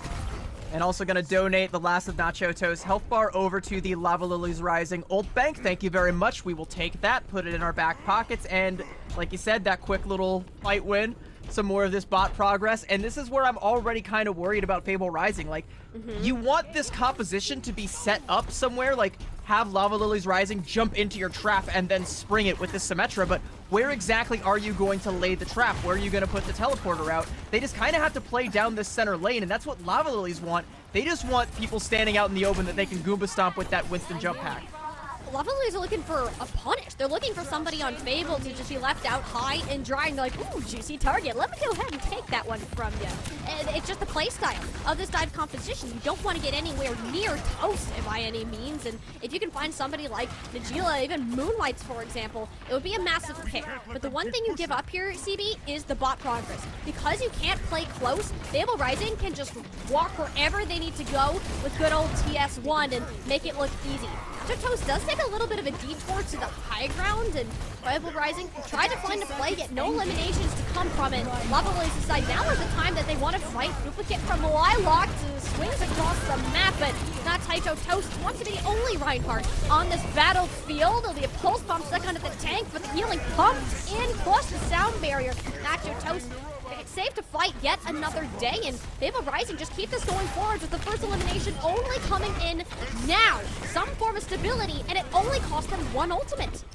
Yeah, and Lava Lilies really didn't need to give up all that space. No. They nearly let Fable Rising like walk all the way to where they are now with the bot before they even contested them. They should have gone in for a dive and tried to, you know, build up that Primal Rage, go in for a little bit of disruption, but they've done no such thing. And the ult bank for Fable combined with the lead now encroaching on this checkpoint spells disaster for Lava Lilies. That said, they do have that high ground advantage. Hopefully now they will actually opt to use it with a good strong dive from Pasta.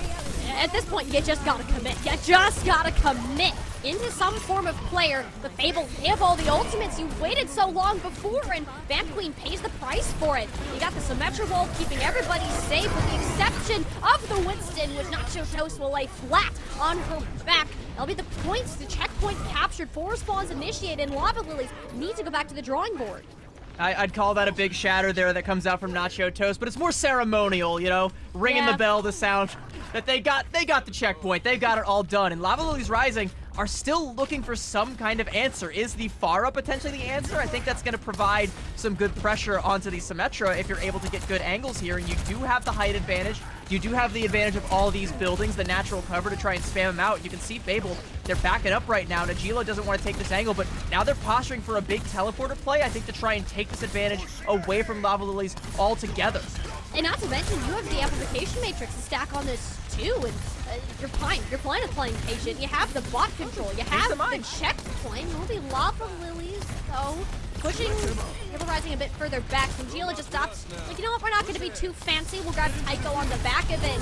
And without your main support here, you're not going to get the healing. You're not going to get the sustain. Lava Lilies just need to stop staggering and put their foot down at some point soon.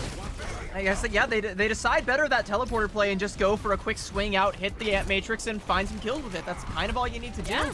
And yeah, Lava Lilies, like you said, they're staggering. They're still looking for an answer. That Pharah, it's done a lot of damage, but not quite enough to claim a life. Fable's still living, and with this sound barrier from Ana, they should be living for quite a lot longer. And Vamp Queen gonna have to match it most likely in this fight.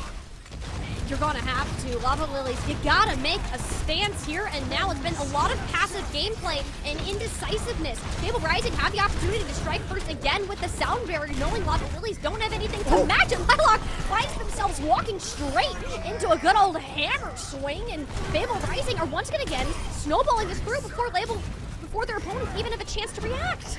This just looks so one-sided right now. Lava Lilies Rising, they're gonna have that rocket barrage, but like Lilac's not gonna be able to use it. They have to try and go for the touch instead. Infinity Rush comes out, the shatter just stops the touch coming out altogether. Vamp Queen with a token effort to try and glide onto the point, but just can't quite make it. And just like I said, if we're going comp for comp, bar for bar, these two teams are gonna go back and forth, picking maps that are strong for what they want to play and playing it to near perfection. We've had 2 maps back-to-back now that were not remotely close here.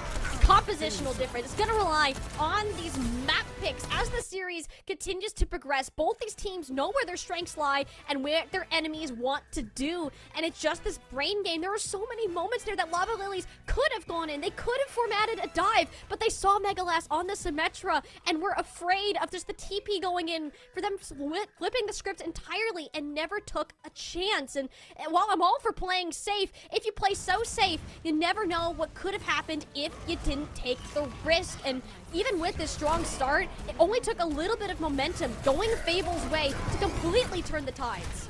You can't just like play safe altogether. Like it barely looked like Lava Lilies put up a defense, and if you're just doing that in like a boxing match, you're gonna catch a lot of haymakers straight to the jaw and not be able to do anything about it. And it barely even looked like Lava Lilies played that game, to be completely honest, outside of like a couple of early plays there, like that first fight where they were able to win. They played that beautifully, and then just let it all slip right out of their hands and never got another grip. And Saravasa is where they're going to have to try and dig their claws in to get that grip back. Now, here's what's interesting is I'm still of the belief that when it comes to Flashpoint maps, there's not really a compositional advantage either way. There's not really one that favors dive more than brawl or vice versa or any other particular flavor. It's just kind of like, what is the meta right now, and what can you as a team make work? So the map pick advantage, the losers pick advantage is kind of nullified a little bit when we go to Flashpoint, and it becomes a little bit more of a preference kind of deal. So we might see something a little bit more neutral. You might see the dive versus the brawl in one battlefield here, or rather 5 separate ones spread out across a large map to see who's actually the best, not just at their composition, but at Overwatch. If you're Fable Rising right now, you're not going back to that dive composition. You're gonna stick to your guns as much as possible, and lucky for you, well, really for both teams, Flashpoint is a flexible battlefield. It is a spot that you can, both of you can play whatever your heart desires, and it's just a matter of how the tempo of these fights go. If Fable even get the second to start this fight, then Lava Lilies just fall apart. They don't know what to do. They're running around like chickens without their heads, and I say this critically of them just because we know what they're capable of. We saw them on Paradiso and know that they can be a strong dive team when they can make those calls. Well, we'll have to see what calls it is that they end up making. Hopefully it's a call to all heroes. Weave that one in as naturally as I possibly could have. Any Winstons with the calling emote right now? Do we have any of those on cam? No, it doesn't look like it. Pasta didn't shell out the points for that. All right, well, I guess we'll just go ahead and go with a Roadhog of all things for Fable Rising. Nope, Ramatra. Makes more sense. That's what I expected. Okay. A little bit of trolling, and Lava Lilies on the Pharah version of a dive composition. They brought Willotron back in for this map, so you'll have double flyer. Interesting. We haven't seen this in a while. Yeah, it's been a while. You know, over at my college, we dubbed this the Angry Birds composition, and it's pretty identical to what we would play every now and then when we really wanted to go crazy. Sans a Mercy to pocket one or the other, but these days you don't really need it. You just fly a little bit closer to the ground. Your Kiriko and your Lucio, they got you covered, and you can even play it like with the way that Fable Rising are going to be playing. As long as you're playing around natural cover, you don't even have to be that airborne all the time. You don't have to show yourself. Just let your Winston go in, put down a bubble, and make an angle for you and capitalize off that. But your Winston is getting melted down right now. Yo, you know, I'm all for just like sticking out like, hey guys, I got this. I'm gonna root right here. But Pasta, that was insane. You had to get out of that one. There was no chance of living, and Fable Rising like, all right, you're gonna stay put. Cool, we'll take that and run away with it. There's no other way to say it than Pasta was dropped there on that attack there from Lava Lilies. Fable Rising, I mean, yeah, they just melt down the Winston, and that's all you gotta do. And now, like, we're inside of this interior building where, you know, Lilac and Willotron are going to have to go through one of these archways, one of these doorways to try and get in. You're going to have Najila up on the high ground occasionally. You're going to have Moonlights looking for angles. Now you're going to have to really rely on Pasta to try and make an angle, and this time live to tell the tale. Yeah, Pasta has to find some sort of way in. Najilia looks like your best target, but you lose Lilac in all of that process. Megalast being on the Tracer is now much more of a pest to these DPS players and the backline as well. That's a second on the Vamp Queen, and she's just going on an absolute tear through Lava Lily's backline, and they can't contest. That's it. Market is going over to Fable 100-0. And Lilac's going to make the swap over onto the Tracer, knows that we can't stay on this Echo anymore, especially for some of these, again, more interior building style flashpoints that we're going to. Right now, we're going over to Gardens, but even still, I think you kind of do like the Tracer a little bit more to try and put some pressure onto Fable's backline. Maybe you can try and force the Zumi beat out. Maybe you can try and force the Gila to take a dive. Well, Maybe you can just try and force them off the map entirely. That's been a common way of dealing with Nagila today, just shucking her off the side of the earth. That's fine, whatever works for you, Lava Lilies, and this is good. They needed to get a first hold on these points and force Fable Rising to walk into them. But the fight win was almost too fast because the flashpoint's not even unlocked yet. Only now are they going to start building up the capture percentage, and only now are they going to actually start building up some of that point percentage. Fable Rising, they're already postured as a 5-stack, ready to come back in for their next fight, and they got a full house of ultimates to do it with. So Lava Lilies, now it's time to roll with the punches. Time to put up your dukes, see what you got. You got 5 ultimates though from Fable Rising. Unless Vamp Queen gets this barrage up on time, it's going to be a rough fight, especially if Willowtron falls first. Couple that up with a good old annihilation. You just have to hope to out-sustain. Grabbing Nagila out of the backline. It seems the damage though, Xana just walked on through any remnants that the orange side had, and will be happy to take a flip with only 2 ults. Poor Moonlight's trying to swat a couple of flies there that just can't quite hit them towards the tail end there, but the support does come in. And speaking of support, what a sound barrier from Zumi. What an immortality field from the Gila. That's flawless support play that comes out from this backline. Completely negates the rocket barrage, one of the most feared ultimates if you're a support player. Trust me, I speak from experience. They play it so well, and Fable Rising only really have to invest the annihilation on top of that to be able to get the retake here. And at the end of this next fight, they'll be able to match Lava Lily's percentage. Here's the thing though, uncontested sound barrier. We've seen how devastating that this can be if Lava Lilies just give Vamp Queen the Q, or Lilac can just go ahead and take care of Megalast and Nagila. You go ahead and take that. Don't use any ultimates at all. Win this in the neutral, and you be happy to move on with that result. Give the ace. This is great. Oh. Pasta! Pasta the Thief stealing the ace from Lilac, nearly a 5k, and you can even see the melee coming out. They really, really should have just let Lilac have that one, but no, Pasta, she's just gonna come in, sneak it, say, I helped. That was me too. Now you got a Primal Rage, you got both support ultimates. This does look like Lava Lily's fight to win here, unless Moonlights can make something happen with this Deadeye. Maybe you combo it with the Amp Matrix and try and get a sneaky pick. And there we go, Amp Matrix comes out. There's the Deadeye. Lava Lily's kite. We're gonna run for the hills. Don't blame me. Don't want to be fighting in that, but guess what? This Cassidy's got rocket boots attached to the cowboy shoes. Moonlight's the most important player, but someone's getting back on a good test. Gotten it close, but Fable Rising keep that overtime wick on burning, and will result in a flip that Lava Lilies really won't be able to get a full contest on. And there might not be another contest. Vamp Queen might have to go in for a late touch, because in Flashpoint, this ticks up so fast, and your fast heroes died relatively quickly. It might just be time to give it up. Posture for the next point. 5%, and Lava Lilies, yeah, they're gonna go for it. They actually are gonna have Vamp Queen going for the touch. But can anybody go in for the second touch? Nope, it looks like, yeah. We're on map point now for Fable, and the map is behind them too. That means Lava Lilies have to try and go through them and rotate into them in order to get this next contest. There's no way that you get there first, surely. I mean, Fable Rising just having the speed boost from Zumi, you look at all those ultimates that are about to come up, and knowing how important it is for Lava Lilies to have a first hold, especially on a closer quarters point like this, you have to be worried for their future.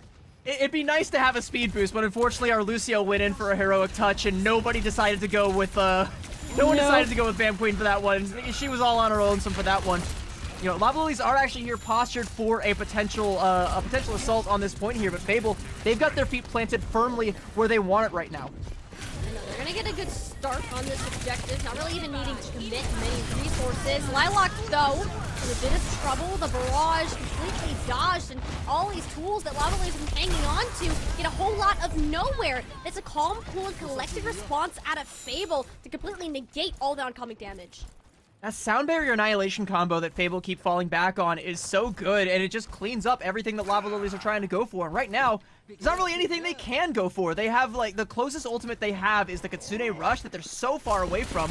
They're gonna have to try and build it up, potentially into OT, or just try and hope that Willowtron or Lilac, well, Willowtron's dead, so not her probably. Lilac gonna have to go for a big kill. Whoa, Oh, that's a second though. Megalast still stuck the pulse bomb from the grave there. So Fable Rising, if they can get one more stagger pick, Lava Lilies, you are going to be speed running it to the objective, and you're gonna have to face Nat Matrix along the way.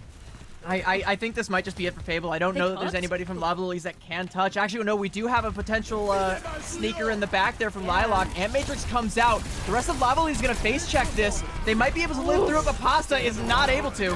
Well, you certainly ate the damage with your face. That's a second one down. There is a touch from both Lucio and Tracer on the objective, but with no health and no backup coming in anytime soon. Fable Rising sitting comfy on top of their thrones. A confident win here on Flashpoint, and the momentum keeps spiraling now on championship point. Yeah, Lava Lilies, I mean, the dive composition looks really good when they get the chance to play it, but they haven't been given the chance to play it. You know, they do still have the loser's pick advantage. They will be able to take us potentially to a dive map when we look at the next map that we're going to, but you know, what really is there in the map pool that you can go to? What are your options? Like, what is going to be your ticket to victory? Because right now, Fable are firing on all cylinders. If they are able to play this composition and they don't have to struggle, they don't have to think too hard about what it is that they're doing. Meanwhile, you know, Lava Lilies are trying to reinvent the wheel just to make this dive composition work because they don't want to swap off of it because they know they're going to get bullied if they do. I mean, what do? What is your recourse here now? You're behind the 8-ball. Fable, they are so close. They can taste it right now. As much as I hate to say it, Lava Lilies, this isn't the first time they've been in this position. You look back to those Minor 1 finals, they were down 3-0 and had no hope that was left. And it just took one final effort, one final mental reset that allowed them to take back 2 maps and almost a third. This team isn't going to be done fighting. Have the mental fortitude for that, for sure, but you beg the right question, CB. What do you do? What do you change in order to fight this composition? The one thing that Lava Lilies have going for them is that your next point is going to be an escort map. And out of our map pool, there's a Dorado in there. If you want to try to force a dive, this is exactly the type of map that you're going to pull. But is that the one that they are going to pull? I'm waiting. Come on, give me the graphic prod. All right, I saw it extend. I thought we were going to see the word Dorado pop up. I was expecting it. Come on. I want to see just how much of a prophet my co-caster is. I think, you know, the other options that we do have while we're trying to fill for time while these teams, they pick a map because they're probably still thinking a little bit about it. Hopefully Dorado is what it's going to be. Yeah, there we go. I was thinking either that or Shambali Monastery because we did see some successful dive composition plays on Shambali earlier, but out of the map pool, I think, yeah, Dorado is 100% going to be the more dive-favored map, and I think you can even get away with going with that Diva dive that you showed us on Paraíso and still getting, you know, that advantage. But something I do also want to highlight here, though, is that the loser's map pick advantage for Lava Lilies is done and dusted. It is gone. This is the last opportunity they're going to have to pick a map that's going to play well to their composition. So first of all, they got to win this one. And second, they got to find a plan B as well when Fable inevitably comes back in the next map and takes us to another Brawl map. This is going to be rough. This is only step 1. This is only the part that you have to start the comeback. And even from there, Lava Lilies, the challenge is only going to get harder and harder. With how confident that Fable Rising look in their gameplay and the way that they are executing, I'm very few things can stop them. Like, it just looks like a team that feels like the trophy is theirs. They feel like that they can win. Even if Dorado isn't their strength, they know that the upcoming map types will heavily favor them, and it will be all of their map pick throughout all of it. So, Lava Lilies, it's your last time to take a stand, and the last point that we'll be giving to you with some form of ease. It was an opportunity you can't let go to waste. Finishing second twice in the past 2 tournaments while being that #1 seed is never a feel-good. I'm trying to mentally run through what options Lava Lilies currently have, at least for this map, because again, you know, we talk about how they're not going to have the loser pick anymore, and it's going to be pretty much the ball in Fable's court for the rest of this series, no matter what happens. I think that, like, you got to just focus on the right now if you're Lava Lilies, and my question is, do you keep Willowtron in on this Pharah that we saw looking incredible on Lijiang Tower, but not quite enough to get the job done? Do you sub her out and try and bring in another player and try and play something else? Because this is a decent Pharah map, at least for the first 2 points, that you could maybe get a lot of headway on. And honestly, maybe even getting the first 2 points is enough for a win condition for yourself, but maybe that's not really the play, because ever since Lijiang, it hasn't really been the most effective. It seems pretty well scouted from Fable. They seem pretty well equipped to deal with it, so is that the play? And we also do know that Lilac can match that with the Echo, and are we even worried about like the defense here if we're Fable, or are we only if we're Lava Lilies, are we only trying to think of getting this attack as far as we possibly can?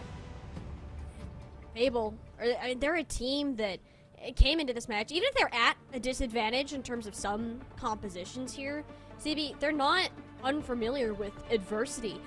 Even after taking that 1 loss in those upper semifinals, they ran it 3-0, 3-0, 3-0 all the way through the lower bracket to find themselves here in the Grands. They've made the improvements. They've taken those changes to heart, and it's just this beast that kept growing and growing, and it's angry and it's prideful. It's starting to show that Fable Rising, even against the challenges that they have faced, are going to opt to take that mirror. They're going to give Lava Lilies a taste of their own medicine and bringing this composition back out, and hoping Moonlights can have a bit more of a contention against someone like Sari and Lilac.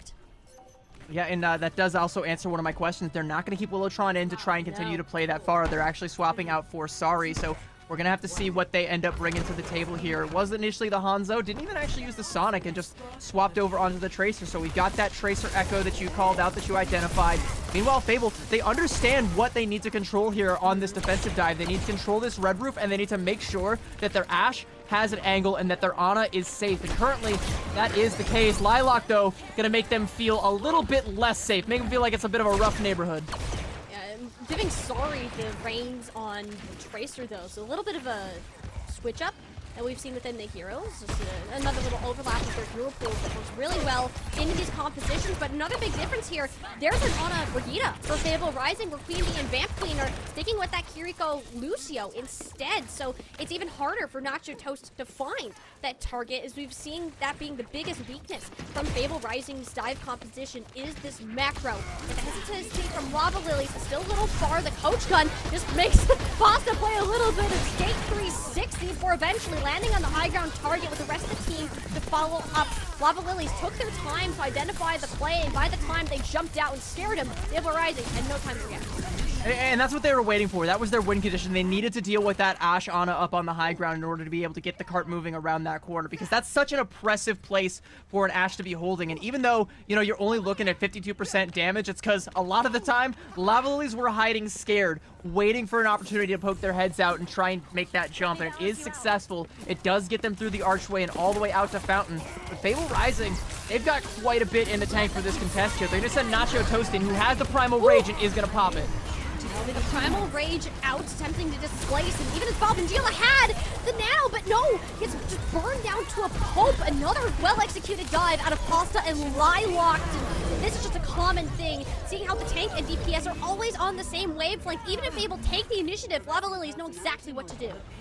It was such a good play, though, from Lilac. Like, apparently we have 2 really, really strong Winston players on this Lava Lilies team, and you just snuck one of them into the DPS role, put him on Echo so that you can actually have double the Winston. You can get your double tank back. Speaking of which, Pasta gets real low there, has to get out, but it's worth it. They trade for Najila, and Vamp Queen gonna go in for an assassination here. Pasta's back to full HP and can actually help out with this. And Vamp Queen's blocking their only way out. They can either walk into the Winston or be booped back in by the Lucio.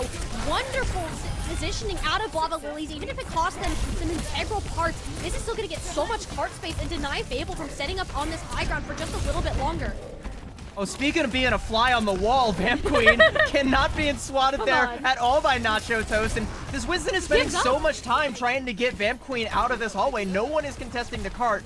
No one's controlling the high ground right now. Lava Lilies, they're fortunately going to give it up to Fable Rising yet again. But look at all this cart progress that Lava Lilies have gained just from trying to swat a frog. And they still have the sound barrier to work with right now. This is a good situation, unless it is Fable Rising that feels the first blow. Nano boost onto Nacho Toast. That does a lot more than tickling with that 50% damage boost. And will send Lava Lilies back to the spawn. And this is massive, given the positioning from Moonlight's, Najila, and Zuzu. Yeah, it's great for Fable to be able to win that off of just the nano boost, because you have every other ultimate under the sun that you could possibly want. Lava Lilies, they no longer have the positioning. They no longer have, you know, Vamp Queen being stuck to the wall behind them somewhere where they can't quite deal with. They no longer have to have Nacho Toast out there peeling for an errant Lucio. They now have control with a nice kill there onto Megalast. Cancel Pulse. It might flip right back into Lava Lilies' favor. They cancel Pulse Bomb, and it's all just up in flames from there. Bob is even sent out by Moonlight. That's 2 ultimates just completely down the drain. Lava Lilies were on top of the dive. I love that angle that they approached. Instead of just trying to force payload down main, attacking Fable Rising where it hurts the most. Fable do still think this is winnable. They're investing in Primal Rage. Nacho Toast is able to get out. Zoomies does also have the rally. They're going to pop that. And Lava Lilies, they're still going in here with a Pulse Bomb there. Nacho Toast barely clinging on to life. So much healing coming out from the rally, but it's not enough to keep the monkey alive. That's surely 4 times the charm, right? Well, apparently not. Fable Rising just pumped every single ultimate and staggered it and got little to no value out of every single one. Whereas Lava Lilies played conservatively and used all of the resources at the same time and got the ample value that they needed to actually get through the second objective, which is often the most challenging in Dorado, and will have a healthy time bank heading to 3rd and final point. Some swaps coming out for Fable Rising. Zumi gonna swap over onto the Lucio, and now we've got Moonlights over on the Cassidy. We're back onto this rush composition, baby. Fable know that it's no longer the dive-favored portion of Dorado. Now things can get a little bit more close and claustrophobic, and that's exactly where Nacho Toast wants to take it. And they even have control over this high ground. Scratch that. They're gonna take the fight right to Lava Lily's front door. You gotta play close in this composition, right? Megalast isn't on the Symmetra this time, and you can't shield off those electric tendrils. Lava Lily's still at an ultimate advantage, even if the composition swap comes through. You just gotta stay out of Nacho Toast's range. Go for the backline, go for those little squishy players that you can just flatten into pancakes. Lava Lilies know what they're doing. They just take the high ground, then pop the Kitsune Rush, and then Pasta just goes in with a 3K there and Fable Rising. Now they're about to be stuffed in their spawn right now. I mean, there's going to be a lot of damage coming out to Pasta. She's going to have to get out and save the Primal Rage. She's going to go ahead and pop it along with the sound barrier. And there's just so much overhealth and sustain. Fable Rising don't stand a chance. It's going to take a miracle to hold this push, and especially with another tank on the battlefield. Lilac hitting straight into the back line and gets Nacho Toast while they're at it. Lava Lilies looking clean to close out Dorado, knowing that this is one of their last chances, sure, but a confident Mac pick. They're struggling though. Moonlights does grab 2 and is making this somewhat winnable. The Deadeye zones them off even further. The spawns are right there. CB, this could potentially stall a lot further. Nacho Toast is back on the payload.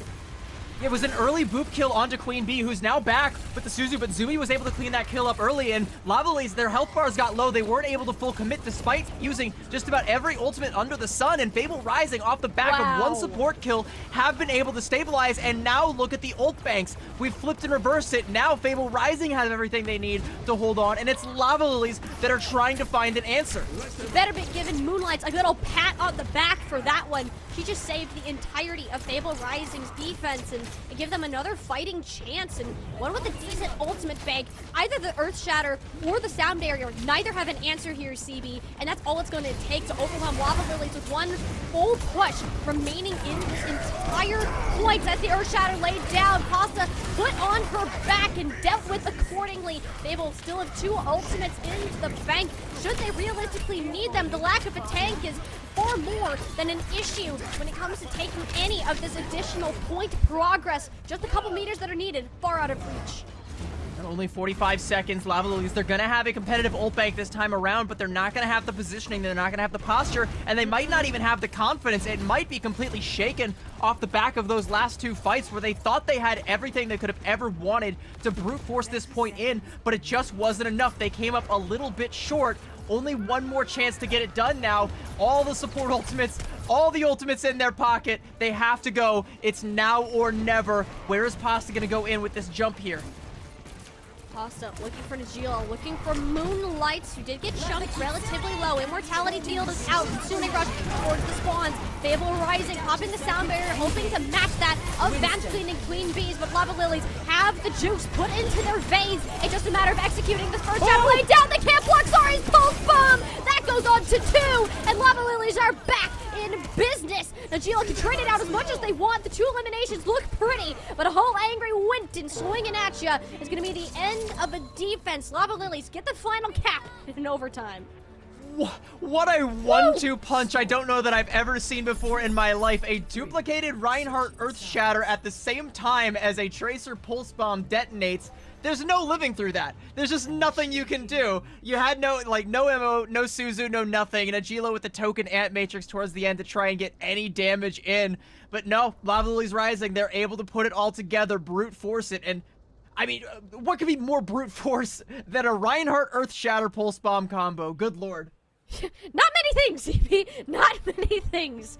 Whew. And Fable Rising, we do have to give them a lot of credit for finding some footing at the tail end, switching back to that role composition that they were confident in, and it did look good for a while, but Lava Lilies pulled up their britches and like, no, we're not losing this so easily, and it can now control the high grounds on the defense, which we saw how oppressive that was on Paradiso. Fable Rising just couldn't find any forms of reasonable execution working as a team here, and a lot of that synergy started to fall apart, so they're gonna have to find some sort of redemption to match the progress that Lava Lilies got in their attack. Don't be afraid to ask for All help things out there. considered, though, it was a pretty solid defense from Fable because we saw how much time Lava Lilies had going into that point C defense. For it to be an overtime push, I mean, it's still pretty good for Dorado, but that's not nearly as good as it should have been for Lava Lilies, and that is, again, courtesy of some of those hero plays that came out from Zumi and from Moonlights to be able to hold there. Fable Rising on their attack somehow have to match it. No matter what, they have to finish this. That's a great way to start, though. Yep, massive. Queen Bee is down. Even if you lose Megalast, that's going to hurt Lava Lilies far more. Punch in the gut compared to basically losing an entire limb. So Lava Lilies are going to attempt to maintain some of this space, and they kind of just let Zumi be at the mercy of whatever else is left to come as Vampqueen following suit. Lava Lilies are going to get staggered out here.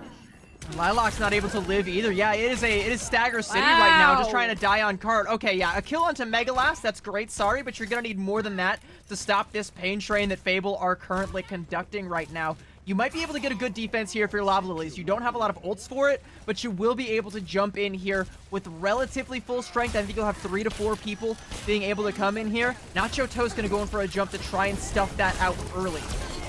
That'll be the jump in, but Zumi will hit the deck first. Lilac and Pasta acted just a little bit faster, and will halt Fable Rising just shy of completing this first checkpoint, and that is a much needed point of stability, given the Fable Rising showed that they can battle back with this dive.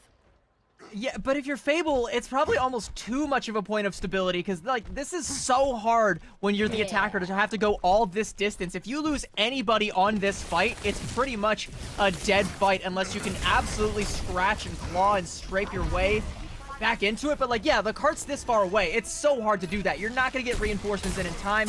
You're not going to be clean with it. You have to be efficient. Well, you got the Primal Rage to work with Nacho Toast. Even if they don't get eliminations, she's found enough value out of it just to kind of displace these support players. And Whipshot, though, actually did more than enough to give Pasta a little bit of time for at least a trade-out to come into this team. And Lava Lilies, they have plenty of ultimates to work with, yet Lilac doesn't opt to use theirs to stay alive. And suddenly, things get a lot more risky for the defensive as Nacho Toast yeets themselves into the backline and is starting to do more and more damage with this nano boost. The supports are on low ground. You have to nano the break and rally just to give them the ultimate defense weapon against any form of Winston attack. Yet it's... Speaking of Winston attacks, I mean, it was Pasta. We weren't actually watching Pasta. It was the defense unseen, but being such a presence in the backline that nobody could push up further than the choke point to try and augment that dive that kept coming out from Nacho Toast. Even though, you know, you were able to get the nano boost out onto the Winston, it just wasn't enough. There wasn't enough support there. No DPS to try and follow up on it, and Fable have given up on trying this dive comp already. With a minute 15, they're swapping over off the Winston over onto the Reinhardt. No Baptiste to augment it. They're just changing the tank. Okay, Najila does swap over, and you do have the speed. Okay, there we go. That's there better. We go. That's better. Reinhardt's still going to be a bit of a punching bag, but not nearly as badly. Not quite, but the question now is, how do you close the gap? How do you close the distance if you're Nacho Toast? And if your Echo dies, you're gonna have all the more difficult of a time. The entirety of Fable Rising trying to approach this point, but they got damage coming in from all angles. Megalast, though, forced to use the duplicate just to survive. There'll be both duplicates out now for 2 Tracers and a Reinhardt, but Pasta just went ham into the backline of Fable Rising and just smacked all the supports into a pulp. Wonderful initiation out of Lava Lilies. They're not even giving Fable Rising a chance to respond. I mean, you don't have a chance to respond when you're on this composition. Your head has to be on a swivel. They were taking damage from 3 different angles. You don't know which direction to try and hold the shield in. Megalast with a desperation swap over onto the Pharah.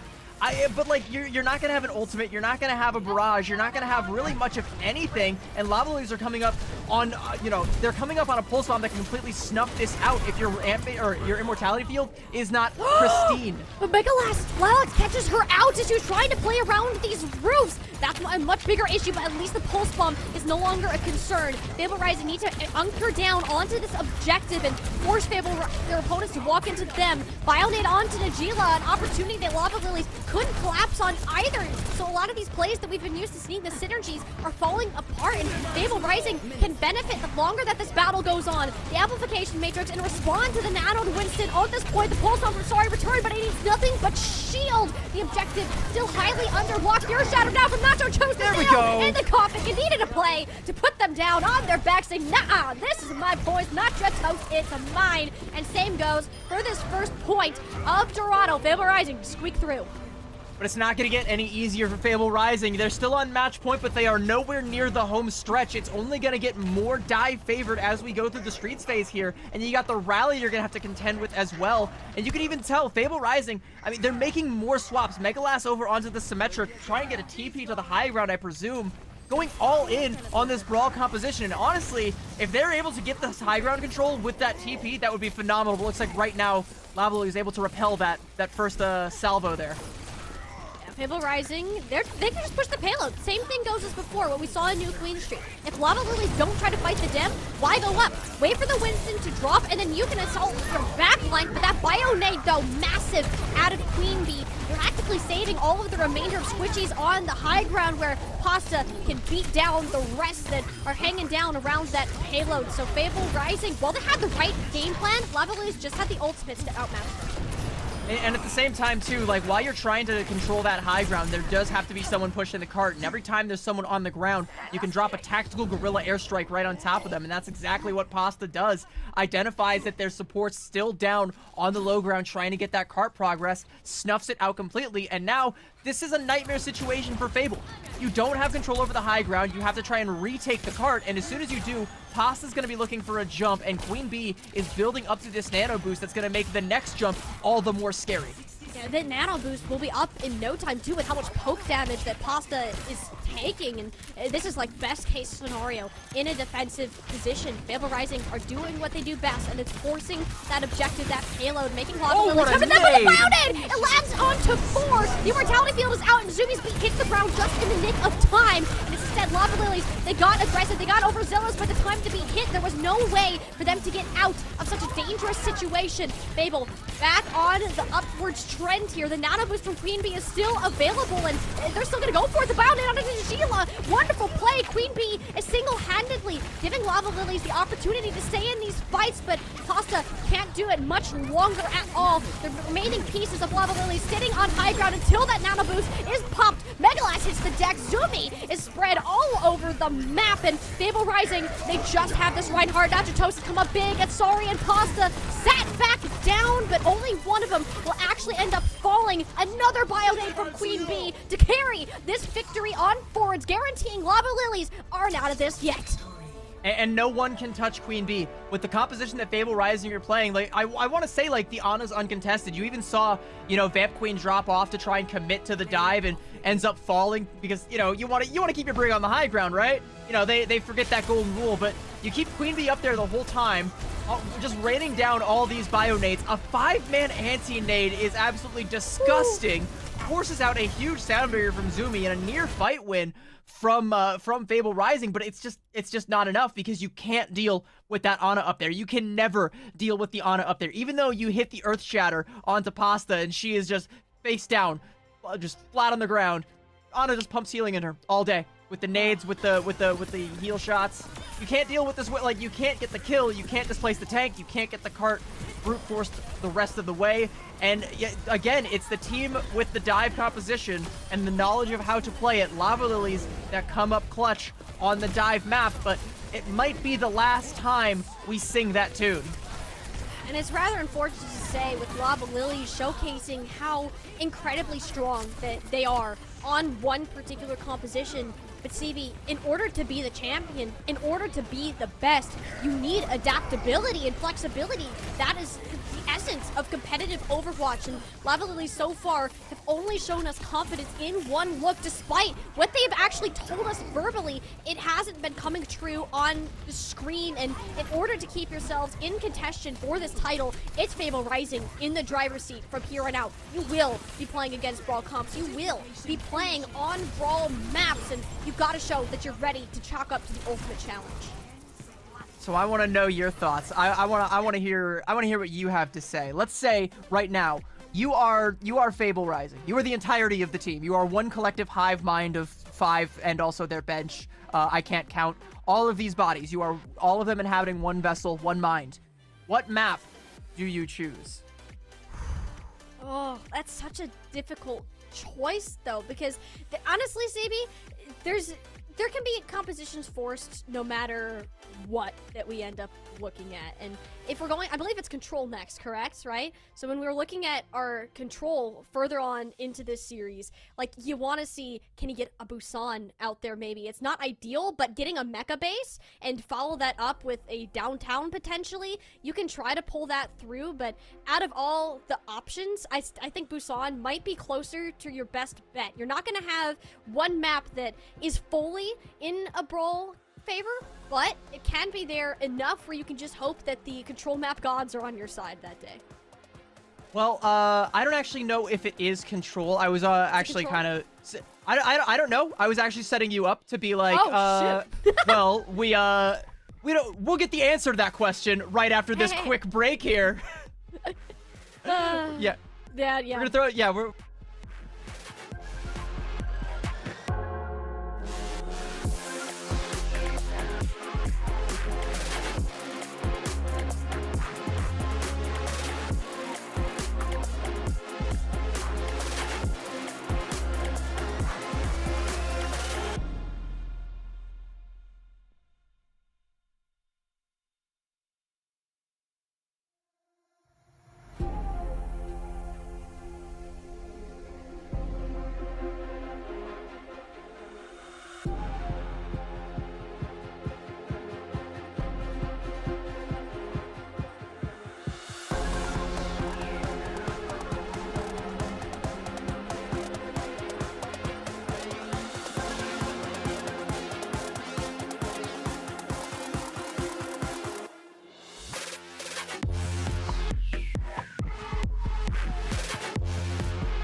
Welcome back, Calling All Heroes family. Sorry for that very abrupt break, but you know, it's been a bit of a long series, and it's only going to be a little bit longer, or potentially not, if Fable Rising have anything to say about it, as it is their map pick, their match point, as we did actually confirm we are going to Control, and Samoa is going to be their battleground of choice.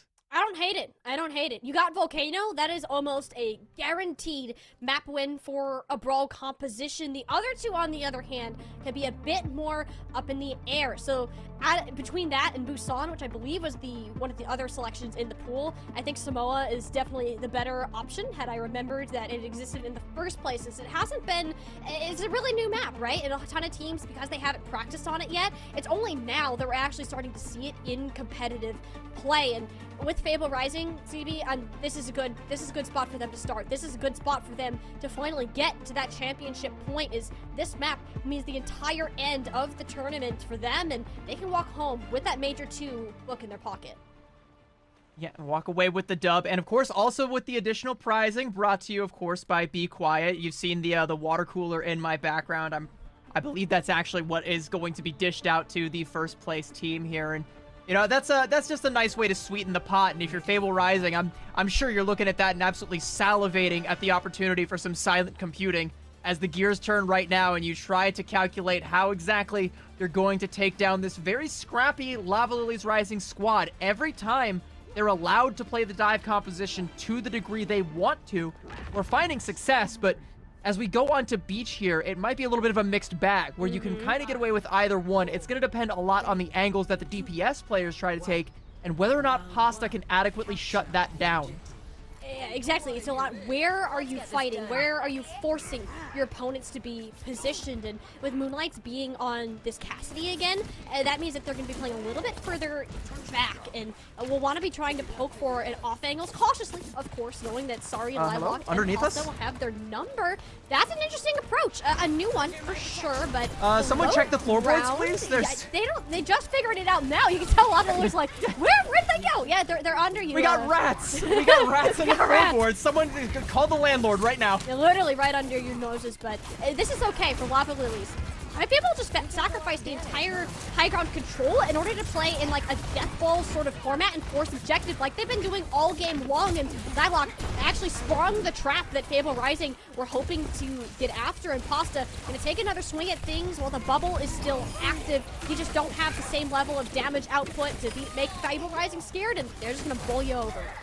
And so this is kind of a catch-22, right, for Lava Lilies, because what I would like to see happen is if Fable are going to keep trying to play in these little pockets around the point, maybe you swap Tycho over onto an Ana and try and go for a big nade that Pasta can follow up with, but that does create the issue that you now have a very stationary, squishy target that can get run down if Fable decide to go for a very quick rush and just fully over that Ana. So you're kind of stuck, you know, you're stuck on this Kiriko trying to find a way to plink your way in, get a pick, you know, catch somebody slipping, poking their head out where it doesn't belong, and right now that might be Megalast. Yeah, for now, Megalast's really only job is to kind of chase off Sari and maybe eventually follow up on some targets later. Lava Lilies know that Fable are playing passive just for the positioning that they have, and honestly, it's such a genius move. I love this kind of format that they're playing in. It's Lilock now, duplicate, not into the tank, onto the Baptiste this time, and doesn't get a whole lot done with it, and just forcing the immortality field. Now this is what we're talking about. Close quarters combat. Costa's like, all right, Raps, get out up from your hole. Time to fight on the objective, and takes a lot of damage along the way. Lava Lilies having no tank here. Fable Rising can just jump on the rest of them, but the targets are so hard to go down. The Gila is actually hit the deck. Lilock found them in the sky above, and Lava Lilies know that this is winnable. Lilock is putting them into their backpack and just executing target after target like they're on some sort of hit list. It's winnable, but in just 2 fights, we've already gotten up to 81% one-fight territory for Fable. The question, though, is they can't really play that same style anymore where they're just trying to, like, bunker under the floorboards because they no longer have the point control. Lava Lilies can try and cut them off at the pass, hopefully with the use of this Kitsune Rush. I'm still curious, though, do they try and make any swaps? Do they try and change anything around? Right now, it seems like they're sticking to their guns, just trying to rely on a lot of this kunai damage coming out from Tycho. Yeah, Kunais can't really do too much, though, with how far back. Fable just completely respecting the Kitsune rush, knowing that they don't have the resources, nor really the damage to play into that. So you wait it out, and you're happy to re-engage with, ideally, a Deadeye to break some space. And eventually, once Zana starts to get low, and if you can execute a target off of that, this Annihilation will be relatively free, even though it's a bit of a trade-off. Duplicate from Lilac attempting to live up to Pasta's name as the new tank player, but doesn't do much for the living portion of that. At least gets Moonlight for their troubles, and now their sights set on Zumi, extremely low, and the Annihilation is enough to turn the Echo from causing more chaos. Lilac even been on a tear. It's Fable Rising's composition just more stable when it comes to the subjective control.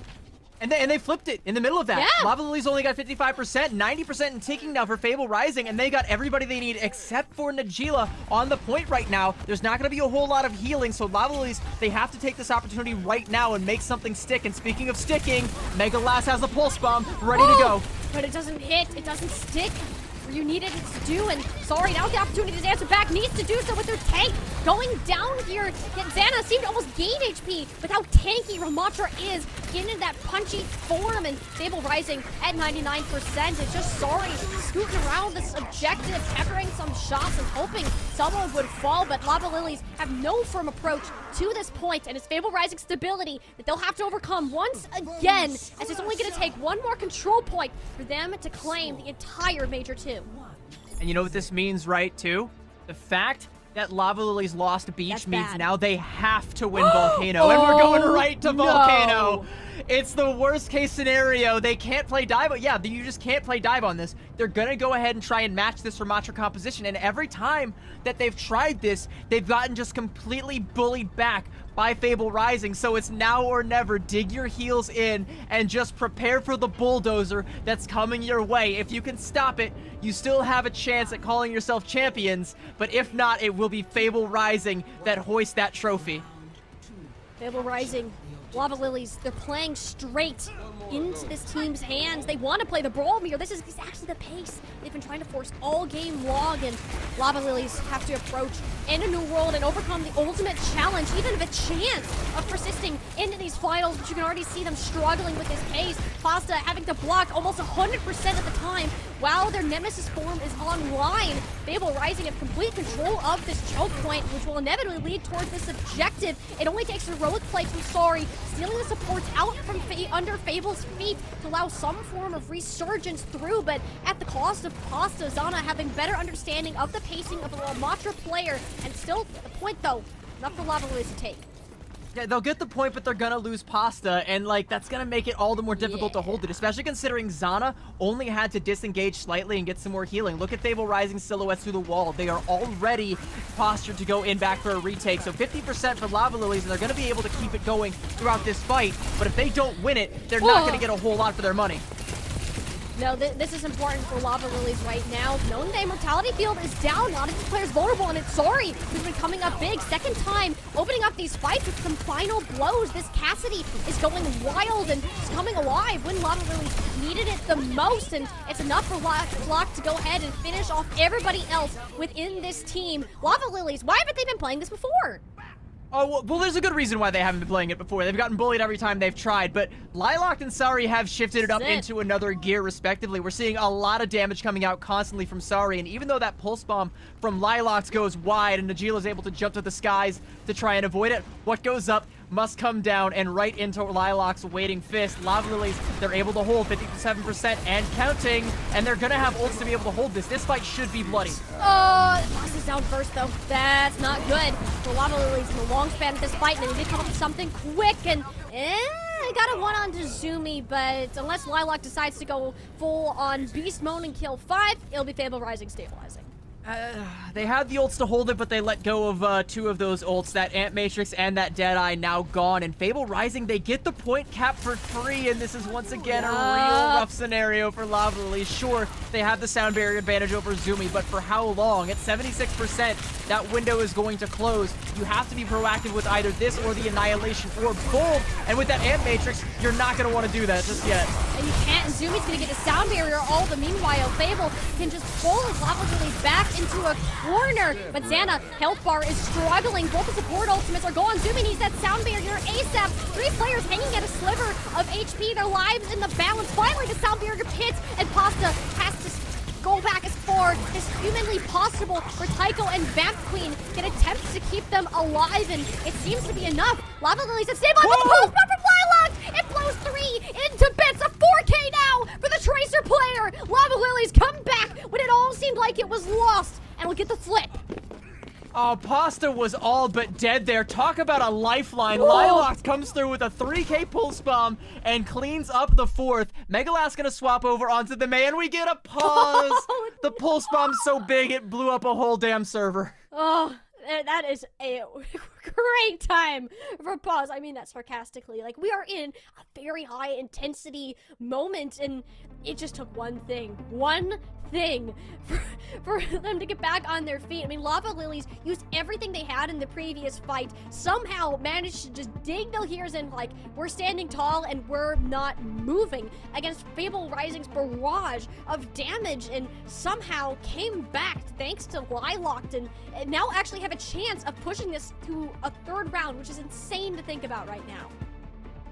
Well, in that extremely high octane moment, yeah, now we're gonna take a pause. So enjoy the calming beauty shots of Samoa. Enjoy the architecture of the Polynesian League building. Telling me you can be calm? Enjoy the beaches. Enjoy the crabs, the palm tree. You love crabs, right? Crabs Are you nice. calm?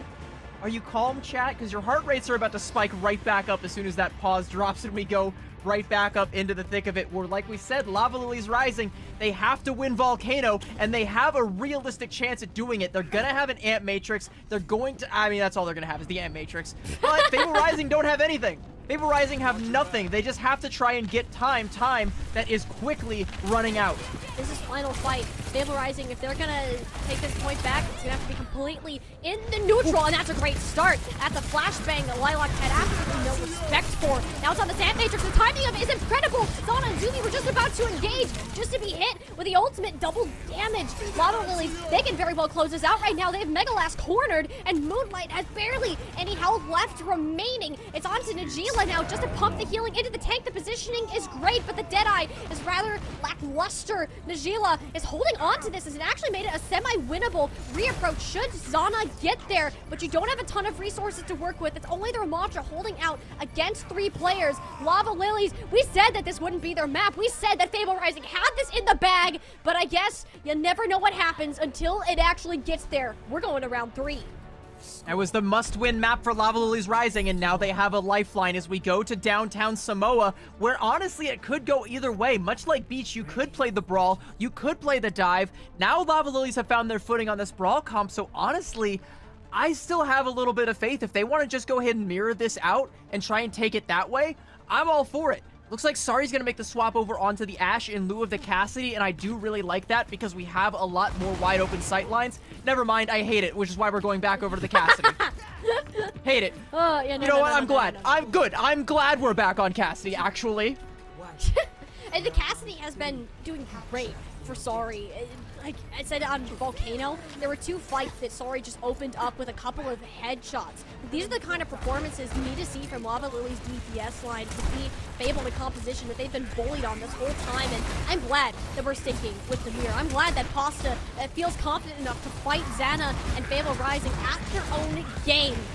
Even looking out for Sari was deadly when it came to these initial Peacekeeper shots at the beginning, and they're looking to do the same here again momentarily. A lot of slow play where Pasta is going to get caught out. A common theme for Lava Lilies is showing that they aren't nearly as comfortable as Fable Rising. Yet it's Zana who also overextends, meaning we're about to see a whole bunch of chaos implode, and it's Fable Rising on the losing end of it so far. The trades may be even, but whoever has control of this objective for longer is going to become out the inevitable victor. Lilac, though, final say in the coffin. 2 back-to-back melee kills, and will give Lava Lilies the control back.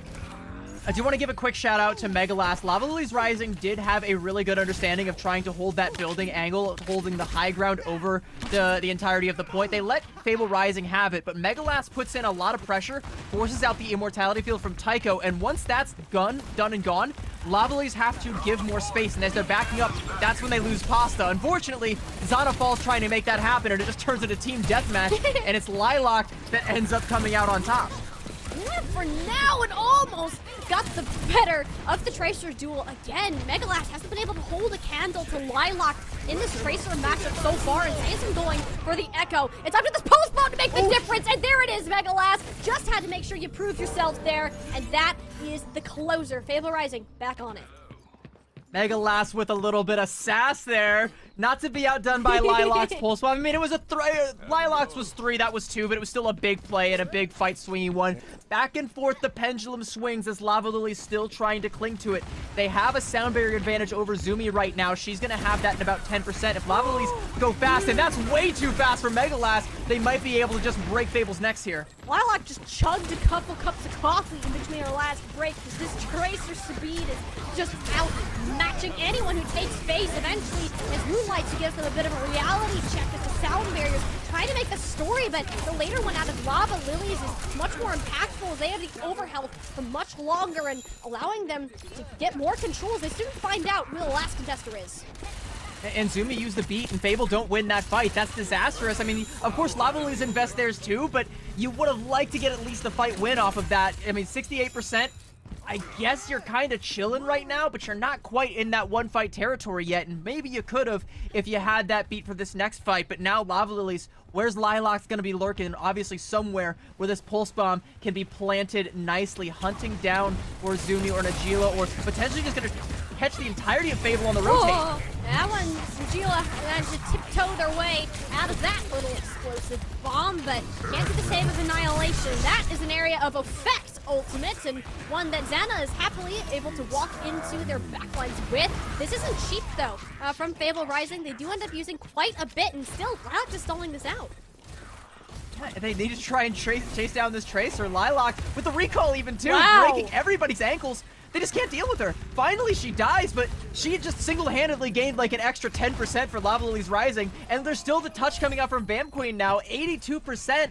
Lava Lilies off those staggers have gotten themselves into one-fight territory, whereas Fable Rising are only just now approaching that threshold as the rest of Lava Lilies posture for their next attack. One that will be a wee bit dry as they don't have a lot of ultimates to make it stick versus a pulse bomb and a window on the other side, but one that they do at least have the time to take.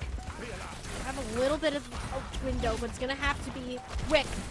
Lava Lilies could be their final fight of the series should they not make this impact felt. Both the Amp Matrix is online, but also Megalass with a Pulse Bomb spots the Ash. The Pulse Bomb, it doesn't stick the way that you want it to. It's both the Amp Matrixes, but Tycho is down. Worst possible pick for Lava Lilies. They have to find a way to win this fight quickly, but it's Moonlight playing lights out. The only one that is still shining for Fable Rising. They made it look hard, but they showed that this Brawl Comp is their territory, and it is their claim to fame, giving Fable Rising the Major 2 Rising Championship. And of course, on their map pick, it didn't go quite as smoothly as they thought it would, but they do still establish dominance. And like you said, they get to call themselves champions. They are our Calling All Heroes Major 2 Rising Series champions. And what a deserved win from this squad, despite the heroics that came out from Lava Lilies. Hey, if your opponent looks this strong, it only makes you look that much better when you get to hoist the trophy above your heads and above theirs. What a win for Fable Rising. And can you believe we're only halfway done through the day? It's crazy. It's actually crazy. We said at the very start of this that can any of these matches live up to our lower finals that we had earlier? A 6-map grand final, CB? I'd say that's pretty dang up there. And this is just a battle of the compositions, a battle of completely opposing strategies, and eventually someone had to be forced out of their comfort zone. And Fable Rising, at the end of the day, you were favored with the map picks. You won where you needed to the most, and Lava Lilies just couldn't find that answer and find themselves falling victim to a 4-2 loss for the second event in a row. These second places are really starting to haunt such a talented roster that can deliver, but it was that flexibility, that little bit of variance that gave Fable Rising that edge. You say these rosters are talented, and I would not disagree, but what I would also call them is passionate. I spoke at the top of the show about how passionate all of these Calling All Heroes Rising Series players are, how much they love being a part of this scene, and you can see them playing their hearts out for the opportunity to call themselves champions. This is what it means to them to have this place to play, to have this safe space to learn and to grow and to build friendships, build communities, and play for cash prizes and play for the glory. And oh, what a glorious win it is for Fable Rising. Congratulations to our champions. Fable Rising, a well-deserved win, an ultimate run back after let's say, an eventful run through that lower bracket. 3 3-0s back to finish it 4-2 in the Grands. They've been playing Overwatch for almost 5 hours, and high-level competitive Overwatch at that is absolutely insane, and all kudos to them for this wonderful performance they gave us. Yeah, they were definitely warmed up for this, which I think might have been a little bit of an advantage. Yeah. You know, maybe if you're Lava Lilies, you got to be like, okay, we went in cold. All right, next time, we got you. We'll run it back for the next tournament, and we'll see you there. And if you want to join up and join the Calling All Heroes Rising community, I strongly encourage you to do so. It is a great way to learn and grow and become a better player, a smarter player, or just to have some fun if that's what you're into. Scrimming with an organized team in a space like Ka Rising, it's done wonders for a lot of these players. And we're going to talk to one of our players, specifically one of our new champions, right after this break. We'll be back with an interview. Don't go anywhere.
A rising tide raises all ships, and Fable Rising, they can raise both the sails and the trophy after a banger 6-map series that went right down to the wire between themselves and Lava Lilies Rising. But at the end of the day, it's Fable Rising that get the opportunity to call themselves champions. They rose to the occasion and dominated it from this very start. Every single one of these maps was, normally you'd say one-sided, right? or actually back and forth. It was not. It was very one-sided because these teams were so dependent on their various compositions, and what we saw from both teams trying to step out of their comfort zones, trying to mirror the dive or the brawl composition, it just never really worked out. It just happened. Fable took advantage of the map selections that they had and made the best choices to set up their team and their players for success, and it's just started from this turning point in New Queen Street. You saw the dominance, the fire lit into their eyes, starting from push, going straight to Flashpoint, 3-0 in there, before finally Lava Lilies answered back with a small stint on Dorado, but it wasn't long before Fable finally put them down to bed and completed their story in the most beautiful way possible. And it's crazy how the turning point came with a Reinhardt composition too, right? Like of all things, like in the current year of our Lord, 2024, Overwatch 2, we saw a Reinhardt composition with big slams coming through, and that was the turning point for a team that was behind the 8-ball, came back around and ended up coming back through. Yeah, they switched off the Reinhardt at times, you know, went back towards this Ramatra composition, and even had to contend with some incredible plays from the likes of Sari and Lilac on the other side. They weathered the storm and still call themselves champions, and we are going to have one of them on here, and it's going to be Najila that we have here for the interview. What a game. Yeah, thank you so much. What a game, what a series. That was so crazy. I mean, look, we're not beating the one-trick brawl allegations. I hate to say it.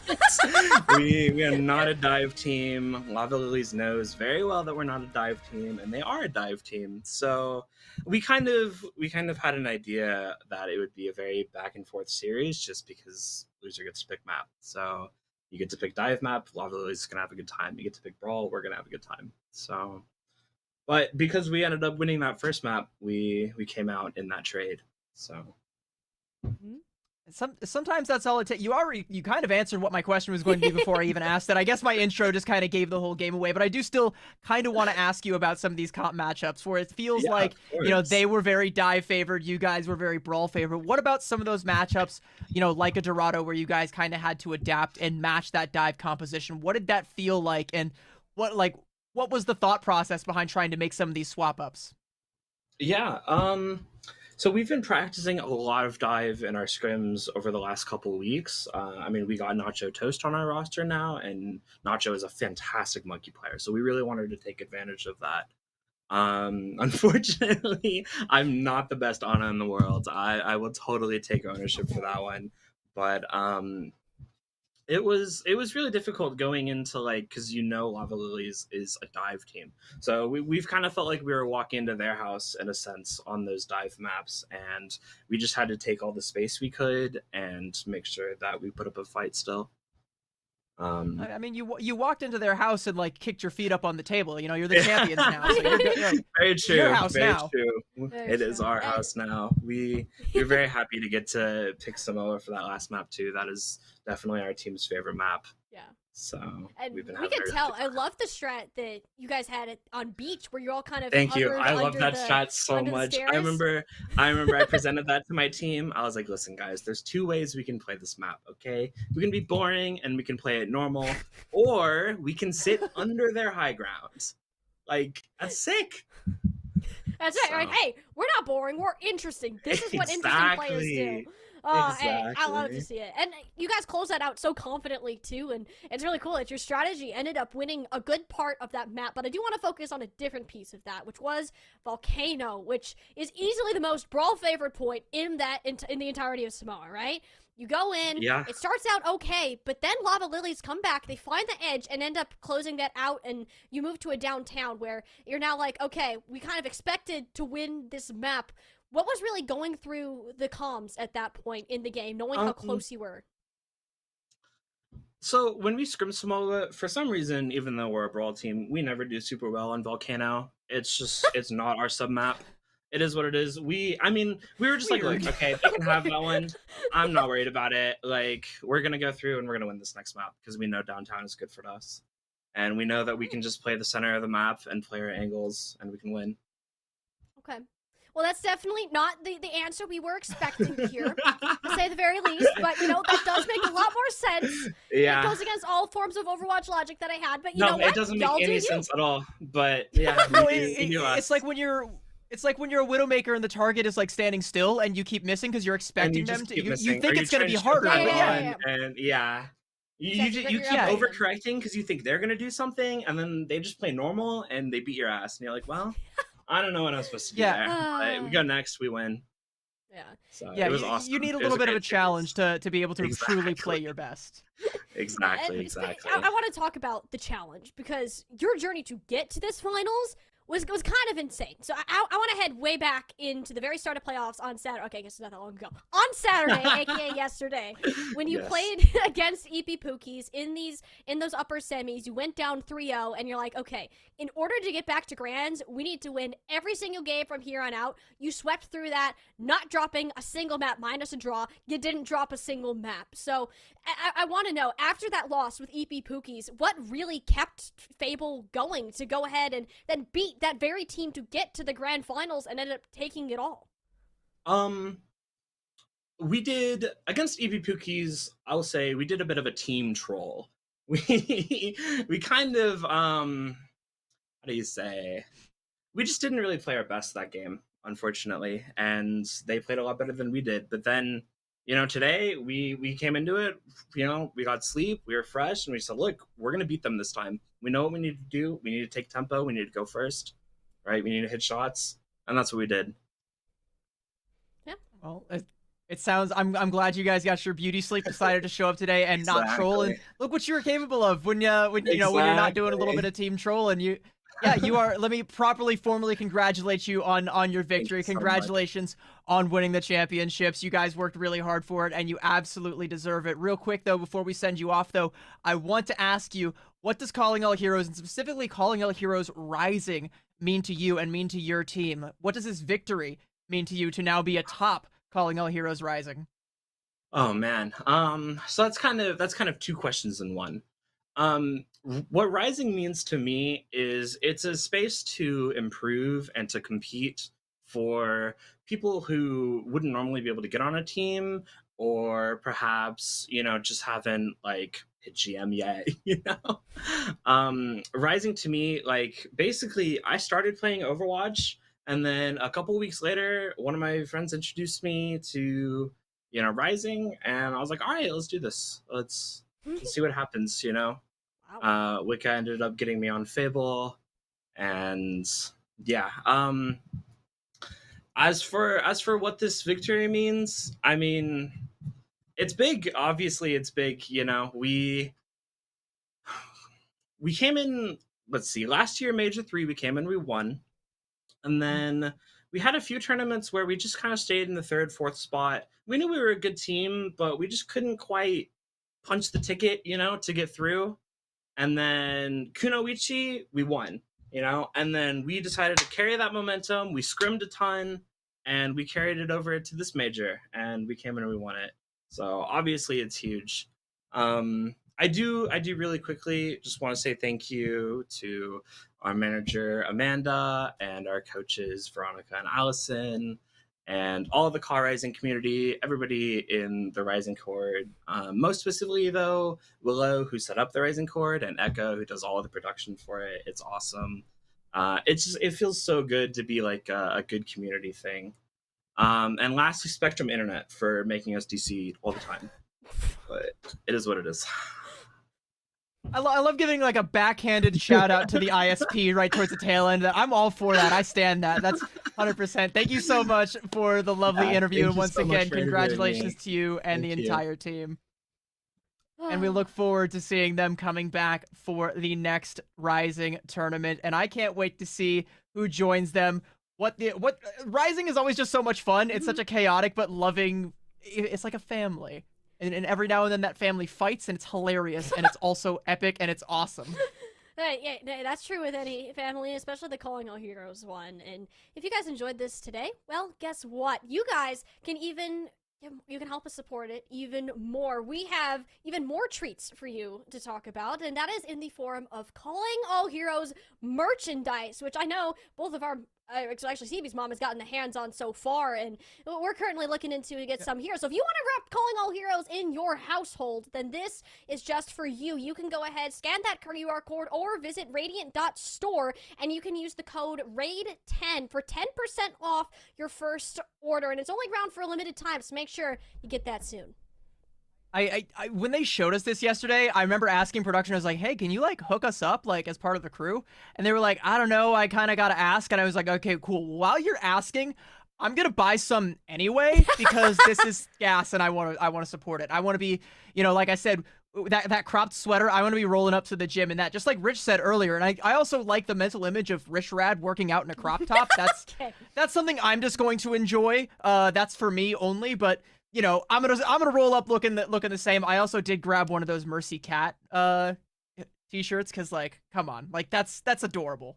It absolutely is. We love our Calling All Heroes merch, and we hope you guys can see it soon too. And we also, along with the merch, we love the actual tournament itself. And for those of you in there like, wait, can I still get my Venture drops? You still got another chance, because our Challengers Grand Finals Division match is still up and coming. We're gonna go ahead and get that set up. It's gonna be Green FT taking on Super Shy Ivy, a banger you're not gonna want to miss. We'll see you back in just a few minutes.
The lower bracket finals earlier in the day we said would be a very hard act to follow, and follow it indeed did the Calling All Heroes Rising Grand Finals. And now it is time for the final act, the third act, the crescendo in the Calling All Heroes Major 2, as we look to the teams Super Shy Ivy and Green FT, as the two of them vie for the opportunity to become champions.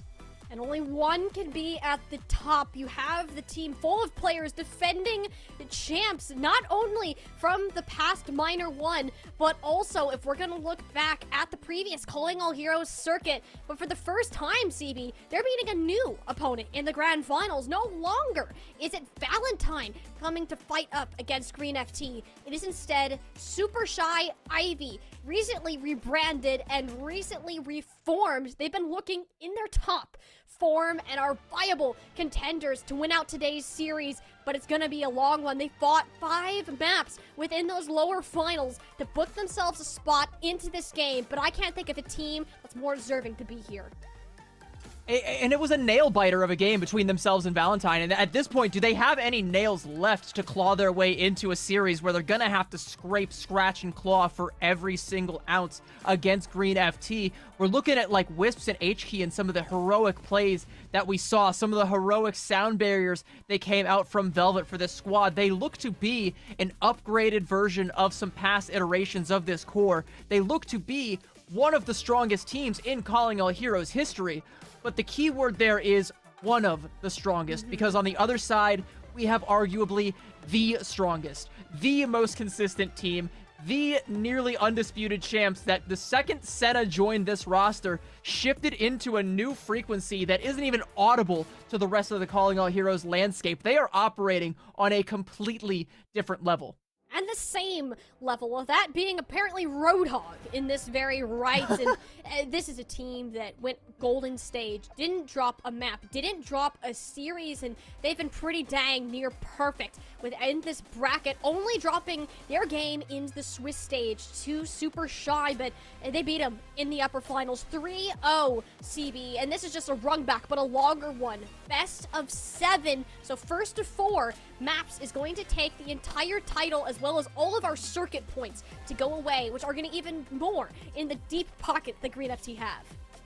And, I mean, if the image of 5 Roadhogs doesn't show you what a hive mind this Green FT roster is, I want you to keep a close eye on Halo in that backline, because when she pops Sound Barrier, this team wins fights. Okay, we hype up Senna, we hype up the DPS line of this roster time and time again, and for damn good reason. They are some of the best, but Halo is a good indicator of the macro that this team has, the way that they are able to adapt. They've got their finger on the pulse of the meta, and they know how and when to fall back to other strategies. They can completely adopt an entirely new set of win conditions, an entirely new set of skills. Their toolbox goes deeper than the Mariana Trench, all right? Like, and all of it is going to be readily apparent if you just pay close attention to this backline.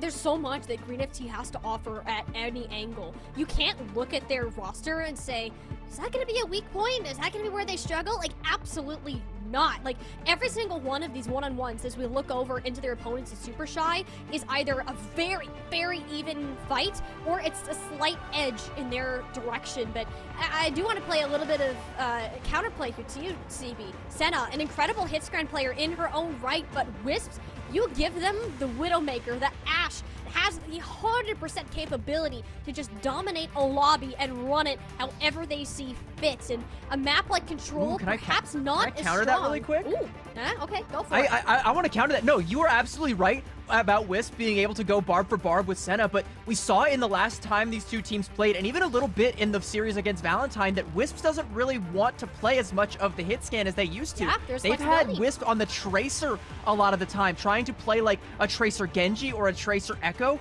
and it hasn't really worked out, especially when you leave someone like Senna completely unchecked. So I would actually pose a question. Is Wisps going to even attempt to try and match up to Senna? We know they can, but will they even try? It's going to be up to that playstyle. When you're looking at Green FT, who, if Sawhill is going to be that starting tank, will likely be on either a Ramatra or a Winston, with the pacing that's being played. If we're looking at Super Shy to go quickly, then yeah, maybe you throw Wisps on a Tracer Echo. We even saw a little bit of Venture from them earlier in the day, which was very fun nonetheless, but again, you gotta beg the question, is Senna even going to switch? If Senna is going to stick on the hit scan, then why would Wisps want to make that particular change? And it very well could be one of those series that is determined by what point you're on. Maps like Control Center aren't as hit scan centric as you would see in other places in Lijiang Tower or just other map types in general. Even still, you'll likely see probably one of these teams. I was going to say both of them, but you're not entirely unlikely to see Senna going for, you know, a play up over on the ledge behind where the camera currently is, you know, the Mega Health Pack, and try and set up there with the Cassidy or an Ashe, or just try and play close range with the Cassidy. Something else I want to highlight, by the way, yesterday we saw Peace playing for this team. This time Bun is back in the starting lineup. Peace being a part of this DPS line gives them a lot of flexibility, something that they didn't really have as much of before, and the addition of Senna in the hit scan role just makes them an absolute powerhouse team that has bullied through nearly 2 back-to-back Calling All Heroes tournaments. And if they win this one in as dominant of a fashion as they won Minor 1, then, I mean, that's all the proof you need that she's just a GOAT.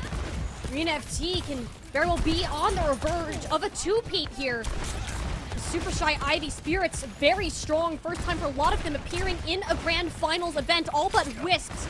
They're coming on a JQ comp, this Venture Genji. We saw this earlier in the lower finals, and it worked out pretty well until we saw Valentine starting getting wrapped on that other concept. The flashbang, almost meaning disaster from Wisp, and it's Bun who confirms that elimination. Green FT always on that same wavelength on which target that they're going after. Super Shy hanging around Satori, kind of looking for these axes to poke them out, but this is the threat of Senna. She just ain't gonna miss if you're walking in front of her crosshairs. And that'll be a Green FT first cap. And the win condition for Super Shy Ivy's composition is pretty clear. You paint a target on Z's back and you try and take the shots at it, but Wisp was the only one taking aim. Nobody was backing them up, and now they've made the swap over onto the Ashe, so they're completely giving up on that Genji Venture comp that's just designed to bully the enemy Baptiste. Now they're going to play something a lot more frontline heavy, and their frontline looking pretty lightweight right now without H-Key. Oh, Senna just keeps hitting shot after shot here, and this is a problem. If Super Shy can't even get to the fight because of Senna, well, you gotta have Wisp match it. Did go over to the Ashe and already has a decent amount of ult charge. What? Look at the ult bank, 25% in capture percentage for Green FT, and they nearly have every single ultimate. There is no world in which Super Shy Ivy have ult tracked this efficiently. They're probably guessing they have, like, I don't know, maybe Window, maybe the Pulse Bomb and the Deadeye, because they know Senna's been doing a lot of damage. But I think this Annihilation and potentially even the Sound Barrier are going to really catch them off guard here. They just you don't have the resources to outmatch this. I mean, you could try to fight it within a Kitsune Rush, but once you do that, what's really the plan from there? Z's will answer with an amplification matrix of their own, and kind of just let these players zone it out. The Kitsune Rush does cover more ground, so Super Shy Ivy able to go on the point, but nice stick from Bun onto Velvet, pulling any chance of a sound barrier out of the picture, and this should just be smooth sailing. Green FT here on out, not having to commit too many major resources. The object right now for Super Shy Ivy is just to die fast. It's a little bit late there for... Yeah, Wisp needs to die right now. I don't know what they were doing to playing it on to life there, but that just wastes time. Green FT are in one fight territory now. You needed to be, like, comfortable with the fact that you didn't expend your sound barrier and you did bleed a few resources out of Green FT. Now on this fight where you have 4 ults, including a sound barrier of your own, you should be in the driver's seats. You're looking for a Tori trying to rampage here. With the Dragon Blade out of HK, but set 15 HP and on fire. Not a good situation for Genji. Then it's Hattori who actually makes worse with the space bought by the Genji. Got the sound barrier at your backs and no Halo alive to match it. Super Shy can go ahead and hang on with just the Beat Saber invested. Hattori does not invest the Rampage, but goes on one regardless, and it's Sawhill, the last to fall there. HK making the swap over onto the Mei. She's going to be a little bit late getting back with the rest of Super Shy Ivy. The goal is obviously going to be to try to control this really close, narrow choke point, but with the bomb invested from Wisp, that's... I guess you don't need the wall there just yet. Yeah, no, this is perfect. You can go ahead and just hang out, and not to mention, fun going on this Mei, one of her best heroes, if not the best, or HK, excuse me. But now Super Shy just have control this choke with it. I'd say H-Key is also one of the best Meis. Absolutely. And how long has this rivalry been going back and forth? You know, every time we called Bun #1 Mei, H-Key was #2. But right now, Bun's still firmly on the Tracer and being a force in the backline. But speaking of backlines, you better check yours. Hittori's found a way in, but she can't get the rampage. She just exploded into a million pieces of focus fire out of Green FT there. Overwhelmed anything that Super Shy had planned. I could see the vision and the play, but Green FT like, nah, not today. This is our point. And can someone even get a touch on this? It looks like Hittori was the latest one to respawn, and you don't have the speed to get to that point. Strong start out of Green FT.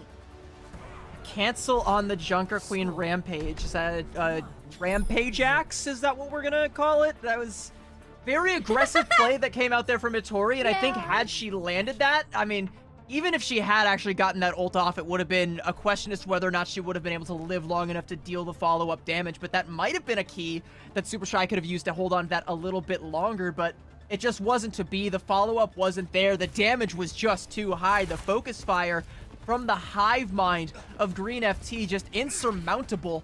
And now Super Shy, I mean, they're not going to try the Junker Queen here on Night Market. They're going to go with a dive composition here, and we'll see if that bears any real fruit. As Green FT, I mean, they stick to their guns. Senna on the Ashe, Bun on the Sim right now. They're going to try and play this bunker composition, not too dissimilar from what they played, just a slight switch up in the DPS department. Yeah, on the other hand, Super Shy made a almost complete 180, except for Velvet, who, well, doesn't exist in the first place. That is their focus fire at its finest, and Scuffed in a bit of trouble. Halo's like, nah, this is my spot. Get down from here. Super Shy had the idea, but you can tell Green FT were ready for this days in advance. It's such an aggressive angle that Senna takes there with the Ashe too, and it goes entirely unchecked, and she's able to take a life before Super Shy Ivy even know what hit them. And I mean, look at their ult bank. They've done almost nothing. They just got completely ran over, and Green FT take the point entirely for free. Like I said, they're operating on a frequency that nobody else can hear. No, that's the advantage. Green FT have been playing with each other for so dang long, with their newest addition being Senna, two of, like, Colonial Heroes events ago. Like, Super Shy are trying to integrate Wisp into this, and Scuffed, and Velvet. A lot of these pieces, while they look strong, you can tell that they're just not on that same hive mind that Green FT are fighting on. And Velvet just gets ran over by the Nemesis form from Sawhill there. HG with a nice kill there onto Bun, but Hittori's not going to stick around long enough to get anything out of that. Great sleep dart from Scuffed. Scuffed might be able to live here and maybe find the kill onto Senna if there's any help there at all. No, it's actually going to be Sawhill coming through with a little bit of peel. Senna lives, and once again, still unchecked. You can't do anything. Wisps has been underwhelming on the Tracer, has been maybe able to nullify Bun slightly, but nowhere near actually confirming the elimination on it. Super Shy can't get out of this choke. They have a little bit more room to kind of wiggle around. And this nano boost should be that final entry point. The nade checked into the back. Neither of that will hit, but even just Hittori zoning here is enough space for surely and Wisp to get in, but Wisp gets punched down into a pulp, and now it's on Hittori to do even more work for her. Gets Z is a wonderful start, sure, but Green FT, they have the ultimate on their side, and time as well, where Hittori's clearing the spawn. Yeah, Tori's a little bit deep right now. Dragonblade does come out from HK to clean up Sawhill, but I don't know if that was really necessary. The rest of Green FT, they all disengaged to either deal with the Tori or just take the full reset. So now Super Shy, sure, they do find the flip, but it's at 92% for Green FT, and Super Shy only have a pulse bomb to their name. Wisp is going to have to move mountains with this thing in order to even put up a competitive capture percentage here. And Green FT, they know they've got all the time in the world. They're coming up on a sound barrier. They got the bob. They've got the window. All they really have to do here is pop the window and watch Super Shy shatter. This is looking good. It's on Wisp right now to be the hero for Super Shy, or even HK. That's an aggressive dive in, negating any damage of that amplification matrix. You had to take the initiative there, and that's just the play that Super Shy needs to make. They're very strong when Hittori's on this Winston, and while they did lose the point throughout all of this, it will make sure that Green FT won't close out this map quite yet. Even when they win, they lose, because they lose the point despite winning out that team fight. But they are able to regain it. Now 99% for Green FT, 33 and counting for Super Shy. But have a look at Velvet coming up on that sound barrier. That is the key that's going to keep Super Shy Ivy in this if she's able to pop it, going up against Halo, who has one. Remember what I said. When Halo pops a sound barrier, Green FT, more often than not, win the fight. So they're looking for an opportunity to go aggressive with this ultimate right now. They have to, or they need to get Velvet down. Velvet has been dying first in a lot of these battles just because of her positioning, so if she can stay up and find an answer to Halo's sound barrier, perhaps Super Shy can hang on to this barrage of damage that Green FT are about to output. With Halo pulling the trigger first, as we suspected, and full support ult pumped out of Super Shy in response, knowing the danger of losing one fight, and it's enough for them to just bully their way through Tall Hill and Senna and make this a one-fight territory. I'm with you. Okay, Halo, I'm not going to forgive you for that one. You made me look so wrong right there by holding on to that sound barrier long enough for Velvet to build up to one. So when Halo finally does drop the beat, Velvet can just match it, and Super Shy Ivy are able to sustain their dive compositions longer. And not only that, they hold onto a Dragon Blade and a Primal, both of which are being let loose in the spawn right now. They're making sure the Green FT can't touch. Sure, it's staggered, but there's much more distance the Green FT have to cover. Super Shy can be anywhere in the world that they would like right now. Well, that objective, calling the name of Bun, battling it out against Velvet, who does end up falling for the inevitable cause. And now Super Shy, they're in a bit of a precarious position. You need to get your players regrouped fast, and ideally before Saw Hill returns with this annihilation. If that goes off, you're going to see a big issue, but that's the main support. Victoria doesn't have any sustain. Bud can just work through her like she's just made of butter, and Green FT are suddenly straight back into this battle. Super Shy, they got cocky! They got too far in the spawn, CB. That was their fight to win, and they ended up fumbling the bag. Green FT start off with map number 1.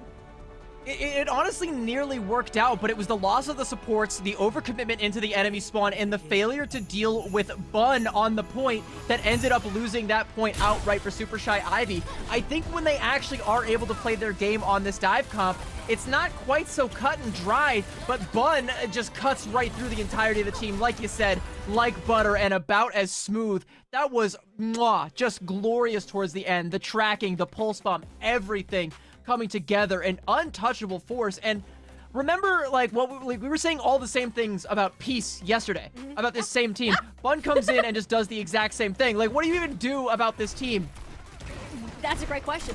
What do you do when you have a team that is just hitting a new peak of mechanics right here? I mean, even just this pulse bomb, it just started off and it just made it seem like no big deal for somebody like Bun and Green FT. I said this a little bit at the very start of this map about how they've been playing together longer. They've had a couple months as the same roster under their belts, just with the addition of Peace, where as Super Shy Ivy, you're working to integrate Velvet and Wisps and Scuff. Like, that's a good amount of pieces that you're trying to shuffle into your roster, and very important one to a team synergy such as a dive composition. And there's these small moments that you can see the macro of Green FT exceeds that of Super Shy Ivy when the opportunity is given to them.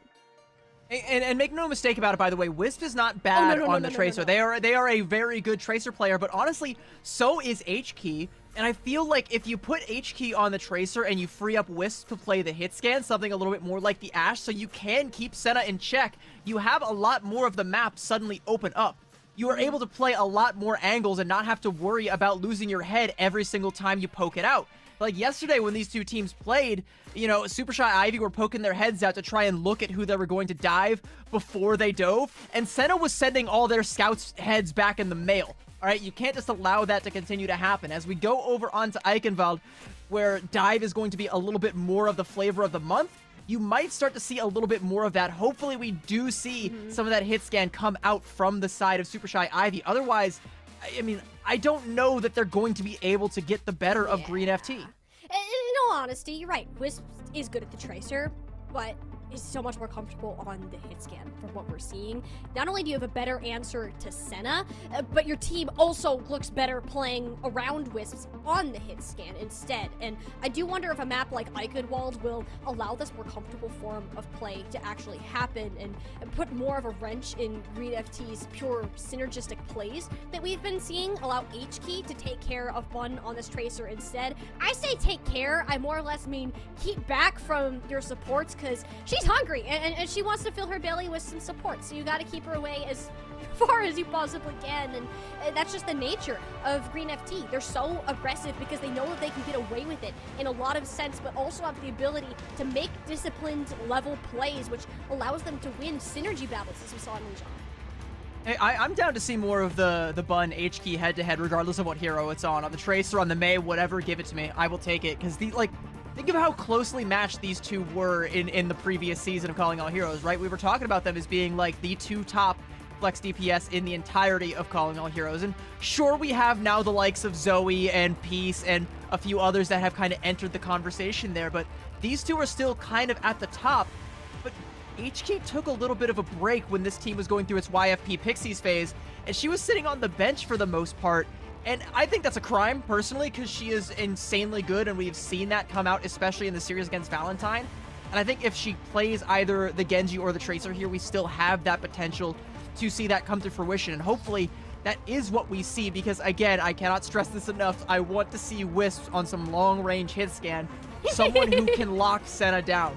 Senna is, like, Senna said it herself, right? She doesn't think that there's anybody in Calling Our Heroes right now that can step. The only person she's afraid of is X10, and X10's taking a break. So she doesn't have to worry about that. Like, right now, she's feeling herself. She's on the top of the world.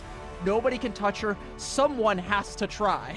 You have to, and Wisps is the one to step up to the plate, go at bat, and hope to at least knock something out of the park. And when it comes to something like Senna, Wisp is also very confident in their ability to aim, and I'm sure if we asked the same question, Wisp would answer in a very similar way that Senna did, which makes this matchup all the more interesting in terms of the pure skill that each of these hit scan players had. But I want to look at another part of these teams, CB, because you talked about Halo at the very beginning, but think about the difference between what Halo was able to do compared to that of Velvet, who kind of struggled to keep up with the tempo that Super Shy Ivy were trying to push. I mean, I think overall the tempo of Green FT is just like an avalanche. Like, it's just going to roll you over if you're not careful. And I don't think that's entirely on Velvet. I think Velvet actually did a pretty solid job of being able to try and keep up with some of these sound barriers and even use them at the right times. And I even go back to that one where I was like, okay, this is where I think Green FT are going to try and go for an aggro beat, but they wait and try and hold off a little bit. I think the play they were actually going for was trying to wait for Hitori to make the jump, dive in, and then use the sound barrier to pounce on her. But because that took so long to actually happen, Velvet was able to respond with the sound barrier and keep Hitori alive. I think Velvet is actually a really, really solid main support and someone who I've been consistently impressed with in this backline. The question, though, is just like, you know, how much weight is on her shoulders when she has to be the one with the sound barriers to save every single fight? Why are these fights not already winnable before we even get to that point? And what's also interesting, too, is when we usually see these dive compositions with the Ana, you're playing Brig 99% of the time. Velvet is opting to stay on the Lucio instead of going over to the mace-swinging hero, which isn't nearly as consistent with keeping an Ana alive and honestly can make it a bit harder to protect Scuffed, and it's more based on this initial aggressive push. You'll have more damage output in the front line, but are they going to be ready for what Green FT have got cooking right now? Because it's something.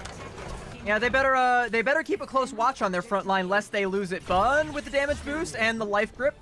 Yep, the Yo-Yo Widowmaker, not going to bear any fruit right now, but oh wait, Senna going to go for it now. The double? No, okay. We're doing it again? Right. Oh, okay. That's a new one. All right, well, that was a fun use of about 20 seconds. Anyway, Super Shy, Ivy, this is exactly what I want to see from them. Wisp on the Ashe, and then you've got this Ana Lucio backline. I love it. Let's see if this is going to be good for them to hold.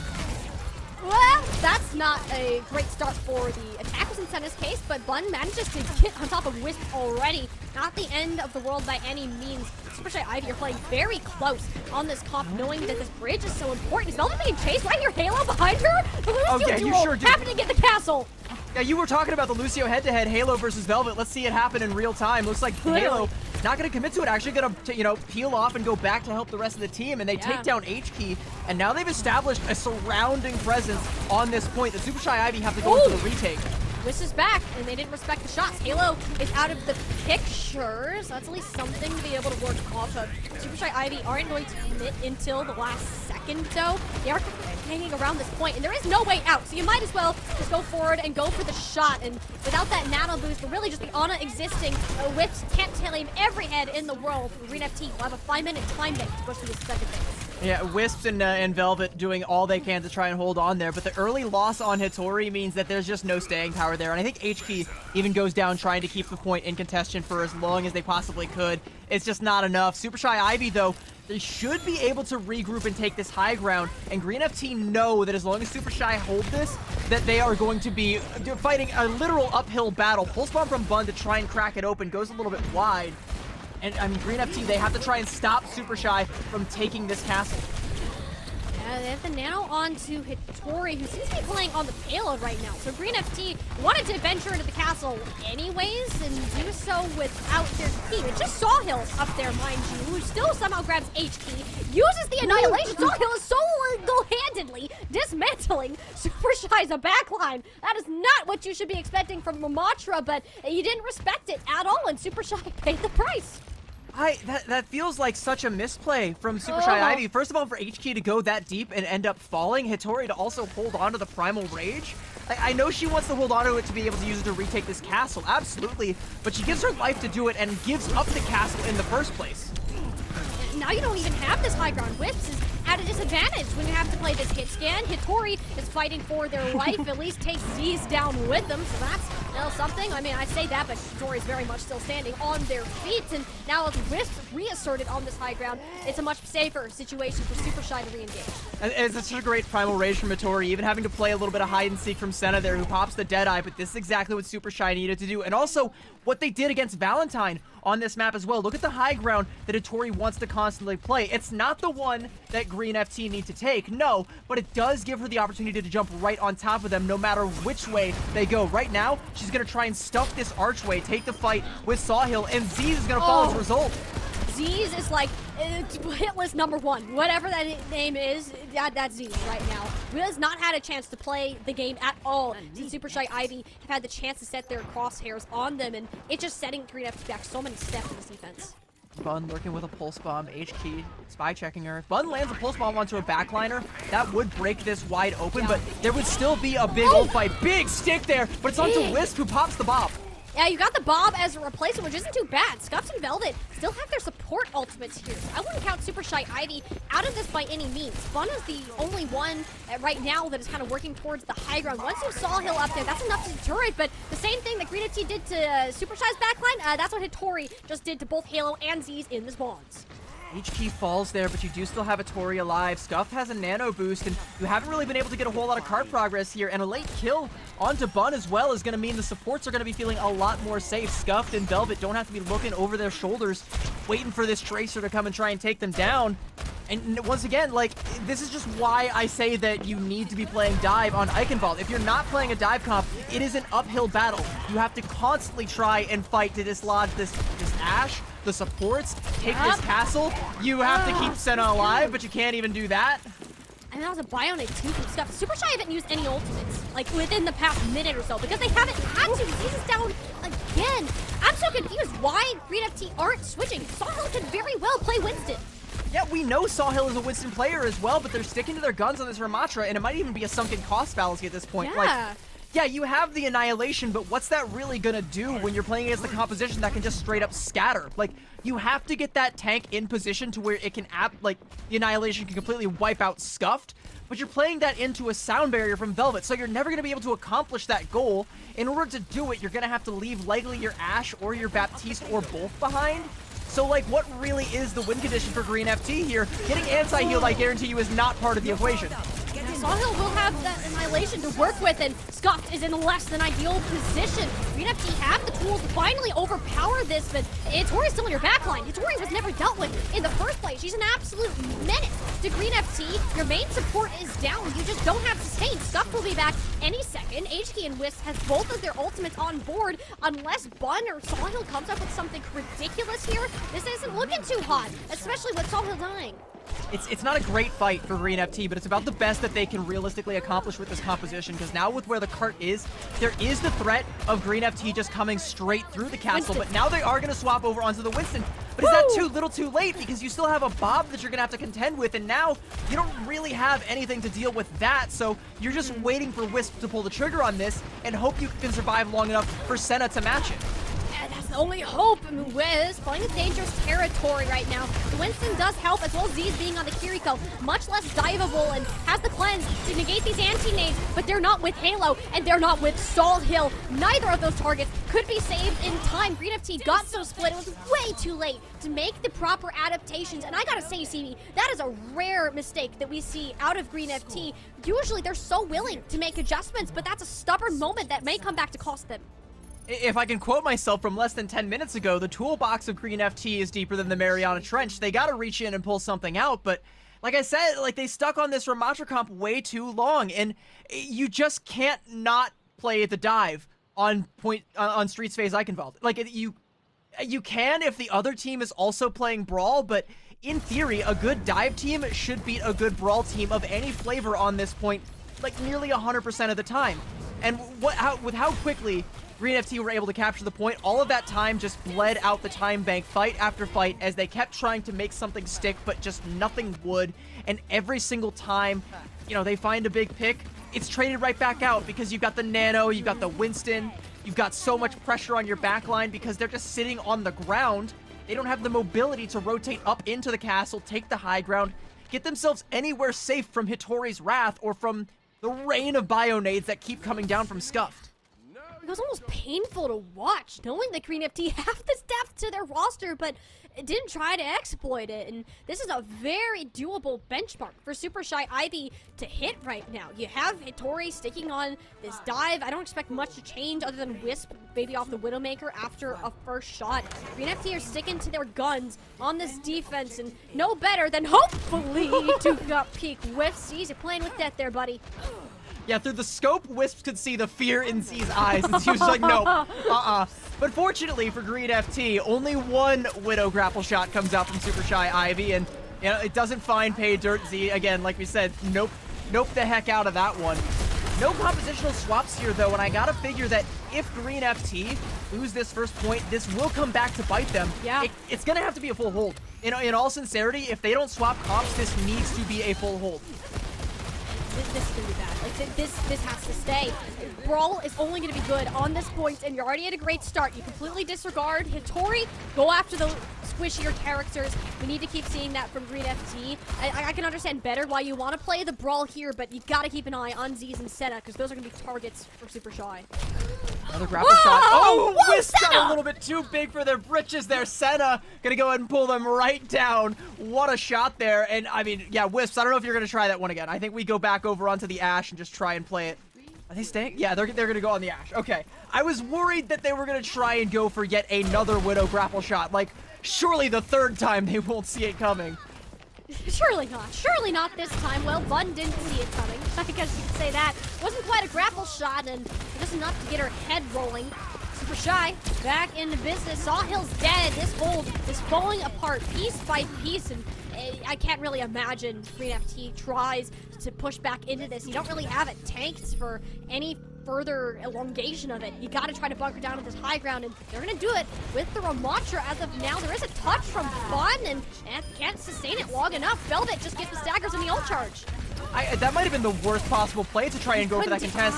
Yeah, you didn't have a tank, you didn't have a sound barrier, you didn't have a Bob, you had nothing but a Tracer to go in and try and get the kills, but now everybody is staggering, and what's gonna happen now is Super Shy Ivy, first of all, with a near full house of the ult advantage, a little bit of, trailing off on the Bob courtesy of those swaps from Wisp, Super Shy are going to control this castle in totality from every possible angle, and Green FT are never going to be able to sit comfortably up here as soon as Hitori makes this next jump up there. There she goes right now. Bun has to look for a way to try and cut this off with a pulse bomb onto a backliner. Well, that's exactly what you wanted. R.I.P. Wisp. You called it as you saw it, Cassie. Now Super Shy Ivy, you don't have the utility. Your Nano got absolutely nowhere. Green FT should be able to stabilize, but they're going to still commit the sound barrier out of Velvet. That isn't going to help Scuffed in the slightest, and really would have liked to hold on to that one, especially with Halo getting closer to one of her own. And the pulse bomb? They're still pushing this. They're down a couple. They're confident in Hitori's ability to succeed, and I see the dream. You got the Primal Rage. You beat the Annihilation into a corner, make sure it can't really reach onto anybody, and that ultimate's done and gone. As scrappy as this may be, Super Shy Sawhill's are gonna favored die. because of the mobility of their competition. Yeah, Sawhill's gonna die though. Like, Sawhill dies so late there. Even though it feels like an over-investment in ultimate abilities for Super Shy Ivy, with all the time they have, it's worth it because just like I said on Green FT's attack, they're getting past this bridge. Now the threat of Super Shy coming around through the castle is very, very real. And right now, look where Hattori's postured. Again, Green FT now have to be looking in so many different directions to even know where Super Shy is going to hit them from. But Senna claps right back onto Scuffed. You needed that pickoff. Super Shy should not commit into this, but they're going to do so anyways and ignore Senna on the high ground. And now you're experiencing, if you don't look at Senna, this is what happens. Learn from that Super Shy because she just got 4 of you. Give it a 5. That's so beautiful the way Senna just bobs and weaves from that bob. Pun not intended at all there. Now she has a bob of her own, and this is where Green FT, they have to dig their heels in. But look at the time bank and look at where the cart has stopped. It's so close. We are in potential back cap territory where now Bun has to be looking out for H-Key to make sure she doesn't try to pull off anything cheeky. And meanwhile, you know, Senna can do all the controlling this high ground, but eventually, yeah, a monkey's gonna rain down from the sky. It's raining monkeys out there, and down there's Bob guarding the castle. So forecast isn't looking so good for Super Shy Ivy. You're just gonna play it slow, wait out the ultimates, just take an entirely different approach altogether, wrapping around the backside and forcing the payload instead. But Sawhill manages to isolate the support and force recall out of H-Key. Without whiffs, Super Shy just got red right there. Wonderful counterplay out of Green FT. But you did have to use the sound barrier in order to make that happen. Halo no longer has that. Great stick from Bun. I mean, it's kind of token, but it's still going to buy a lot of time. And again, you know, taking that onto Scuffed, where the source of almost all of your healing, the only real way you can sustain a dive, like, yeah, that's great for Green FT. That's going to get them down to about 1 minute before this next fight has ended. And if they're able to win it, they're in position to win the map outright. They've just bought themselves a potential ticket. But it's not going to be great when you got this nano into the back line. That's even thrown onto Sawhill yet.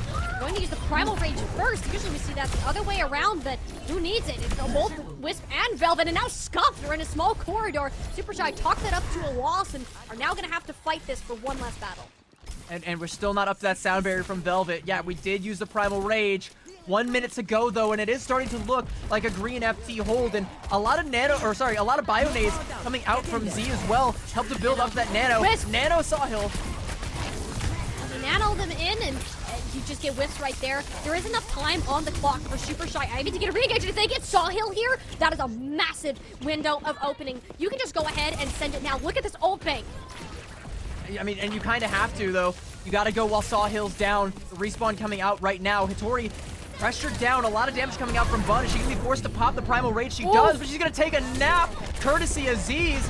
Waking right back up and going straight for Senna. She's looking for Senna, and Senna, I don't think there's a way that she can get out of it alive when Hattori has her sights set, but what does that mean for the fate of the Winston? HDSEs! They gotta get to the payload. Bun will manage to blink in for a final touch, but she's gonna have to recall out of there in just a second. Bob from Senna will be coming back from spawn, but they were so focused on Hattori, they don't have the same amount of resources. Velvet has the sound barrier online. There's a single chance for Sawhill to do little to anything. That's on this point. The boop comes in from Halo. That could be the saving grace. Now that the Bob is out, don't have to worry about the cart being contested. It's a 2v2, making it a 2v3 if you include the Bob. Hattori sailing in, the Angel from above, hoping to bail Super Shy out of what was a risky situation, and even the scoreline up at 1 apiece.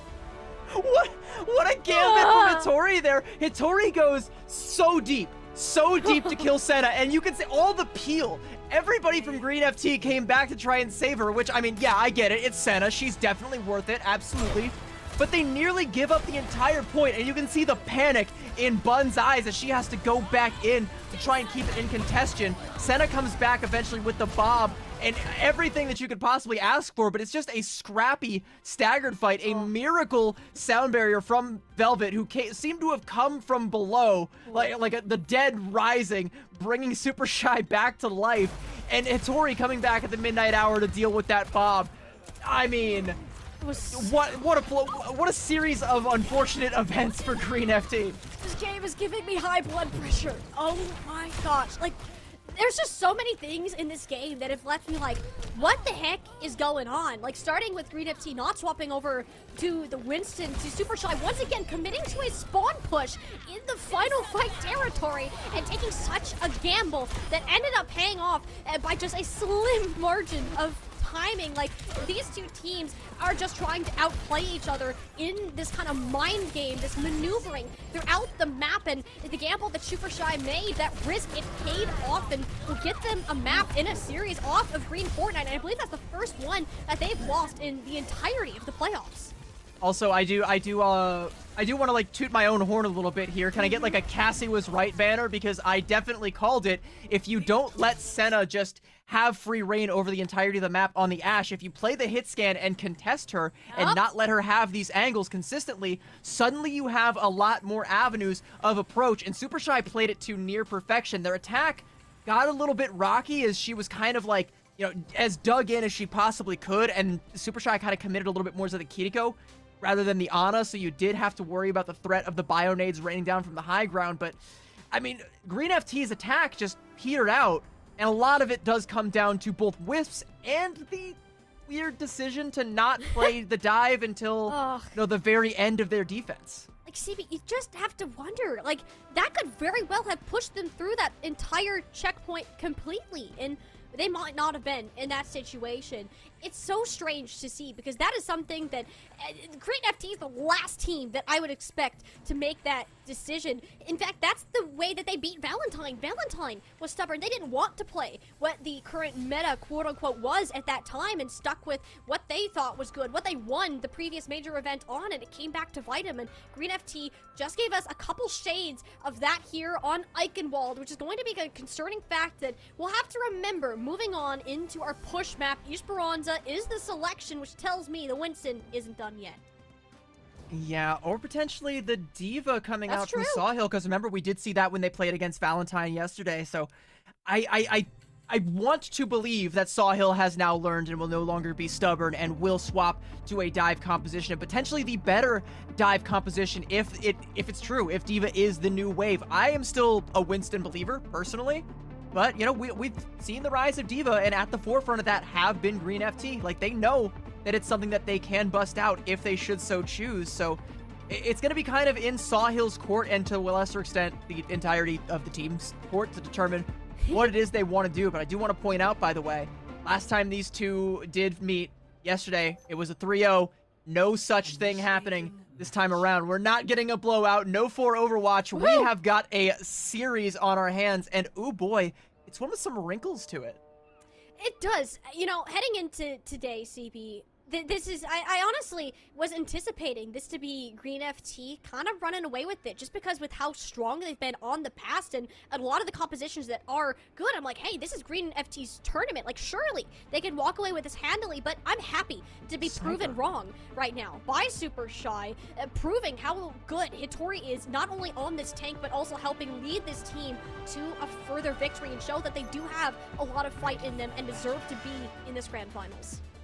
Sniper, by the way, I want to correct myself. Yes. It was two things. One, it was Sniper that played Sniper the Diva, not Sawhill. And secondly, Sniper is currently playing the Diva in lieu of Sawhill. So, you know, Green FT, it does look like they understand that dive is going to be the way forward here, at least on Esperanza, and they're going to play this version of it. We'll have to see if Super Shy Ivy can identify this, if they can find a way to adapt. We talked a little bit about how Diva just got questionable coach gun there, Wisps. All right, gonna do you dirty with the observing on that one. We're gonna have to see if Super Shy are able to adapt this. We talked a little bit about how the Brigitte can sometimes just get ran over by the Diva with the micro missiles. So maybe Velvet is going to have to make a swap over onto the Lucio, or maybe they just want to make sure that they are protecting Scuffed as best as possible. This is the first time we're seeing Velvet on the Brig this series. It was on the Lucio the entire time on Eichenwald, and even when it was played a little bit earlier. So thinking that we're expecting the Diva to come out, especially when the Sniper come in. So I guess Velvet is pretty confident in her ability to play the Brigitte in this sense. No team is really taking an engage, though, when there really isn't the need to. It's more or less waiting for someone to pull that trigger first and put that pressure on to Scuff to. And it took a clip from HK to the back, and was finally wrapped around this flank, playing against Senna, and doesn't have much health to spare. Massive call from Bud. Is that a 2-for-1 2-on-1 melee. That's my favorite kind of deal. Wonderful. Out of Bun, and just what you expect from this Tracer player. Green FT move on up, and they're going to clean up the rest of Super Shy. I don't know if I've ever seen someone go for a double knockout with one punch, but if anyone could do it, Bun definitely can. Shows us in real time and cleans up Hattori as well. A super aggressive angle came out there from Wisps, like trying to catch Senna off guard, but while that was happening, the rest of their team just fell so low, and the damage just came in that it was just clean up for Bun to come in there with that melee, going for a little bit of a style performance there, but all the less, Green FT, they've taken control of the bot. They've now taken control of the high ground. Tori goes for a jump just to try and contest the bot. Give Super Shy Ivy a little bit of positioning here. Oh, well, that will work out. But now Tori just keeps getting denied from this high ground. Another boop out of Halo, and has just been playing keep away from Super Shy Ivy's dive attempts. And it's been working out very well, more than the Brig. I want to see this payload contested, but they don't get it. They don't even try to go for it. They're too occupied with Green FT sneaking their way up this staircase through the windows that they forgot what mattered most in the end, which is this checkpoint. Well, Super Shy didn't have any of the tools to sustain that. You know, the Nano got booped several times, so Hattori didn't do enough to build up to the Primal Rage. She has to peel off to try and get back with the rest of her team so she can live, and the Bob is just putting out too much presence, and there's no way for Super Shy Ivy to kite it. So yeah, the checkpoint just gets capped essentially for free with just one ultimate there. So now, no matter how this fight plays out for Green FT, and you can even see they're willing to peel back, give a little bit of space, and just play the high ground. No matter how this goes for Green FT, they are so happy with what they've already gotten. Like, Hattori can't do anything right now. I don't think I've seen a single movement from Hattori that has been intentional. Like, it's always been a coach gun, a boop from Halo, or something that Super Shy Ivy can't even start the dives that they're wanting to attempt in the first place. And they have all these ultimates. Like, they want to make something happen out of it and play a little bit of a switcheroo. It's now Green FT that are being forced into Super Shy's pawns thanks to Hattori. And that's more than Winston gameplay nodded to see. It's unfortunate we needed a Primal Rage to do it. Yet it gets the job done just the way that is needed, and hopefully Super Shy Ivy can start mounting a comeback. I mean, this is just such a weird fight. Where do I even begin? Yeah. Wisp goes for a flanking Bob, but there's nobody home. Hattori pops the Primal Rage and takes the supports for a ride back into the enemy spawn, where I believe Bun is still lurking and Hattori is still hunting. And while that's all happening, H-Key steals the bot and loses her head.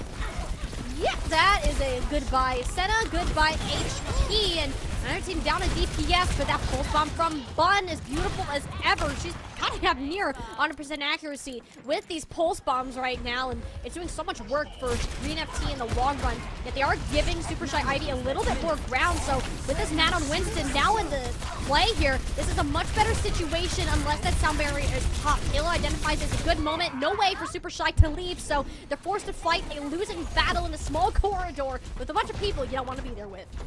I guess the silver lining is that Super Shy did force Halo to use the sound barrier, and they broke the forward spawn hold, so they will get at least something of a fair fight here. But it's once again one where Green FT have both the high ground advantage and the ultimate advantage, and you don't have that Nano, you don't have the rally, because that's another thing Velvet used in that silly fight 2 fights ago. So, like, where are Super Shy Ivy in terms of, like, proximity to a win here? Because I'm not really seeing the vision right now. They have to try and build up to something substantial and do it before Senna pops this Bob that should just get them more bot progress. It just feels like Super Shy Ivy are hanging on, and they don't really have a plan to go in, you know? Like, they're banking on Green FT making mistakes, which they haven't really been doing so far. This squad's been tight-knit as ever since Sniper stepped it up on this Diva here, and Super Shy Ivy generally can't find a pathway in. That seems to be more of the case, and they're just burning time. They're fighting at this neutral coast. They have a Primal Rage now, but they're just, like you said, burning time, and, like, you know, Green FT, well, now they've got the self-destruct, so you got a tank ult on either side. You built up to a pulse bomb now, but, like, you know, that's not the biggest ultimate in the game. Here comes the Primal Rage from Hattori, though. Hopefully, we can find something with this. Looking for Halo of all players, but it's while that Primal Rage is good for Super Shy, it's also the go button for Green FT. They just launched themselves at whatever squishy players are remaining out of Super Shy Ivy and got 2 for the reward. I do believe it is a 3v3 right now, but that's a bomb in a small room. Wisp, what in the world? I better hope that you're swapping off to that play, but I can't imagine you are given that situation. Wisp keeps going for these flank bobs, and I just don't think it's working out, especially especially in that instance, they're not swapping. Green FT have control of the bot. They didn't have to use anything besides Senna's Bob. They have every other ult they could possibly want. And, you know, in time, Halo will have that sound barrier as well. And we're going to continue to build up more barrier progress for Green FT. So, like, what do you do if you're Super Shy Ivy right now? You got to play back, try and play with this Nano, but Tori's nowhere near a Primal, so you don't really have that, like, uber long staying power for the Winston right now. No, it's like all gotta be off of this Nano, but Tori's already below half HP. She can't go anywhere. It's just like, okay, we can walk out of range here with a tickle cannon. That's not a big deal. You re-engage with an amplification maybe. Green FT aren't sweating this in the slightest. They have a full plan for everything that Super Shy are ready to throw at them. It is a nice deflection kill though out of HK. We like to see the recent swap to the Genji working out well, but Whis again is on these flanked plays, which I get you're confident in your aim. You can't do that against a dive comp, against a diva who can collapse on you so easily, because it almost seems, Cassie, that that's going to very well lose them this fight. Well, I mean, Super Shy Ivy are going to at least take the bot for right now, but for how long? Because we got a hit squad coming in to try and take that. It does break the forward spawn yet again. That's good. I mean, Green FT are going to be able to get themselves all back together. I don't think they had anybody currently in the spawns, but Super Shy Ivy at least get a little bit of space. They can breathe right now and hopefully try and build up for this Dragon Blade, but you're so far away from the Nano because you used it in the last fight, so you can't augment that with the Nano Boost right now. You just have to try and hope that HG is able to find something with it before Halo pops the sound barrier. I mean, honestly, if you're Green FT right now, how afraid are you of a Nano Blade? HK is really good with it, but it's also an ultimate that you can run away from decently well here. You're not afraid of it at all, because even if they use it, 2 minutes on the clock, they're not going to get another one. You can even give up one entire fight win, and if that's the only way they can get that win, then you're not sweating another one. Green FT are just happy to fight at this point. They don't have to push the bot any further with the sheer mountain that Super Shy Ivy has to climb. They're not going to make them dig themselves into an even deeper hole. HG has made it past that choke point, but it's getting poked out from like 3 different angles at the same time. This is not a safe place for Genji to play. Now you got the Nano Blade to go. That's Halo sliced in half, and now looking back onto Senna, a second. Sure, a great play from Super Shy Ivy. The key point, Green FT expected this. They only got to win 1 or 2 more fights. It'll have basically every ultimate in the game to do it. And crucially, that sound barrier, and even more crucially, they're still taking bodies off of Super Shy Ivy. That's their ability to continue this bot push, get any sort of forward presence completely done and neutered, especially with Sniper up here on this high ground. Like, Wisps knows if they try to go in, they're not going to be able to live, even with the double pocket, so Sniper can just retake control of the bot. And now look, there's the entirety of Green FT, sans Senna. You needed that. If you are Green Super Shy Ivy, you needed that badly. You don't have bot though. Like everything that they've done up to this point, I can't even call it a fight win because the objective and the robot itself has moved like maybe a couple of steps in their direction. You now need to be playing flawless Overwatch, even if a chance of coming close to a comeback. Halo dies though. That's the sound barrier off the field. You have to try and snowball this. You have to go in with something super, super aggressive here. Yeah, no supports for Green FT. Sniper deep in the backline. You can get the D-Mech. It does look like they're able to get a mega health pack, so no D-Mech gonna come out for Super Shy Ivy right now, but they are at least able to take this forward high ground, start to get a little bit of barricade progress, but they're so far behind in terms of capture percentage and in terms of ultimate economy that it's gonna be feeling like an insurmountable task, a hell of a mountain to climb. Let's see if they brought their climbing shoes. Now let's be another Senna Bob. Fighting in this hallway seems to be a common spot for Bobbits to appear today, and 1 down the drain, still 4 in Green FT's pocket. Which is a ton to ask for Tori Wisps. They're gonna have to come up with something crazy here, and one player has to be on the cart at all times, so fighting here isn't ideal for anybody on Super Shy Ivy, and they've already traded evenly. Velvet has gone down, Wisp shortly to follow. These trades are not good for Super Shy. They'll get the checkpoint, or no, they won't, they didn't get it yet, so they won't have those forward spawns. They'll get it now, but that's after Velvet spawns. She's gonna be further away.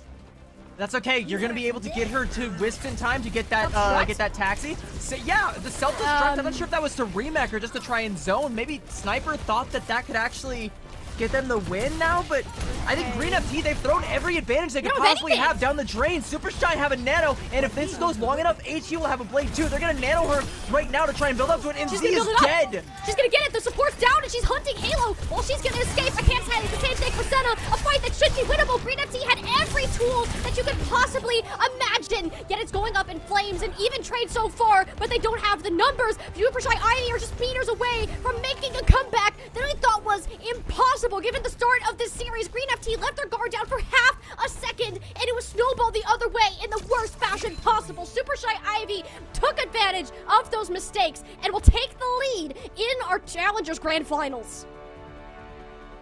I agree. That is like MLB pitcher levels of throwing coming out from Green FT. I don't know what else to say about that. Like, I mean, it was, again, you know, some great plays that came out from the side of Supershy Ivy in that penultimate fight. You know, they bleed out both support ultimates, utilize the Primal Rage, and still end up winning the fight and getting the late staggers as well. But I'm not sure, like, what the play was with that self-destruct. I'm not quite sure what the play was with, like, the positioning. Like, every advantage that they had every ult they could have possibly wanted, including the sound barrier, and it's just poorly used in that penultimate fight, and even more so towards the end of it.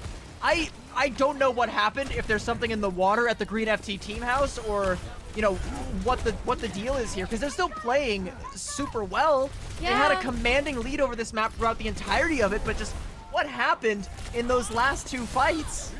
This isn't the first time this happened. Think back to Eichenwald, how much farther that payload could have gone. Like, Green FT are just stumbling over their own feet, and this is very uncharacteristic for them.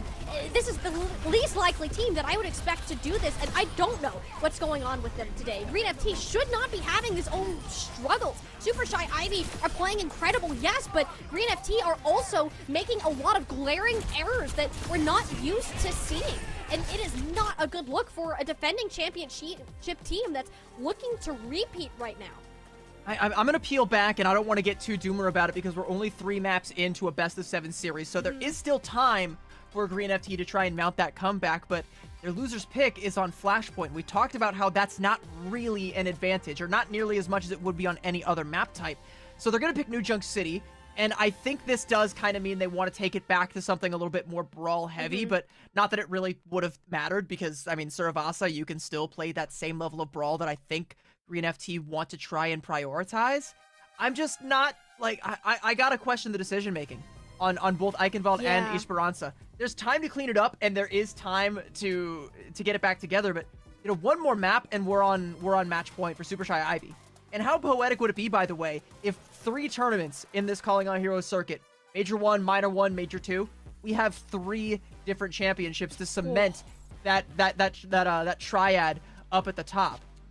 It seriously would be amazing. We've been talking about these 3 rosters. While they have changed names, a couple players have shuffled. In essence, they've remained mostly the same, and it's been these 3 every single corner, every single turn that we look around, and this very well could be the time for Supershy.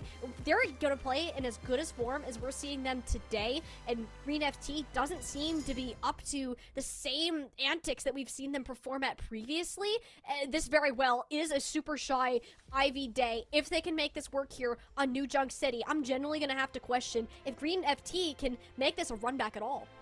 I'm also gonna hype up Supershy Ivy here, because, you know, I don't want to keep bullying Green FT while they're clearly down. I do also kind of want to talk about how good some of those plays were, because again, the Primal Rage from Ittori that did end up beating out both of the support ultimates, actually completely negating the amplification matrix, and the ability for HK to use those Genji dashes to close out on some of those low HP targets, even killing Senna as she pops the Bob towards the later end of that penultimate fight again, and then, you know, getting the nano, getting the assassination kill onto Z's, pressuring Halo so far back that she can't even really be a factor safely. Meanwhile, you know, Senna is back in the fight again, taking another nap, again, another assassination from HK. She's so good on this Genji, and she's definitely making a case for herself to cement once again as one of the top flex DPS players in all of Calling All Heroes. And I mean, hey, if you win a championship and you got the accolade for it, you can call yourself the best.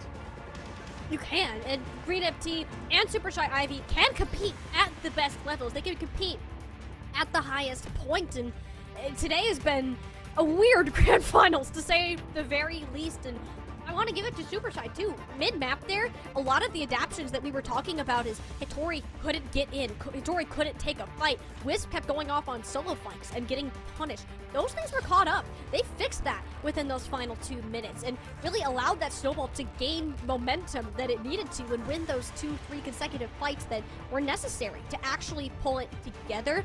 On a map like this though, Dive isn't as good. I don't think it's impossible, but you really shouldn't be running it if you are able to play something like a Junker, or not a Junker, a Ramatra, but Hitori has been playing the Junker Queen a lot more lately. Okay, but the good news if you do want to play that dive composition is you do have maps like, or sub points like Ducks, where you do kind of have a little bit of that verticality, so you can try to make that work and, you know, bounce back and forth between contesting the point and, you know, dropping down to the low ground or back up to the high ground, whatever the advantage might call for. But I think a lot of it is going to be coming down to, I think, some more of that brawl, some more of that Junker Queen. Or if they do stick to the dive and they're able to continue executing it, yeah, that would absolutely still work out because, I mean, at this point in time, I see no reason for them to actually need to swap. Even when we were playing it, think back to Lijiang Tower, you know, when we were playing the dive on Night Market, it was still somewhat successful for Super Shy. It was just, you know, Green FT just looked that much better.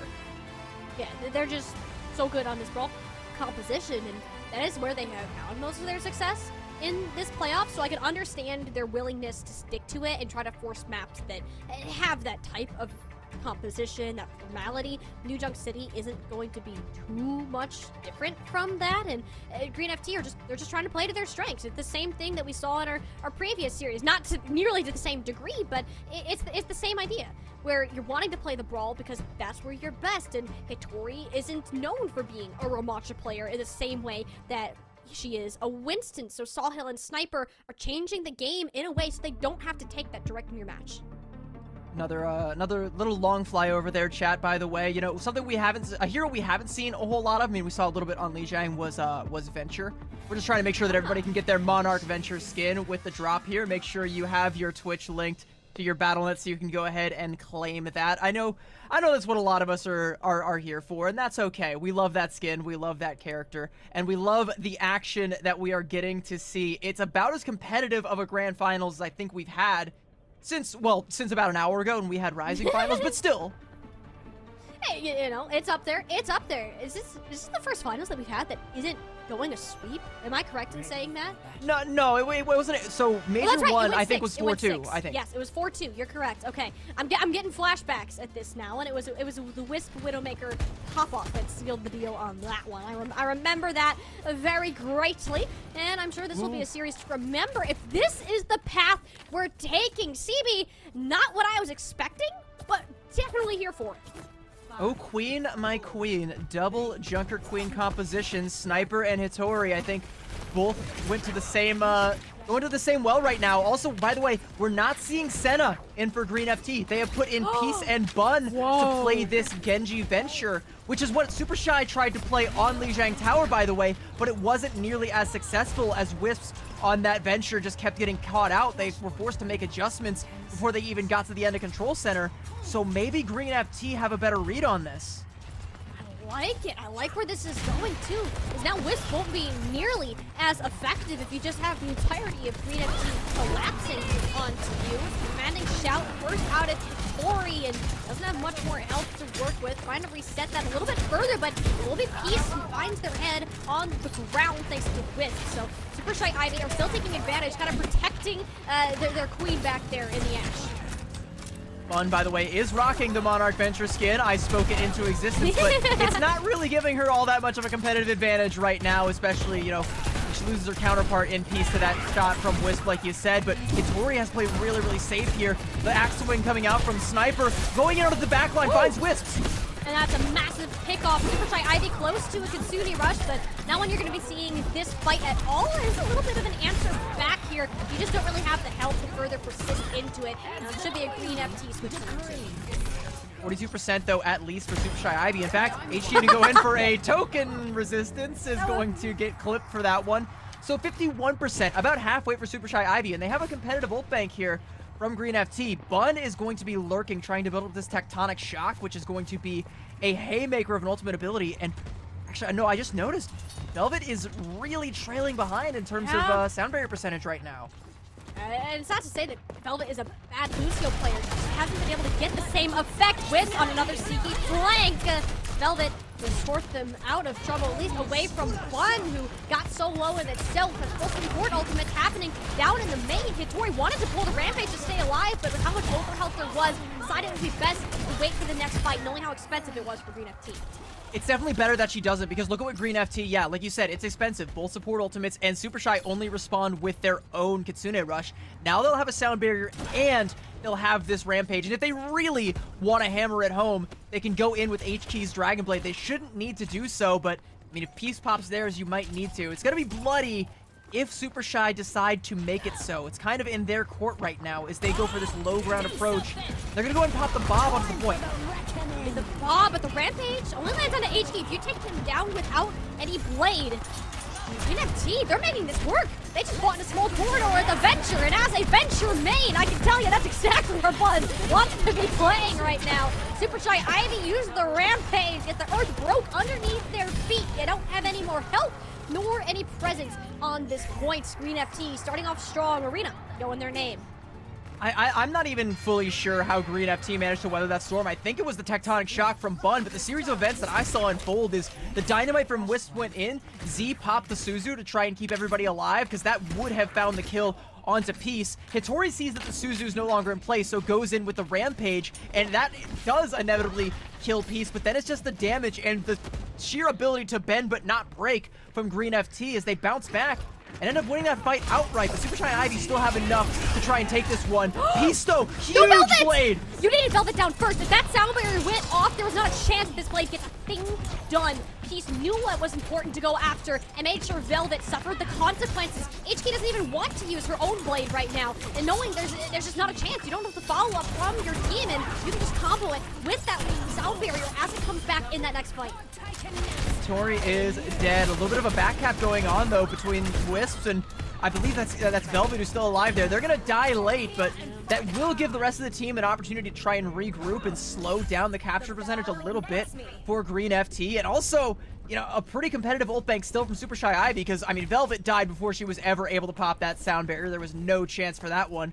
Halo's just now being able to build up to one of her own. So again, this does have the potential to be a bloody fight, but this Venture pick from Bun is absolutely paying dividends, and right now I don't know that it's something that Super Shy can replicate with as much success. Look how much Bun's doing in just this little choke point right here. Like, this is Venture's playground right now. HD's trying to shut that down. The Suzu and sound barrier, you're just too late to actually respond to it. Velvet pops one of their own, ensuring Super Shy can keep themselves in this battle, and they'll be the Kitsune Rush coming out next, ideally, but Scott doesn't even need theirs. Velvet and HP knew that Green FT were low and didn't even give them a chance to say a word with their own tools.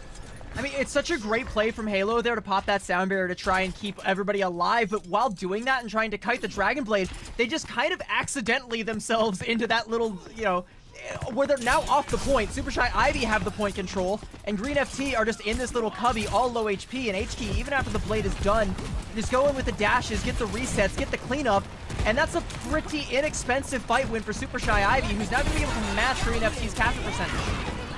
One burrowing into the backlines, he's a Kitsune Rush, books it straight on out of there, just to be met by both Tori and HK. You don't have cooldowns on Venture, you're such an easy target to collapse onto, and Super Shy ended up punishing it. The Rampage from Sniper hits onto 3, responding out of Hittori. That one will be a little bit like late here before the rest of Super Shy Ivy just crumbled from underneath the tank. I thought for a second, like, I mean, okay, Wisp is still holding on here really quick. Kill there onto Halo. I mean, okay, so we're going to get to about 97% by the time this flips. Okay. That was an interesting Rampage from Mittori. It was choice. Like, I think she thought her team was still alive, which, you know, common mistake. When you're against Green FT, that can change in a moment's notice. Speaking of changing, Super Shy Ivy gonna change over onto the Winston composition. And they really only need one retake here. Yeah, they're on the Tracer as well, but I haven't really liked this look from Super Shy Ivy nearly as much. Wisp already has the recall forced out. This isn't looking to be a good approach, especially in a map where, or well, mini-map rather, that Green FT's composition is just so strong. Before he can't play close to a lot of these targets, and you're seeing just how much focus fire that she's under. Peace can hold the Dragon Blade to go ahead and seal the deal on the second capture point, and it seems that Green FT's CB, and not to jinx it just yet, are pulling themselves back together here on Flashpoint. Point. They didn't have numbers. They were winning. Okay, all right. I thought for a second Super Shy Ivy had like, or that Green FT had completely given that one up, but no, it's Super Shy Ivy. They don't have the numbers to be able to contest that one. It is the Dragon Blade from Peace that ends up sealing the deal. HK nearly was able to take Peace's life towards the tail end of it, but again, you don't have the numbers, you don't have the reinforcements. Speaking of numbers, it's all about the numbers right now. 2-0. Green FT are on map point here. They might be able to dig themselves back into a 2-2 scoreline for this series. They can't let Super Shy Ivy go up to match point here. What a Dragon Blade! Sailing down from above. HK might as well just be made of a blade herself. That's a nice start to this battle. Super Shy showing that their initiative can take precedence here, and Green FT will be setting a foot on this early objective. Super Shy can't lose a point from here on out. And they also shouldn't be losing their Halo's Kiriko like that. Halo is going in. I mean, why not? You know, you killed their Kiriko, and then you can bleed off a little bit more time. I mean, she is going to be back before you are, but I mean, that's like a little bit of an annoyance that is going to kind of force some members of Super Shy Ivy to peel back. Yeah, you can even see HK's going back to try and give her the TP. He'll have to TP. Everyone from here will be back for now, and Super Shy, they're coming into this with an ultimate advantage, at least for the time being. Sniper will have that rampage on up as this fight unfolds a little bit further. His support ultimates aren't to be laughed at, especially with stuff with Sune's rush. Can't really be matched right now. Super Shy taking the fight over to Green FT. The pulse bomb goes a little bit wide. There we go. Now Bun's the one making the decision. The sound beer from Velvet isn't enough to save HP, but should be enough to like overpower Bun and the remainder of Green FT. But they have so many tools to work with right now. I don't think there's a world in which Green FT loses. If Super Shy wanted that fight, it had to be done quickly, and that's the far opposite of what happens. Yeah, and it's really costly for Super Shy. You know, losing both of the support ultimates there, and Bun, like, that Tectonic Shock just strips away sound barriers like they're made of paper. And you can see that happening in real time. Hitori nearly died, was able to live with a commanding shout, help secure the kill onto Bun, but it's too little too late. Hitori dies, and so too do Super Shy Ivy's ability to maintain the push there. But they're at 90%, and they have a Rampage to match up the snipers. Whose Suzu is going to be better, Z or Scuffed here? Whichever one gets baited out first. Sniper's actually going to take the initiative, try and go in for a real early Rampage. Yeah, it just forces Suzu. It does nothing else where Super Shy Ivy want to try to force the Suzu instead. On the plus side, you do have Halo's own sound barrier in order to stall it out for a Rampage that was coming in the first place. But we'll be getting Cleos to a final fight territory, so if Super Shy loses this map is as good as over. And with Velvet already down, the sound barrier into play, Hitori gets completely denied, but just bodied her into a corner. The Rampage only landed onto Halo, and that's nearly enough to be impactful in any sort of form. Green FT are in control, and I don't think Super Shy can get a touch after this. I think that's it. They're going to stagger Scuffed.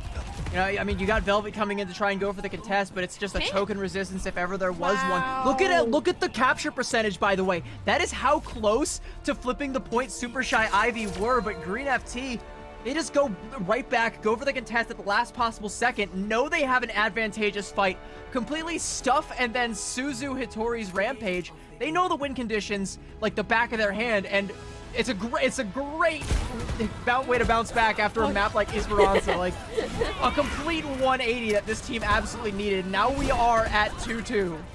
This is the Green FT that we're more familiar with. The one that is disciplined and has a better understanding of the macro form of this game than any other team in Calling All Heroes so far. Super Shy have been chalking up to it. A lot of these points were close, CB, but they just never really could get anywhere with these retakes. They kept fighting in places that really favored what Green FT were doing, but that's also a difference in terms of the composition. I think that with the heroes, the hero pool here was a bit of a weak link. You couldn't match Bud's damage on the Venture in a lot of points. This Ashe and Tracer just couldn't chalk up to where Green FT were standing. Match what Peace and Bun were able to output, and it came back to get him. Green FT picked a map knowing that their composition can run away.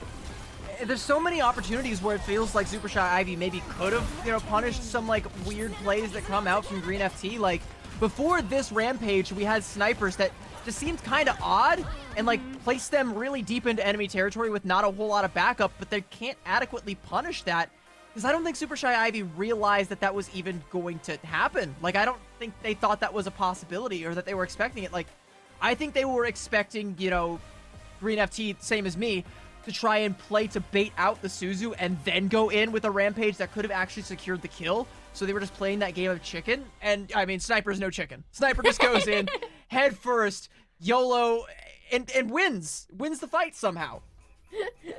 I think it's funny to say Sniper's no chicken when we were calling Green FT a little bit earlier that they were saying we're chickens without heads. So, hey, Sniper is no longer a chicken. That is very, very true. And if they were, they'd be one with their head. That's yeah. Chickens are great, guys. I love chickens. If you didn't know that, chickens are amazing as well to eat and very fun to pet and look at. But besides the point, we're gonna move on with our series to our escort map. And this, honestly, CB, I think this is almost good that Super Shy lost this map because I almost guarantee you're picking Circuit Royale. Like, surely you're picking Circuit Royale. If you have Whiffs and Hitori on their team, like, why would you go anywhere else at this point? Oh, I can think of several good reasons, like Sniper on the Sigma on the other side, or That's Senna true. on the Widow or the Ashe.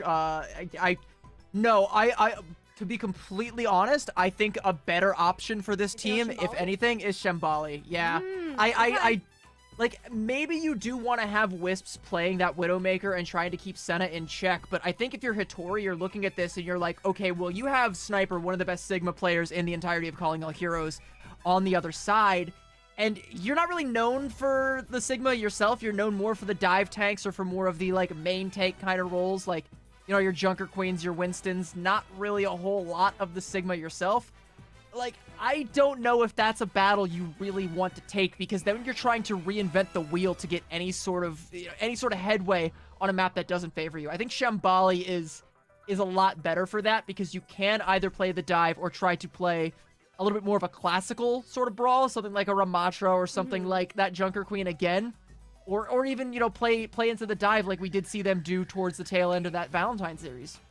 And you're not wrong. That was a Super Shy map pick then too, and Shambali did look very strong for them.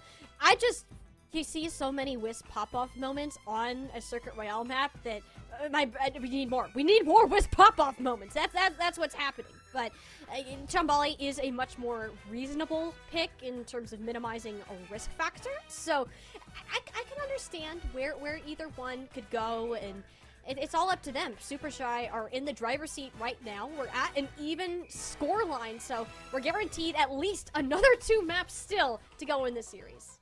If they do want to go to Shambali, and if that is their choice, I suppose you could call it the Will of the Wisps. We'll have to find out if that is where they actually want to take us, because real quick, we're going to throw it to a quick break before our next map. We'll find out what their choice is, and we'll find out who our champions may be, as we're still tied up at 2-2. We got a series on our hands, chat. Don't go anywhere.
It is a hot summer evening wherever you are in the world right now, and I can assure you, right here at Calling All Heroes, it is only getting hotter as we are at 2-2 in a best-of-7 series to crown our Major 2 champions as Super Shy Ivy make their map pick. And what is wrong with you, Super Shy? I knew it! I called it! Haha! I get what I want after all. Wisps, Widowmaker on Circuit Royale against Senna and Sniper on Sigma. Oh my gosh, CB, this is just a dream come true. Are Super Shy a little crazy for picking this map just because of certain factors, aka the strong Sigma and win on the other team?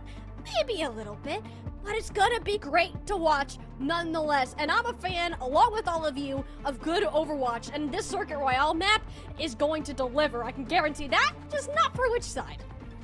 If y'all could see the sheer look of like disappointed bewilderment and just being done with it that like I've got painted on my face right now, oh my, like, okay, so I'm not doubting Wisp's ability, and I'm also not doubting Super Shy's ability to be able to cook here, but you do have to take it a couple layers deeper than that. You can't just look at, you know, are we going to be able to get the better of this hit scan duel? Because let's assume that, yeah, maybe Wisp can, but it's all going to be like that much harder for them to be able to do that because they're going to have to deal with this enemy Sigma that's going to be helping to set up the angles for Senna to play. And that's going to be up to Hitori to try and provide similar assistance to Wisps or negate those angles for Senna. Or maybe they just want to try and bait Green FT in and play something else different altogether. Maybe they want to try and make a dive composition work on this map. I've seen it happen. It's not common. It's not good, but I've seen it happen. I can't imagine doing that. Like, it's always good at Sigma too. Like, she's not that far down. Like, she's not down there when we're talking about Sigma. She's definitely in some of the top Sigma players that you're gonna see in Calling All Heroes. So I don't think they pulled the dive unless it's just on this first section, or if we get all the way to third point and try to contest around this pool area that we're looking at now. That is the only time it seems like it will be an actual possibility. I'm more interested in what the support line is going to do, because I don't think I've seen Scuffed or Velvet play much other than like a BAP rig. Like, Halo is very well going to pull out in Iari, likely, but what happens? Are we doing that double flex support composition? Where are we going there? Yeah, I mean, I wouldn't be entirely surprised to see a BAP Iliadi come out, but I would probably expect that more from Green FT than from 100%. Super Shy, to be completely honest. Like, I kind of expect, like, I mean, it could really go either way, because I'm not as familiar with how deep the hero pools go for Scuffed and Velvet, so maybe that's a possibility. Maybe, you know, they do also have Zepturn on their roster. Maybe they go for a double flex support kind of sub, you know, take Velvet out and go for that BAP Iyari or a BAP Zenyatta or something like that. I know the BAP Brig can also work out, so, I mean, there's ways you can go about this, but I don't know. I personally just feel like with the current landscape, the current meta, there's not really something that definitively shuts down a Sigma composition on Circuit Royale. You're just kind of putting all of the pressure in the world on Wisps to be able to best Senna, and, you know, maybe that does actually come to fruition. And maybe you do actually get Hitori playing a much better Sigma than we expect. Because, yeah, she's not bad at it. I don't want to downplay her ability to play this hero. It's just going up against, you know, Sniper, someone who is known for that hero. Someone who I've said, you know, time and time again, you know, back when Dive was the one and true only meta, you would go to Circuit Royale to play the Sigma composition, and Sniper was a contenders player who would be on the bench specifically to come out and play that hero. It's something they are so good at and so well known for that to try and go up against that willingly is a gutsy move, to say the least. Hopefully not more guts than brains. Yeah, we'll have to see where that goes. Also, the thing with this map too is it's often DPS that end up running this map. Sometimes as a tank, you can sit there and you can hold their team back as much as you want, but if you turn around and suddenly both your snipers are dead, you're like, huh, now what?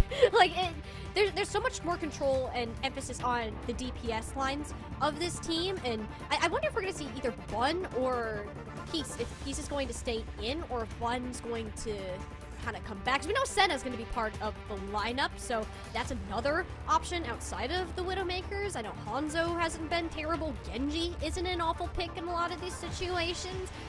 Given a map that is often chalked out to, you will be playing a Sigma comp whether you like it or not. There's still a couple pieces within either of these teams that are up for grabs, that they could very well surprise the other depending on what direction you actually want to take this winter battle.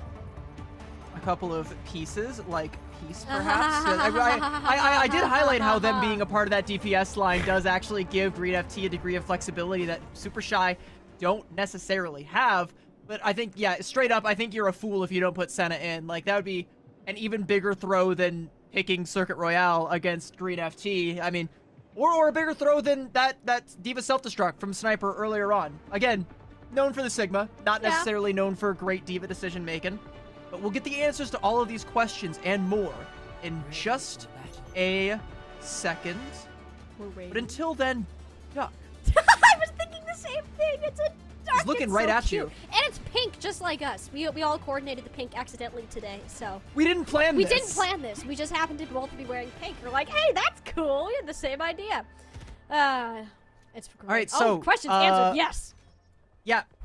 H-Key, Peace, Genji, Senna, Wisps, Widow, Sigma Mirror, Bap Zen on one side, Bap Brig on the other. Okay. Peace swapping over to the Hanzo. This could actually stick, or they could swap back over onto the Genji. This might just be for an early recon, but, I mean, Circuit Royale, you could also see this Hanzo be a force in the front line. Hanzo, we haven't seen a ton of lately, but is still a character to be reckoned with when you're just kind of chunking tree trunks down main, and if Wisp isn't watching their head, then, well, that could be a whole world apart. But these game modes will play a lot slower than what we've been seeing, where you got Winton sleeping at each other, just poking out. That's different, and H-Key gets Halo out of all players instead of predicts the jump shot. Now this, folks, is the fireworks that we were expecting on this type of map. And look at the blue silhouettes from Super Shy Ivy. They lose their Widowmaker, they lose their ability to control that lane. They're all going to peel so far back, and that's an opportunity for Peace to use these Sonic Arrows and these Storm Arrows to keep the pressure on and gain more ground for Green FT. And it's just one shot from Senna that opened the door wide open. Green FT, they're not going to take more than they came for. They got everything they need. They've got this high ground positioning, and now, what angle do you play from if you're Wisp to try and match Senna? I mean, maybe you take out Halo instead. That works. Senna wasn't around that corner yet. Wisp knew it. Catches Halo's head. Awesome.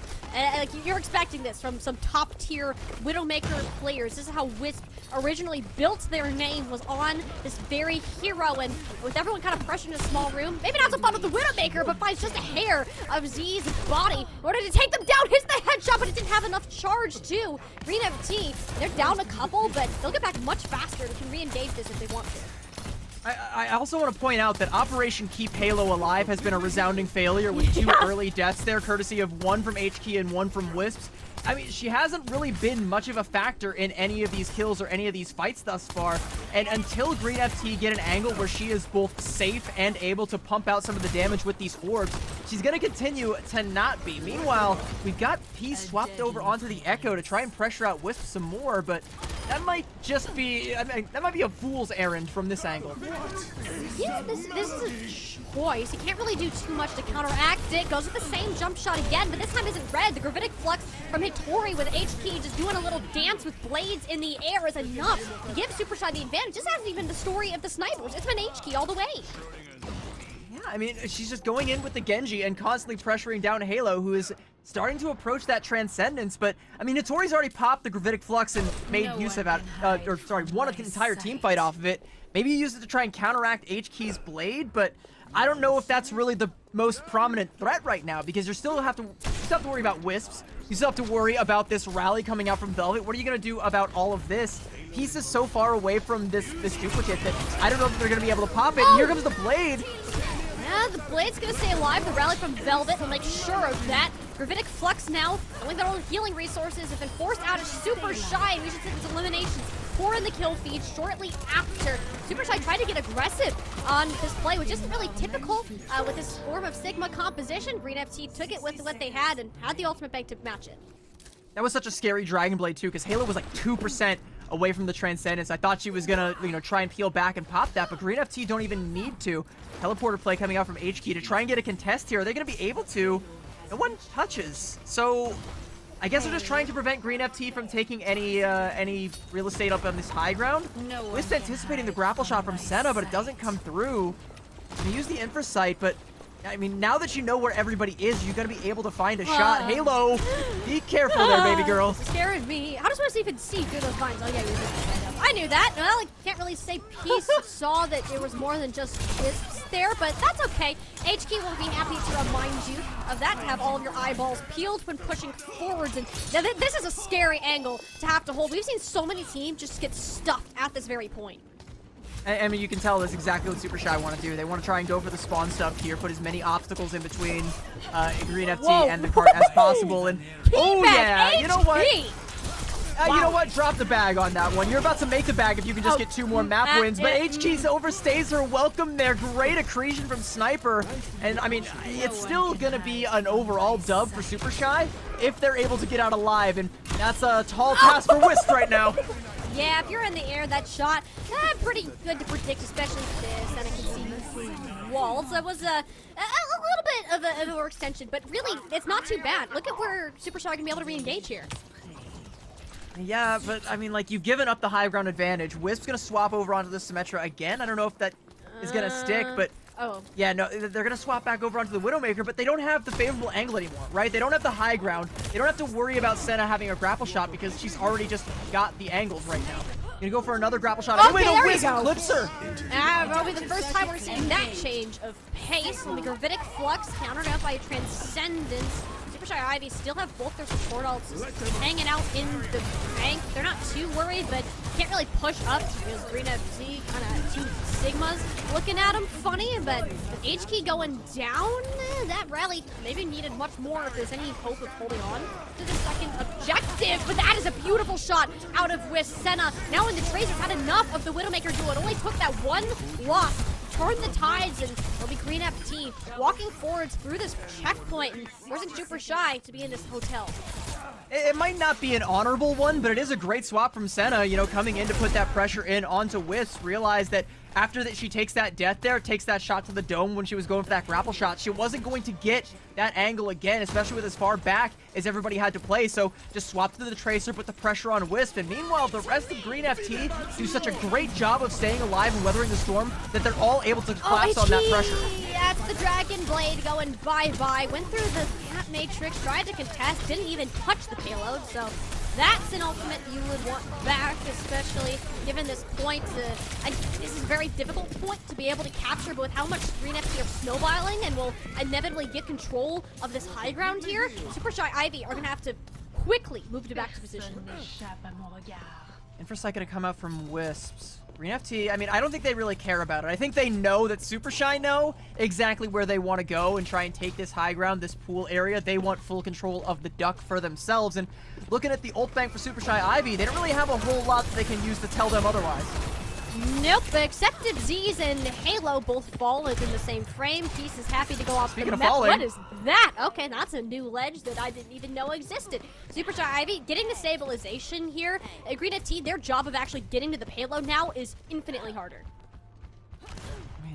I mean, they still have a wealth of ults. I mean, yeah, it is going to be difficult to actually get into a position to use them, but you have the rally, you've got the pulse bomb. The rally, I think, is going to be their ticket, because look at this Gravitic Flux from Matori and where she's positioned right now. It looks like they're posturing for an early Flux here, or possibly an early window into the Flux. I don't know, they've got a fair bit of win conditions.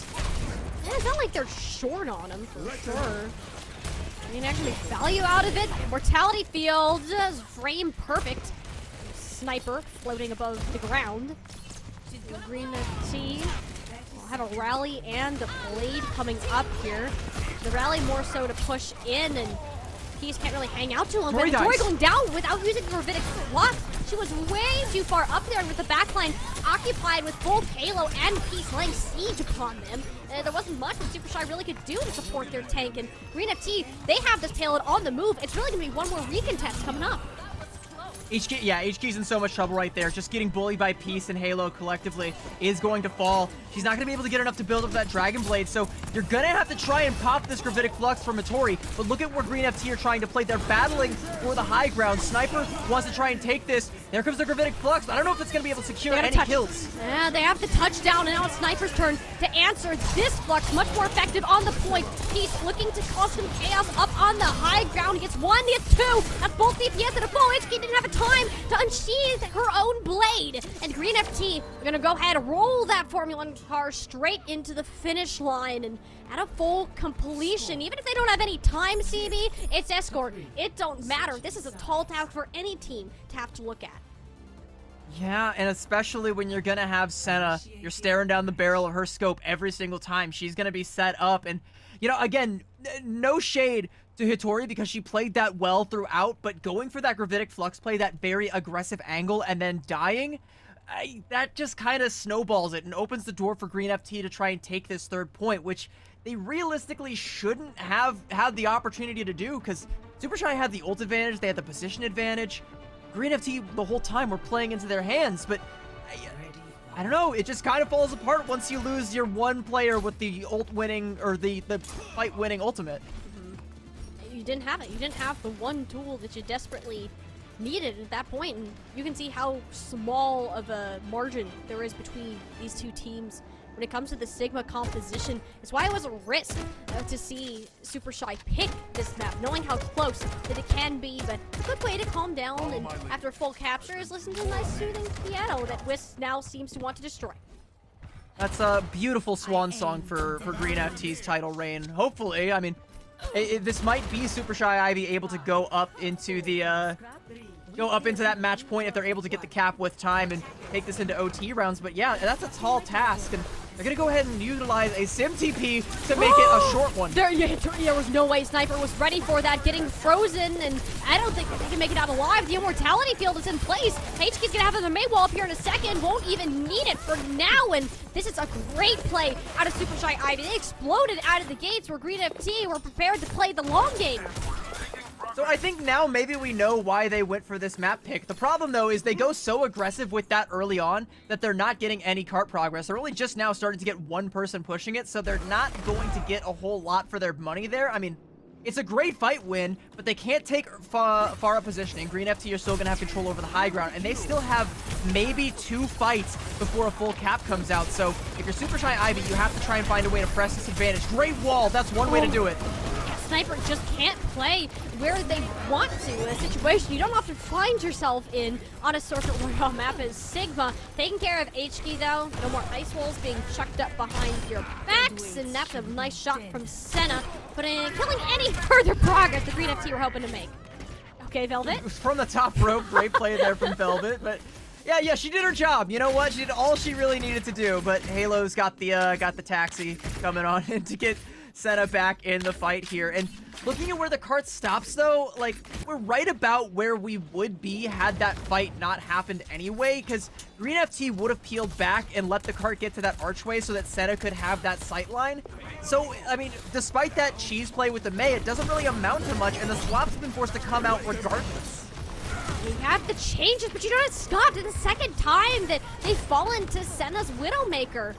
Gotta be respecting those sightlines, especially when Wisp hasn't quite caught up to where the rest of the team is positioned. Senna can easily run this lobby, especially in a defensive form. She already has the angle set up. It's Green FT that have to walk into her.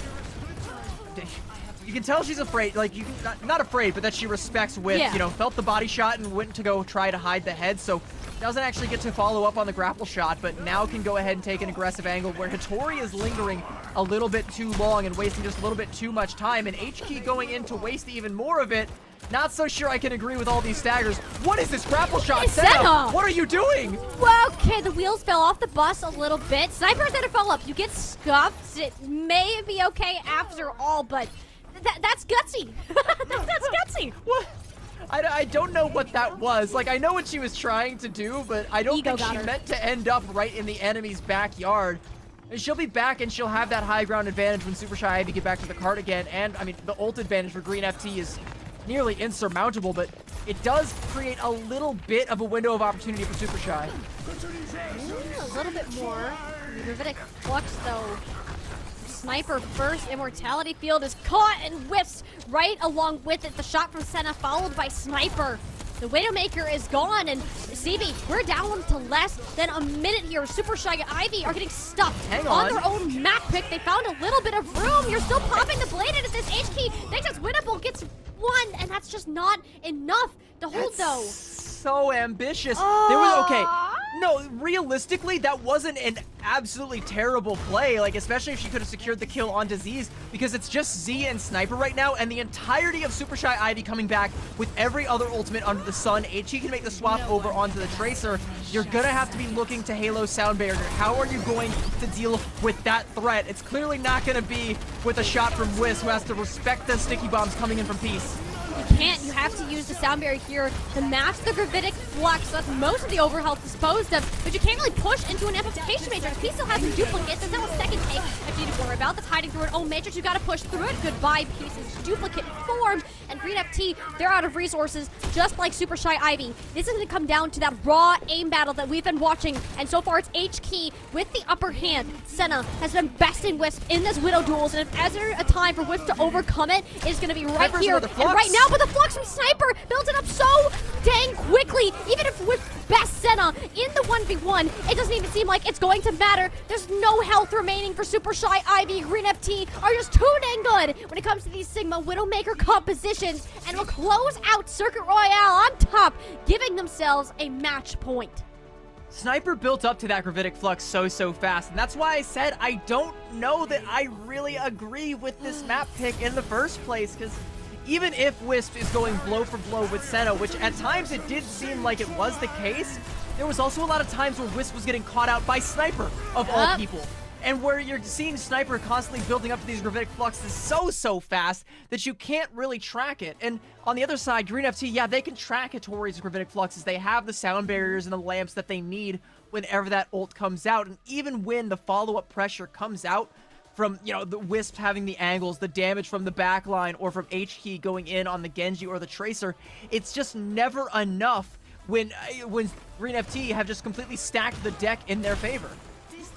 Green FT just looks so confident all the way throughout this. And, well, we can understand why Super Shy Ivy wanted to pick this map, having confidence in their Widowmaker players and even H-Key on the Genji. But H-Key honestly did most of the work for Super Shy. When they were winning, it was because H-Key was popping off. Other than that, it seemed like Green FT had the edge in every single angle. Like, Sniper is just so dang good. When it comes to this Sigma, Hattori had quite the task when you're attempting to match it. And not to mention, Senna lived up to her own words, saying that she thinks that she is the best hit scan in calling all heroes. And at a lot of points here, Wisp, well, they did hold their own. Senna had far more impact. I gotta hype up Sniper again. The way they dance around that shield in the middle of the Gravitic Flux, knowing that Hattori had that accretion and could have hit it, cancel the ultimate outright, not able to. It just gets completely blocked by Sniper's shield. That's A+ Sigma gameplay that, I question why. Like, I know you want to play to your Widowmaker strengths, but you're taking them to the Sigma map against the Sigma. Like, what the Sigma? What are you doing? It's so strange. Like, we've had Green FT make fumbles in the actual games themselves, and then we have Super Shy Ivy puzzling us with some certain map picks, and this is a weird series. This is a really weird series to be calling a grand finals, especially one where Green FT are starting to get this comeback. We were super concerned earlier, given how both Eichenwald and Esperanza ended. Being here on match point, Green FT seem to have pulled themselves back together. No more of these silly, we're just kind of tossing the game around moments, and they seem to be more in control of what they're doing. And speaking of control, that's where we're heading next. It will be the last map pick for Super Shy Ivy should this series continue to progress. Anyways, what did they pick here, CB? What did they try to go for that's been playing to their strengths? Because if we're looking way back at Lijiang Tower, that brawl mirror ain't it. I mean, maybe you go for Samoa, but it's tough. It's tough, and I like you said, I do kind of want to echo what you just said, where they're not going to get another chance at this. Because Green FT are on match point now, they have the benefit of the loser's pick, even if Super Shy Ivy do make a successful map pick here. So I think if you're Super Shy Ivy, if you're Green FT, it doesn't really matter what Super Shy Ivy pick. If you're Super Shy Ivy, though, you have to make sure that this map pick plays to your strengths, and that seems to be Hattori on the dive. It seems to be that, like, I mean, Sawhill can match it on the Winston or the Diva, and that's a threat that you still have to be worried about. But you have to have that level of confidence in your team play, I think. Like, I think you have to put all your eggs in that basket, because trying to be more confident in Wisps on the Widowmaker isn't enough against a team that can play that same style. It's gotta be the dive. Yeah. I think Wisp has been on a lot of teams, or just played in a lot of matches where they're able to run the lobby because there isn't somebody to match them. But this is a different story. You're playing not only against Senna, but against Sniper, against Sawhill, against an entire team that is known for their synergy, for their massive understanding of these macro plays that are going on throughout the battlefields. And it's not the same game that Wisp is used to taking over, and not the same game that Super Shy Ivy are known for playing. They're going to go ahead and lock it in for Busan as their map pick to shake it up between both some dive and some brawl, given the point that comes up. I think downtown is going to be Super Shy's best friend here. Mecha Base might lend itself a little bit more towards Green FT. So that leads me to Sanctuary. What is Sanctuary going to be? Like, the story, I think that has the potential to dictate this entire map. Whichever team wins Sanctuary, I think, has a definitive advantage. But, you know, as we saw in Rising, like, sometimes that just isn't the case. Sometimes, like, even if it's a map that your team should, in theory, be better at compositional-wise, sometimes you just throw that out the window and throw that map and then win the ones that you're supposed to be terrible at. Like, who even knows? But that's the story I'm gonna go with so far. Assuming everybody plays like they're supposed to, Sanctuary is the one that I want to keep a very, very close eye on, because it's such an oddball sub-point for a control map that realistically, like, it's hard to even grasp what is strong on that map outside of, you know, some ranged hit scan, kind of, but, you know, it doesn't really mean that the Sigma that enables it is going to be the best case. It doesn't really mean that the Brawl is good or bad. Dive is still kind of a thing there, but I don't know. We'll see if we even get there, actually, because, I mean, we know this Green FT team has a tendency to just get the ball rolling and just keep it rolling nonstop. And if they have that momentum, if they're riding that high from completing Circuit Royale and snuffing out Super Shy's attack, then maybe they just can't be stopped, and it's too little too late for Super Shy to try and stop them. This is a tough game, and it's kind of all in the hands of the Overwatch deities to decide what control point that we're going to right now. I do want to take a moment, though, and talk about Super Shy's mental game. A lot of them, this is their first finals match, with the exception of Wisps, who's played in the past two on Valentine. This is their first finals match, and being in a situation when you're down on match point, finding out how to bounce back on a control map that doesn't necessarily suit your playstyle nearly as well as some other map types would, you have to find a way to strike that mental fortitude and come out to this with a positive mindset that we can still do this and truly believe that. Just saying it and believing it are two completely different things here, and with the nature that this team is against a Green FT who's been in basically every championship known to humankind in Calling All Heroes, two very different stories about how they got here and how they're actually going to be able to perform from this point onwards. It's been a long day. This is map number 6 for both of these teams, and we're going to have to go to 7 if Super Shy Ivy want a shot at that title. It is indeed a tale as old as timeless. We have one team who has reigned supreme throughout nearly the entirety of Calling All Heroes, and they are on match point as we go into Busan. And it's Sanctuary that we're going to start things out with, so I think I'm not going to have to wait too long to have my questions answered. What are these two teams going to play on this sub-map, and who is going to get the better of it? Who's going to get the early leg up in this map? If it is not Super Shy Ivy, if Green FT wins this sub-point, I think you are... I don't want to get too far ahead of myself, but it wouldn't be too unrealistic to start, you know... start to engrave their name in the trophy, you know? Just get the Dremel ready to get that going.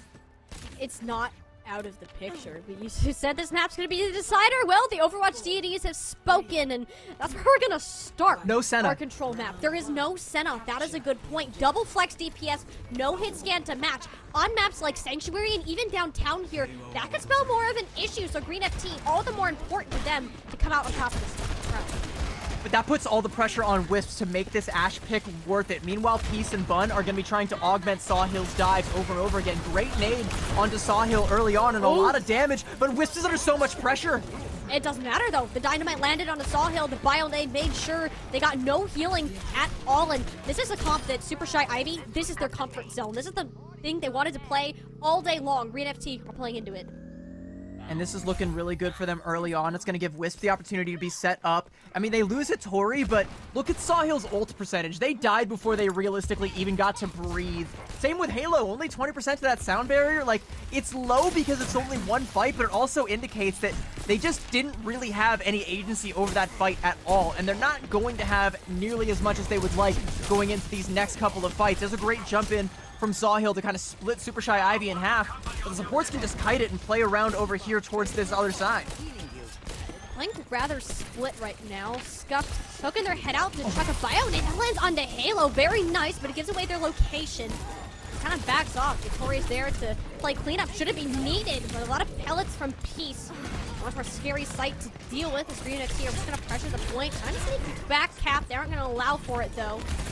A lot of these teams, they're playing very split and scattered, trying to find a... Oh, was that a Wisp? Nano? Whether that was intentional or not, that's what you're going to have to work with. And Sawhill with a Nano, I gotta say, a lot scarier than an Ashe. So Green FT will take advantage of the better Nano here and go ahead and flip that point.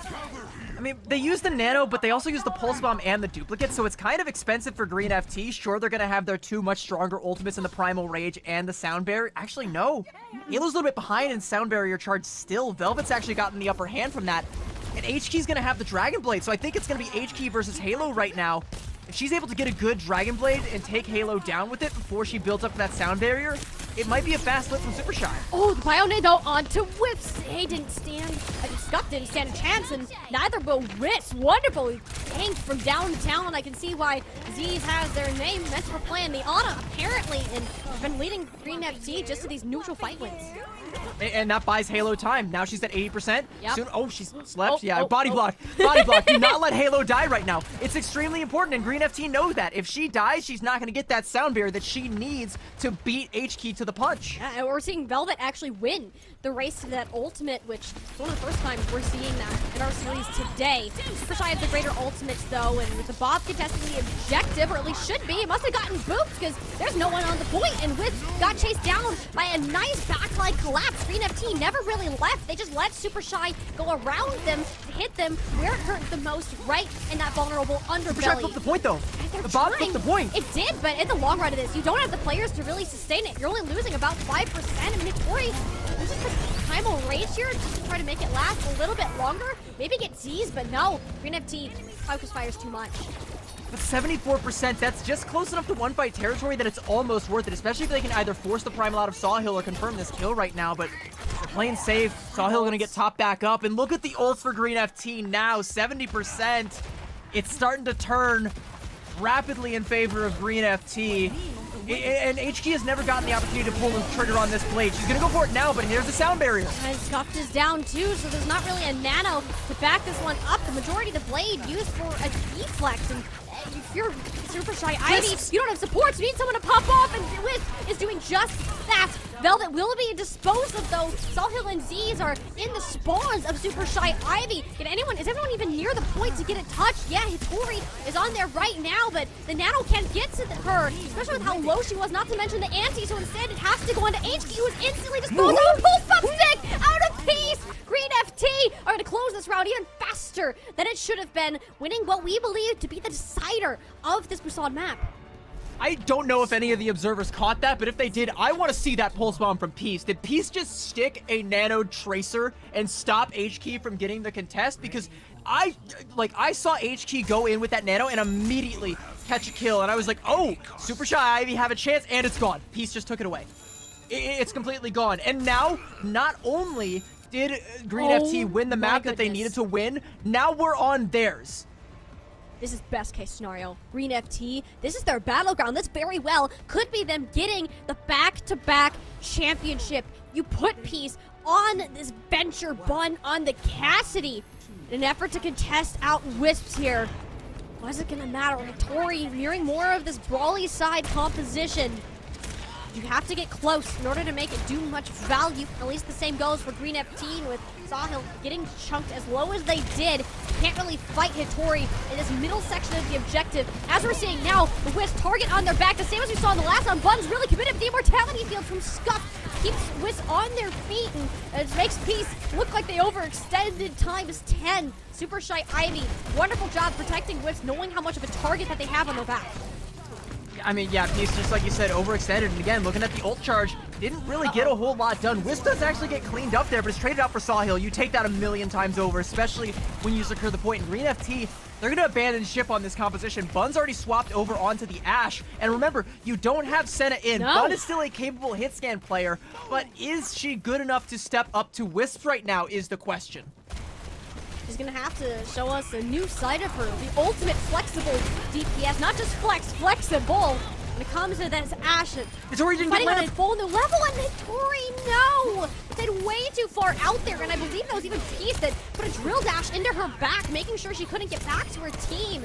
It's a nice little 1-2 punch there that was going on, and now with Bun controlling this high ground, this shouldn't be much of a problem for Green FT to hold. It's so discordant from Super Shy, that hold there. I mean, you need to get that lamp on your tank, especially when Hitori's trying to be the one to hold the door shut to not let Green FT in. That said, now that Green FT are the doorman, Super Shy have all the ults they could possibly want to try and bust it open. Wisp getting close to that bomb, whereas Bun making that late swap is going to be very far behind. You only have the Amp Matrix and the Annihilation, and they're still trying to figure out which way Super Shy are even going to try and approach. HT with this Pulse Bomb going in, is she going to use it? Nope, gonna hold it for the time being. Not really much of a team. They're kind of split between this top main part where HT is pushing out of. The Bob put on the point from Wisp. HT. Dangerous push situation. Has no recall here, but still trying to chase down Bun with the Lucy. When it's Bun who actually beats out Wisp. The big question that we have, well, Bun definitely can step up to that benchmarker. Velvet looking for eliminations on the side. He at least gets one sort of a trade out for the time being, but between Sawhill and Bun on this Ashe, Green FT look unstoppable.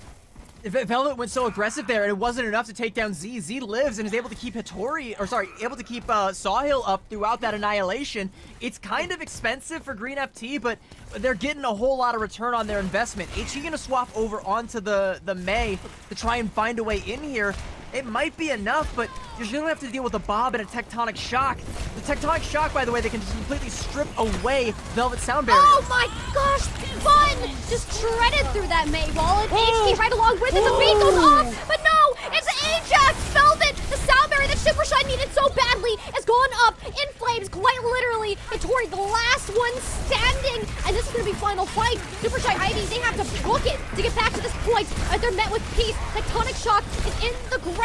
Tori has all eyes on her. HK has returned. That's Sawhill out of the equation. Super Shy, they still have some hope left to go. They have the point flip, but my goodness, CB was that close.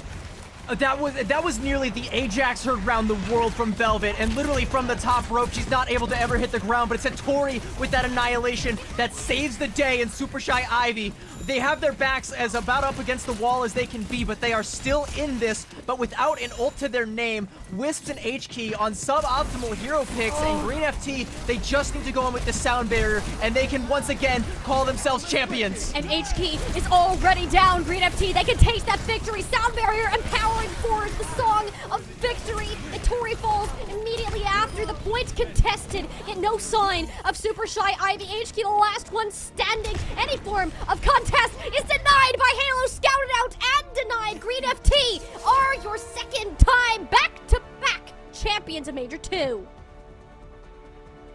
Like we said earlier, operating on a frequency that isn't even audible to anyone else in the Calling All Heroes landscape. And maybe they did trip over their shoelaces a couple times throughout this series, but when they had their feet underneath them, there was nothing that Super Shy Ivy could do to knock them over. And even when miracles are being pulled out of their back pockets by the likes of Hitori, Green FT are stalwart. They know their win conditions. They know what they have in the tools. and they bust out the right tool at the right time. Once again, Halo with the sound barrier at the perfect moment to run right over the competition, and a 4-2 scoreline is what we're going to be putting down in the history books. But, I mean, the history books at this point are filled to the brim with the same damn sentence over and over again, albeit with a slightly different name. Green FT, once again, you're calling all heroes champions. And it's incredible, even under a new name with really not many changes. Peace being the addition to this roster who absolutely surpassed all expectations and proved that they are well worthy of being a champion today. Green FT showed up when it was needed the most, despite a couple trampling over their own feet earlier on in the day. This is the result that we expected from a top team who has some of the best understanding of meta and macro gameplay. CB, is this team really ever going to be stopped? We're not going to know for at least another couple months.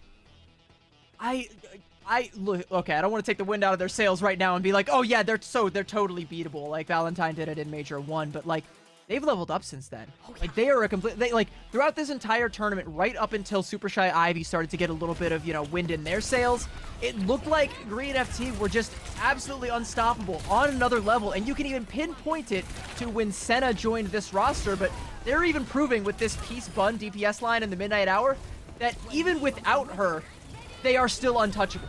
Even if she is riding the bench and you put Peace and Bun in, they are still the best team that Calling All Heroes has to offer. Potentially the best team Calling All Heroes has ever seen. And you know what? No, I'm going to scratch the potentially. This is the best team Calling All Heroes has ever seen. With the sheer consistency, the number of accolades, and the level of play that we see from them 90% of the time. I don't think that there is another team that can consistently best them, put them in their place, and keep them there. Because their place is consistently at the tippity top, the apex of competition that Calling All Heroes has to offer. And like you said, we're going to have to wait an entire other tournament to find out if anybody can even hope to keep their seat warm for them. We thought we may have a new monarchy on the rise when we started this Calling All Heroes circuit, but it appears, CB, that the dynasty has been reinstated and it's not going anywhere anytime soon. A wonderful match played out by Green FT, very deserving of that championship title. And to hear more from our victors, from the newest member of the roster, Peace, will be joining us for an interview. So don't go anywhere. We still have much more to come right after this break.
how many times have we been right back here in this same situation? Back like they never left. Green FT, sure, they changed their name. Timeless are they no more, but I mean, their legacy is just about. I mean, they have won nearly every Calling All Heroes tournament. They've dropped a few here and there, but they're right back up on top of the throne, right where they belong. And after a 6-map banger where it seemed like Super Shy Ivy had a chance, where they actually had a realistic shot of making it go their way, especially if they had been able to keep the advantage later on in the series, we could have been crowning new champions. We very well could have. Super Shy Ivy gave Green FT a run for their money, much more than many of us anticipated. And doing so, Super Shy Ivy were just on it from this very start, and perhaps due to that warm-up, 5-map banger of the lower finals that we had earlier in the day, where as Green FT had a lot of big errors that they had to go ahead and iron out, making it look like that Super Shy was just pulling ahead of the pack, and it came down to this very moment at Esperanza where Green FT had such a strong lead the entirety of the map, and this moment here turned it all on its head, and Super Shy did the impossible, but it's almost like a flame was lit for Green FT. They're like, okay, we can't make the same mistake again. We know we're worthy of this championship, and it was dang near flawless from there on out, and there was no stopping Green FT taking the next 3 maps in a row. It's funny that you call the Valentine match a warm-up. It's like, yeah, me when I run a 5K so that I can warm up for another 5K in the same day. And honestly, like, I don't even want to push the narrative that Super Shy Ivy ran out of steam or that they got completely gassed, because they still looked like they had a lot left in the tank. But it was Green FT, like we said, realizing that they had the advantage. And this is a team that once they know they have that ball rolling, it does not stop rolling, and it will roll right over you. Your only option is to get out of the way as the Kings once again take their crown. And we've got one of those monarchs here with us. We've got Peace here for an interview to speak with us about their victory. Congratulations, Peace. This is, I believe, your first championship. Definitely not the first for Green FT, but congrats on your first. Thank you. I wouldn't have been able to do it without Bun for letting me play a map. Are they just like keeping you locked in a cage like an animal, waiting to pull you out when they need it? Is that what's happening? They just called me the Genji guy, and I showed up. I was Genji guy today. There you go. We saw a little bit of the venture in there too. You've got a little bit more. You're more than just like a Genji OTP. They can bust you out for a couple different things, right? That's what I'm saying. But whatever, it's all good. All right, well, I'm going to go ahead and kick things off. So, like, in some of the previous tournaments, we saw you playing for YFP Pixies, and it was kind of like your sort of coming out party here for Calling All Heroes joining, and you looked really strong on that team. What's the difference between that team and playing with this particular roster? One thing I will say is that I think, it's not being mean, but, like, the backline and stuff, like, having, like, such an experienced backline, not like, playing with, but, like, Z being, like, basically a top flex support in OWCS, and Haley having previous really good, like, strong experience playing as Lucio, it really like helps having like a really stable backline. And that does really help for a lot of the support that you're receiving on the DPS end. If you're a Genji, you no longer have to spam "I need healing" all the time. We don't need another one of those players in our lobbies, certainly. And you in particular looked great when it came to this Genji. Even some of the echo that you were unleashed on today. And I do want to touch a little bit on where this turning point really began, which happened to be the same map where you made your first appearance on New Junk City. You come out of that Esperanza map, which didn't exactly go the way that Green FT had planned, to say at the very least, and you're coming in as a fresh mind, as a fresh sub. What is going through the minds of Green FT at that exact moment that really helped you make that comeback and win the next 3 in a row? Well, I think I was definitely muted. I just walked back in my room and I hear half my team yelling about our terrible ult usage, and then I bring up the idea, why don't we just play the Venture comp on New Junk City? Because Hattori's a really good monkey, but the Queen combo is really good against like anything Hattori could play. And everyone was like, yeah, that's a good idea. And then they obviously forced me on Genji, because Genji guy, and then the rest is history. All right. Well, Genji guy, I'll let you take a little bit of credit for this one if you want to, or you can talk about how good the backline is. I want to know from your point of view, having just joined this team, who do you think the MVP of the Green FT team is, especially throughout this tournament? Well, if I had to say like probably Bun or Z. I think I obviously respect Bun as a fellow Flex EPS.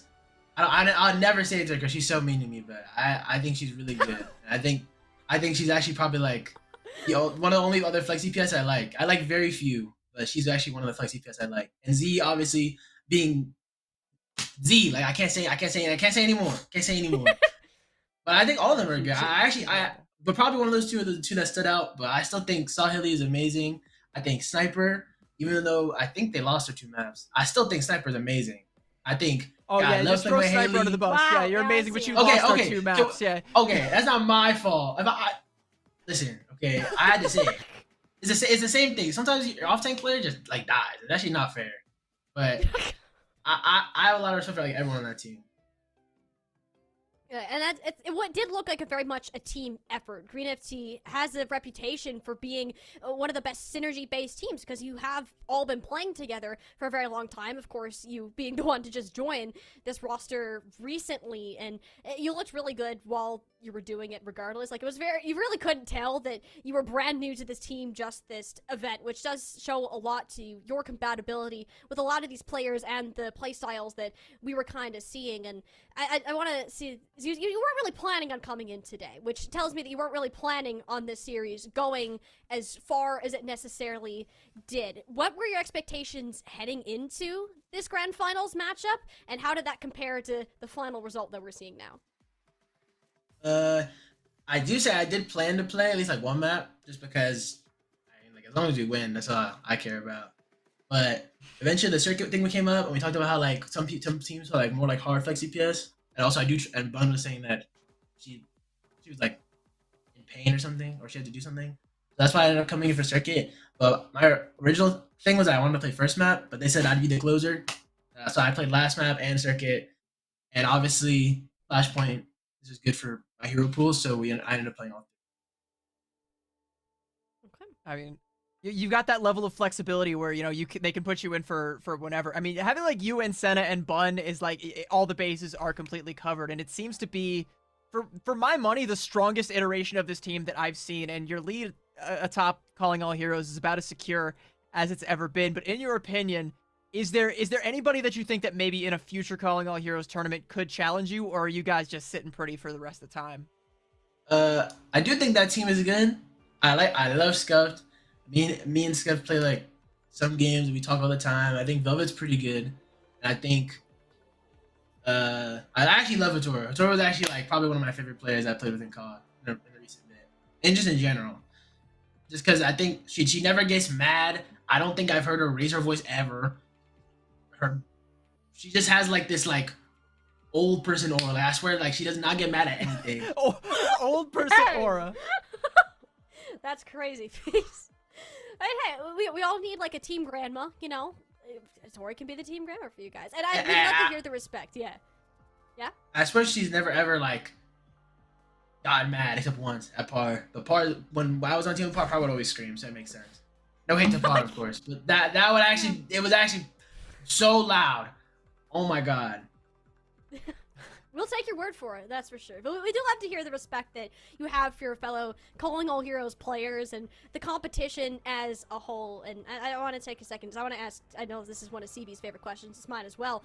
What does playing in Calling All Heroes, what does that mean to you and the result that you were able to come out with today in this tournament?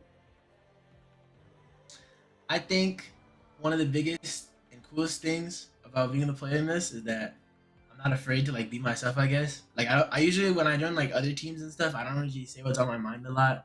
Like if you notice, every team I've ever been on, I've been benched. I don't usually play. I really don't. But that's because I don't feel comfortable enough to ask. But when I'm around people like this, that I know that really like truly see me for who I am, I don't feel scared to ask questions and want to play things. And I don't mean it in like a snarky, like malicious way or like, hey, you should let me play because we'll win. It's a, hey, I want to play this because I think it'll be better for everyone. And that's one of the biggest things I think to me is that it allows me to like really feel like who I want to be, the player I want to be, the person I want to be, and the person I strive to be every day. I think that's awesome. I think your potential both as a player and a person isn't completely apparent, and having this space where you don't feel like too scared to be able to ask for an opportunity with some of your teammates, some of your friends, some of the people that you've been playing with for a long time. Because like you kind of alluded to, even though this is just kind of you joining the team, you've played with a lot of these players before, and also from all across Calling All Heroes, you played with people from Valentine, people from Super Shy. Like, it's a big community, and we are happy to have you as part of it. And I hope to see you go only up from here. But before we send you off, I want to ask, are there any other shout-outs? I know we've named a lot of people. Are there any other shout-outs or anything else that you want to say? Any closing words? I want to shout out Debit for DMing me to join. Thomas, I guess we're in Fortnite now, sorry. I want to shout out Bun for being probably one of my biggest, ironically enough, a motivator, because she gets better every day and I have to keep up somehow. I want to thank my Team Z team that I'm on for Face It and maybe OWCS. Roster Mania is gonna happen tomorrow, so. But I'm just for right now, for where I am, I feel like I'm actually improving every day. My Trisha's gotten way better, and as everyone can see, I'm able to flex to anything. I think I might be old, but I'm not out. I'm 21, but I'm only can go up. I only can go up right now. And I think I want to thank Painkiller on my team. CB took that. Okay, you know what I mean though. For DPS players and pro players and stuff, I feel like everyone has this super big negative connotation with it, which is it's funny, but it's actually gotten out of hand. I honestly think it's kind of fake, but sometimes even I'd be like, man, maybe I really am old. But sometimes I can still do it. I can still ball. I can still whatever. Anyone needs me to do, I can still do it. And that's one of the biggest things that I think is really important, is that I have confidence and I know I can do it. Well, we are glad you have that confidence in yourself. Thank you so much for joining us, and I can't wait to see the next time that you get to do it. Thank you so much for joining us. Thank you. Bye-bye. 21 is not old, okay? just say I'm an over-the-hill grandma, okay? Just call me out for that. I'm way older than 21, chat. I'm not gonna give my age to everybody. If anybody asks, I'm 23, and in 3 years I'll be 24, and that's that. Sure. Okay, I'll give you that one, CB. I'll give you that one. And no, I might be an old, even with my fit today, I know I look like a mom and I'm old like a mom, but I'm a proud mom, all right? I love all these Calling Our Heroes kids, these players. They're my babies, and I love seeing them come out here and doing their thing, and I love every time I get to come out here and call them champions. Absolutely. This was a grand finals that we really couldn't have asked much more for. It did live up to the hype that was really set at the beginning of the day, and it continued to deliver as it moved throughout, with both our Rising finals and our Challengers being complete. And, we talked about a lot of our fun highlights. We all have our favorite thing from the day, but we have a little special game that we're going to play. For our Be Quiet highlight of the day, our wonderful presented by them, we are going to play a game where we are going to watch the play of the day that has been selected by our team. And CB and I, we're not allowed to talk. I know this one. We can't say any words, but we have to draw what the play of the day looks like. So we got our giant whiteboards here. I'm going to struggle to get this in front of my face. So, all right. Where's my marker? All right. Are you ready, CB? Yeah, I'm ready. I know exactly what this play is. Oh, you know what this is? Oh, I do too. Okay. Let's watch it back. Let's see it.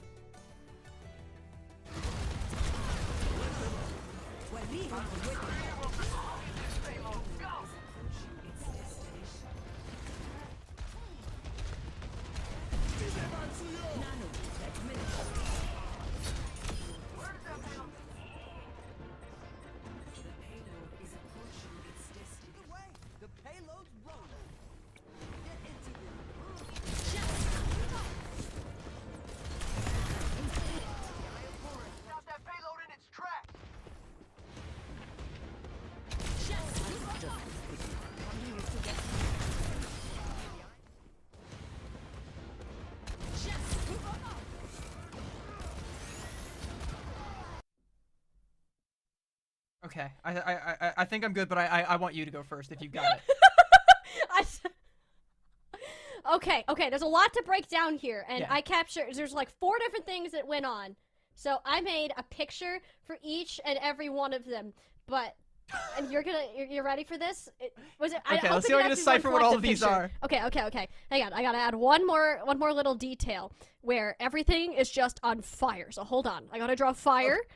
We gotta draw more fire.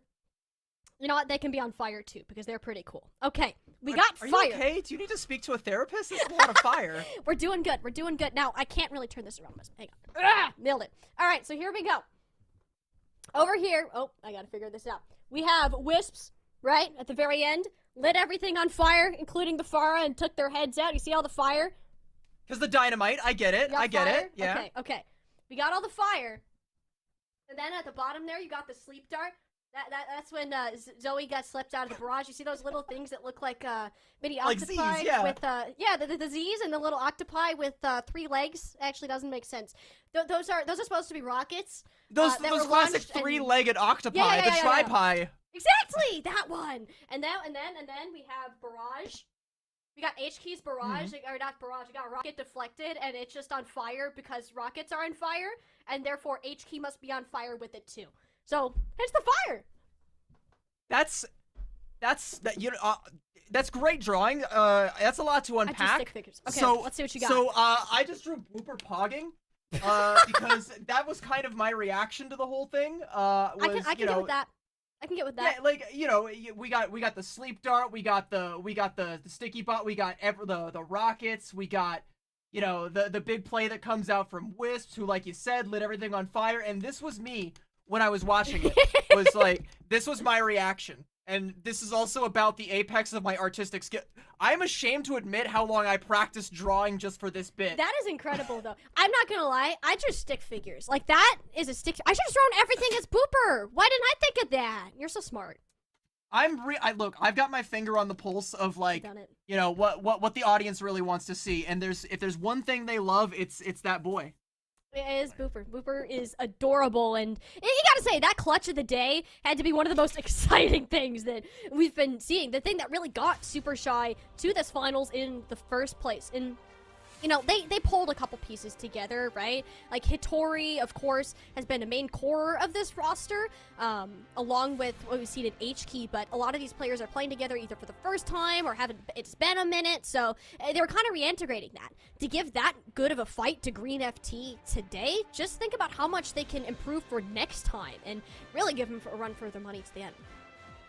Well, we are gonna have to wait until next time to see if maybe Super Shy Ivy are able to bounce back. Again, that was, yeah, that like that play of the day, it was insane. That was, like, in a long time, the best finish to a game that I have seen in a long time. Some of the best Overwatch I've ever seen has been played today, and it can only get better from here. We're only at the halfway point through the Calling All Heroes circuit for the year, chat. We've got a long, long ways to go from here, and I hope to see you guys all come back to join us for every little bit of it. But thank you so much for joining us for Calling All Heroes Major 2. It has been a pleasure to have you all here. I know this circuit likely means a lot to all of you, as it does to me.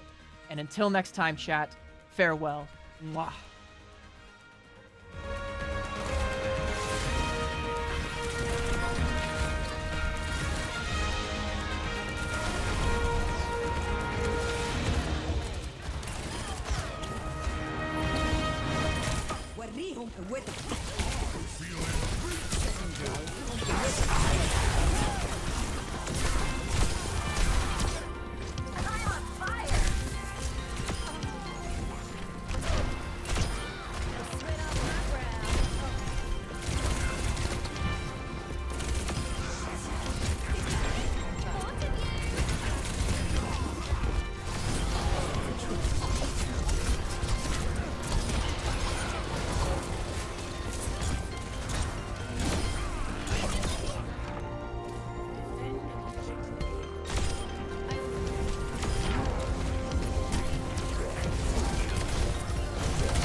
Winston.